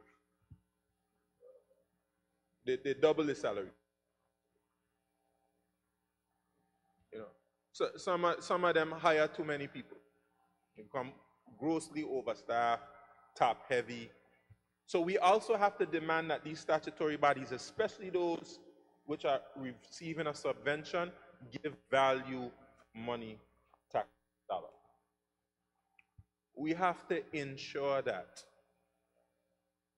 We have to get them under control. Some of them who out of control, we have to get them back in control. Because just because you're a statutory body, in my view, doesn't justify some of the exorbitant, sometimes salaries, exorbitant benefits, rather than what civil servants are making. I'm not saying that, because we have to review civil servants' salaries as well. Pay civil servants what they deserve. And the disparity between the statutory body and the civil service is just too wide a disparity. We have to do better with the civil servants, and perhaps we got to pull back on the statutory bodies a bit. But I believe going statutory, as has been said, with the right leadership, and we have that, with the right leadership, and I know that we'll do a very good job of selecting a board. And we're going to be selecting boards with persons who their competence won't be in question. And that's important for us to do. We have to put board members in place who are competent, and also board members who recognize their responsibility to the people. Because remember now, you're being appointed by cabinet. You're being appointed by ministers who are elected to the people. So you can't get there and forget how you got there, as though you put yourself there, and then you start to do what you want, and nobody can say a word to you. No, that can't work. So you have to be competent, you have to have a vision, but you have to recognize how you got there. The minister who put you there and the cabinet who put you there are accountable to people, and you have to be able to hear the cries of the people. And like the member for the 4th District said, the CEO is important in making sure it functions in a business-like way, and that it's efficient and it gets things done. Now, it's been said before that we have over $20 million deficit between what we expend and what we collect. And as Minister of Finance, I have to tell you that with the tightness, the fiscal tightness that we have right now, we need to be able to close that gap. It's critical and essential. There's a lot of things that we have to do, and those are some of the areas, that gap for water and sewage that we're experiencing right now, along with some statutory bodies that we have in terms of making sure we get better value for money there, and some other areas. You know, I say it every now and again, just to keep it in person's minds, unfunded liability, which is pension. You know, if everybody were to, persons who are eligible for pension retire today, you know, the whole government gone bankrupt. It's something we have to address. And if we can fix those things, as a government, we'll be able to have a little bit more fiscal space to do the things that we know need to be done. Invest in our schools, invest in our clinics, our hospitals, buy the equipment we need, you know, do programs to help train our young people, all of these different types of things we can do. But it's very hard to do when you have some of these areas that's bleeding money. It's very difficult. And I just want to congratulate the minister and congratulate the Water, Sewage and the Ministry of Communications and Works for all they've been able to do given the situation that they face right now. God knows it's not easy to manage. You don't have the resources sometimes. You don't have the capacity sometimes. It's difficult to get things done. But I see a brighter day ahead. I see a brighter day ahead. And I believe that the Minister for Communications and Works will lead us to that brighter day so that we could bathe without a problem. But let the water flow and feel good about it. And we could get the farmers the water. You know, and we wouldn't have to take all of them blows. Not we. I wouldn't have to take them blows about getting the waters to the farmers, and then we can do some of the things we need to do. If we need to put a pump to get the water up the hill, or if we need to get sturdier pipes, we just make that investment. And also we can't underestimate, I can't run away from it, these things need finances.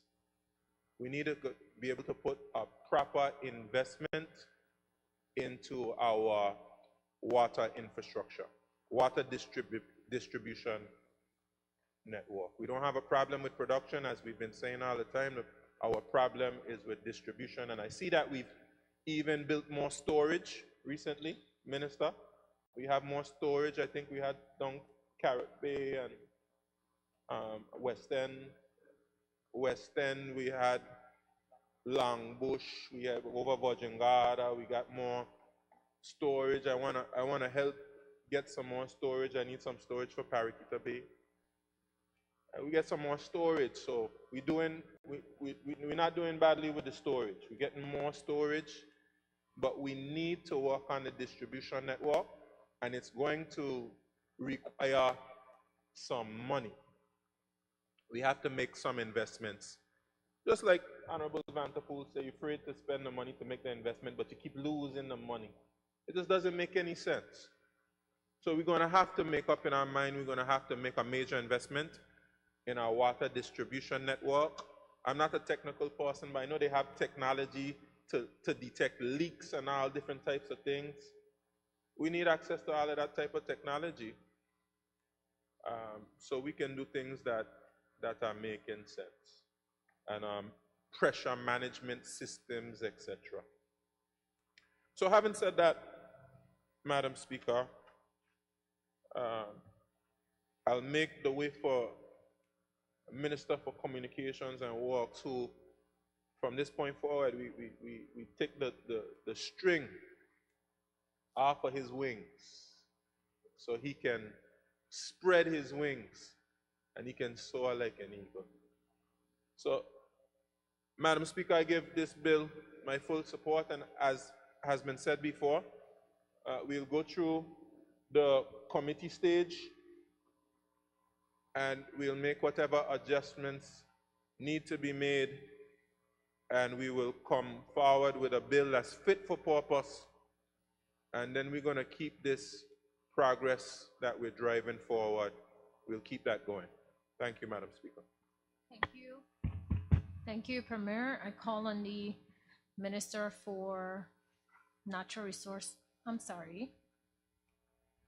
the Minister for Communication and Works.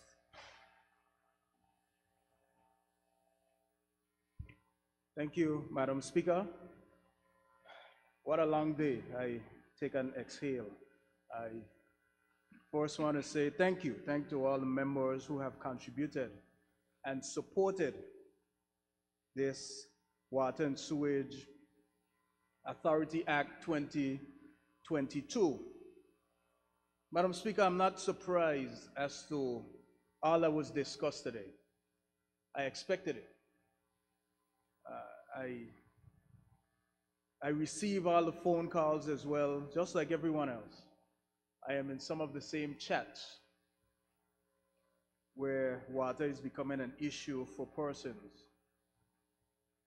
I received a WhatsApp this morning at about 6 a.m.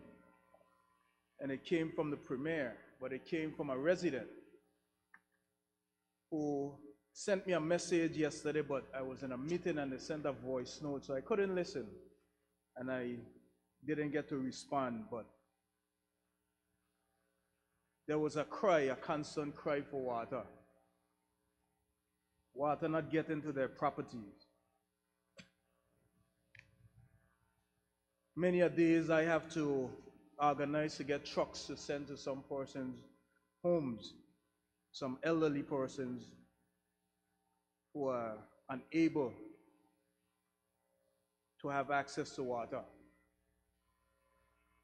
But Madam Speaker, this Water and Sewage Authority Act should resolve a lot of these issues, and the plan is already in place. I mentioned that it was 45 years ago where it was approved to have a statutory body for the Water and Sewage Authority. But we're here now, and we're not making any excuses. We've heard, we've ventilated all the issues. We have all the technical persons in place. We have multiple reports on our books. We have multiple plans to solve these issues. And this is the first step, I can say, in terms of getting those issues resolved. Madam Speaker, as we go through the committee stage, I know we'll discuss some of the matters I would raise. I know the member for the third spoke about the makeup for the board and why is there someone pertaining to law there. But Madam Speaker, you would have heard me say that we have quite a few illegal connections and certain things that would hamper us from collecting revenue. So I know somewhere in the legislation we'll speak to some summary convictions where we'll make sure that we have everything ironed out so that we can charge persons for some of these matters. We have, Madam Speaker, all those plans. I know the member spoke about a schedule of operations. We have all that ironed out and ready to go. We will definitely and most definitely reduce the bureaucracy in terms of why the department is not functioning, and we'll be more efficient. We'll be able to stand and even mimic what is being done with the BVIEC. They have utility software, they have their billing software and all that. And I'm not sure it is necessary for us to reinvent the wheel, because those things would create some efficiency in the system. Madam Speaker, I heard the member also speak about the water plants on the east and various getting water to Balsam Gut. I know in some meetings, Madam Speaker, I heard where some of the technical persons spoke about using the gravity that gets the water to Balsam Gut was much better, more efficient than utilizing 2 to 3 pumps from the Babe plant to get water up to Balsam Gut. I know we have needs to purchase some more pumps so we could get water to those persons in the higher elevation. Madam Speaker, a critical component missing is that is necessary is a pressure release system that we need for our terrain, and that is necessary throughout the territory, especially having to pump water up the hills.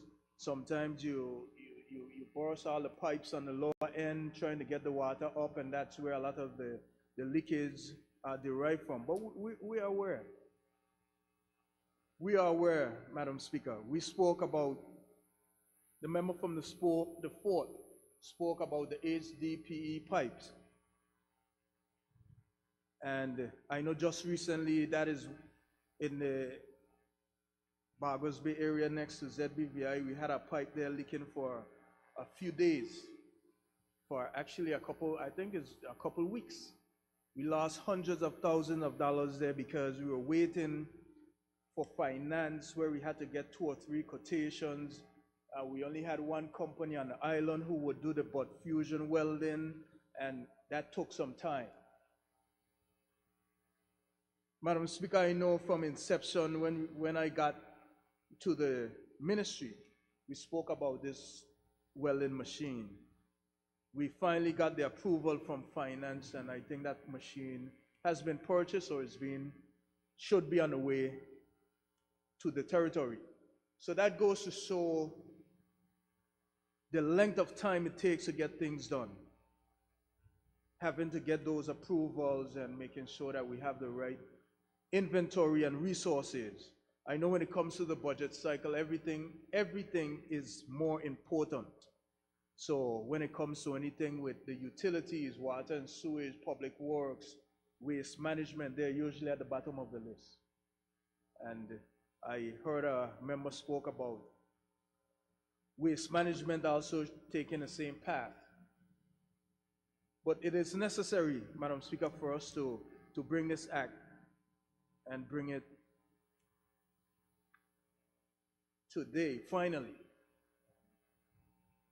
And I'm quite intrigued that all members found it necessary to have supported it. Madam Speaker, I want to quickly just remind or mention here in this house that I've heard the member for the third on a couple of occasions spoke about free sewage plants. The Board Point sewage plant and even the Paraquita Bay.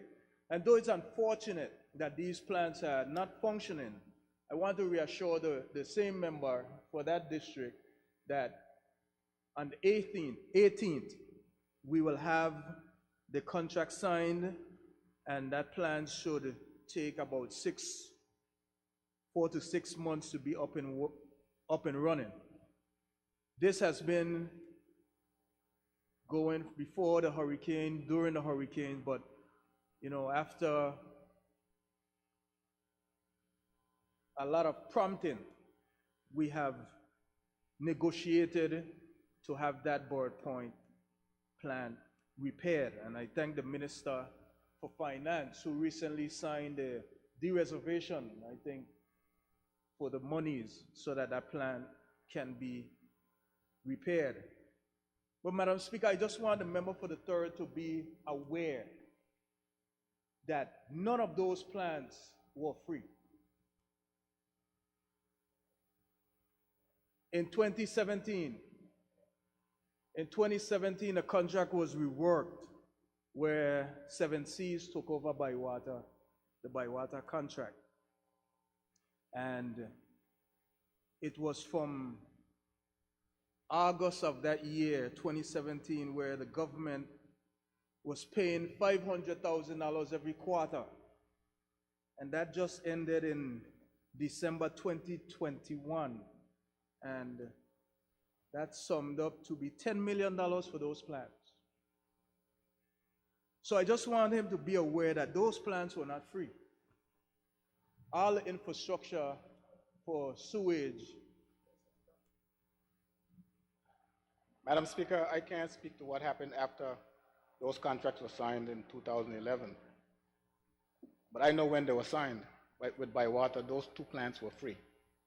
If something took place after that, the minister should speak to that. Thank you, Madam Speaker. That is what I'm speaking of. In 2017, when the Seven Seas took over the Bywater contract, there were negotiations with the government.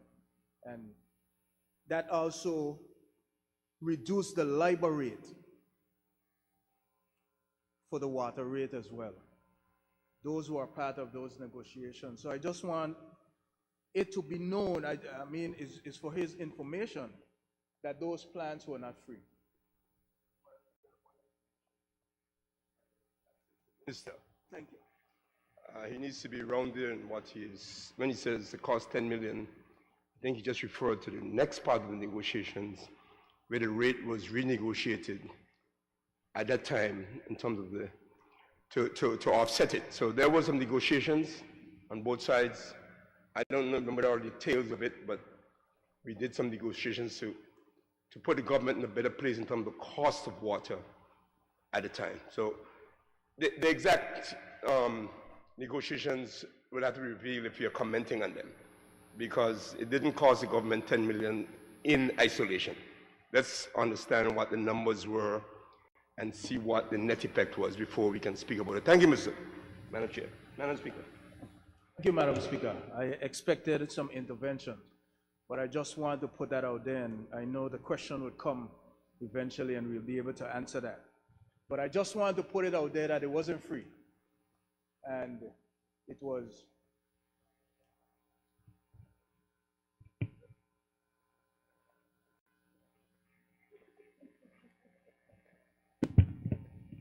So, Madam Speaker, we will have those plants up and running. We have the funds ready. The Paraquita Bay plant, we send that out to tender, and we're waiting to award that contract as well.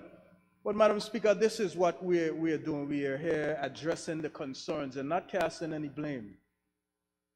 I know the residents of the Kaingambe community. It was a contract signed with Toshiba also, where we addressed the sewage issues there. And now they have a state-of-the-art sewage plant. So we are working to address based on what we have available, Madam Speaker, and this would continue. And this bill would help to make sure that all the people of this territory have access to water and proper sewage system. So, Madam Speaker, as we go into the committee stages, I spoke about having, after a 5-year plan, where we'll see a reduction in subvention from the government. And though my member to the right from the Minister for Health said that's quite ambitious, I see it being possible based on having the autonomy to purchase more meters, having the ability to do more repairs, and being able to generate more revenue. Madam Speaker, I know before the hurricanes, there were about 8 different crews at the Water and Sewage Department doing repairs and doing new installations. Now they're down to 2 crews, and they're strained in terms of getting all the leaks repaired and in a timely manner. And the cries continues. We've reached out to the Ministry of Finance to get additional funding to hire more staff, but we understand up to date, the issues there. But with having this authority as a statutory body, we'd hope to get those things addressed. So, Madam Speaker, as we go into the committee stage, I again want to thank the members for their support, and I look forward to having further discussion on this matter. Thank you. Thank you.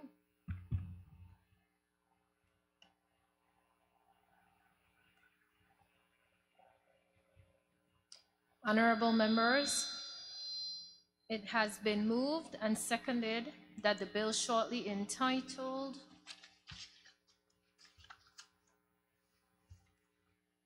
Water and Sewage Authority Act 2021 be now read a second time. Those in favor? Those against? The ayes have it. I call upon the clerk to read the bill a second time.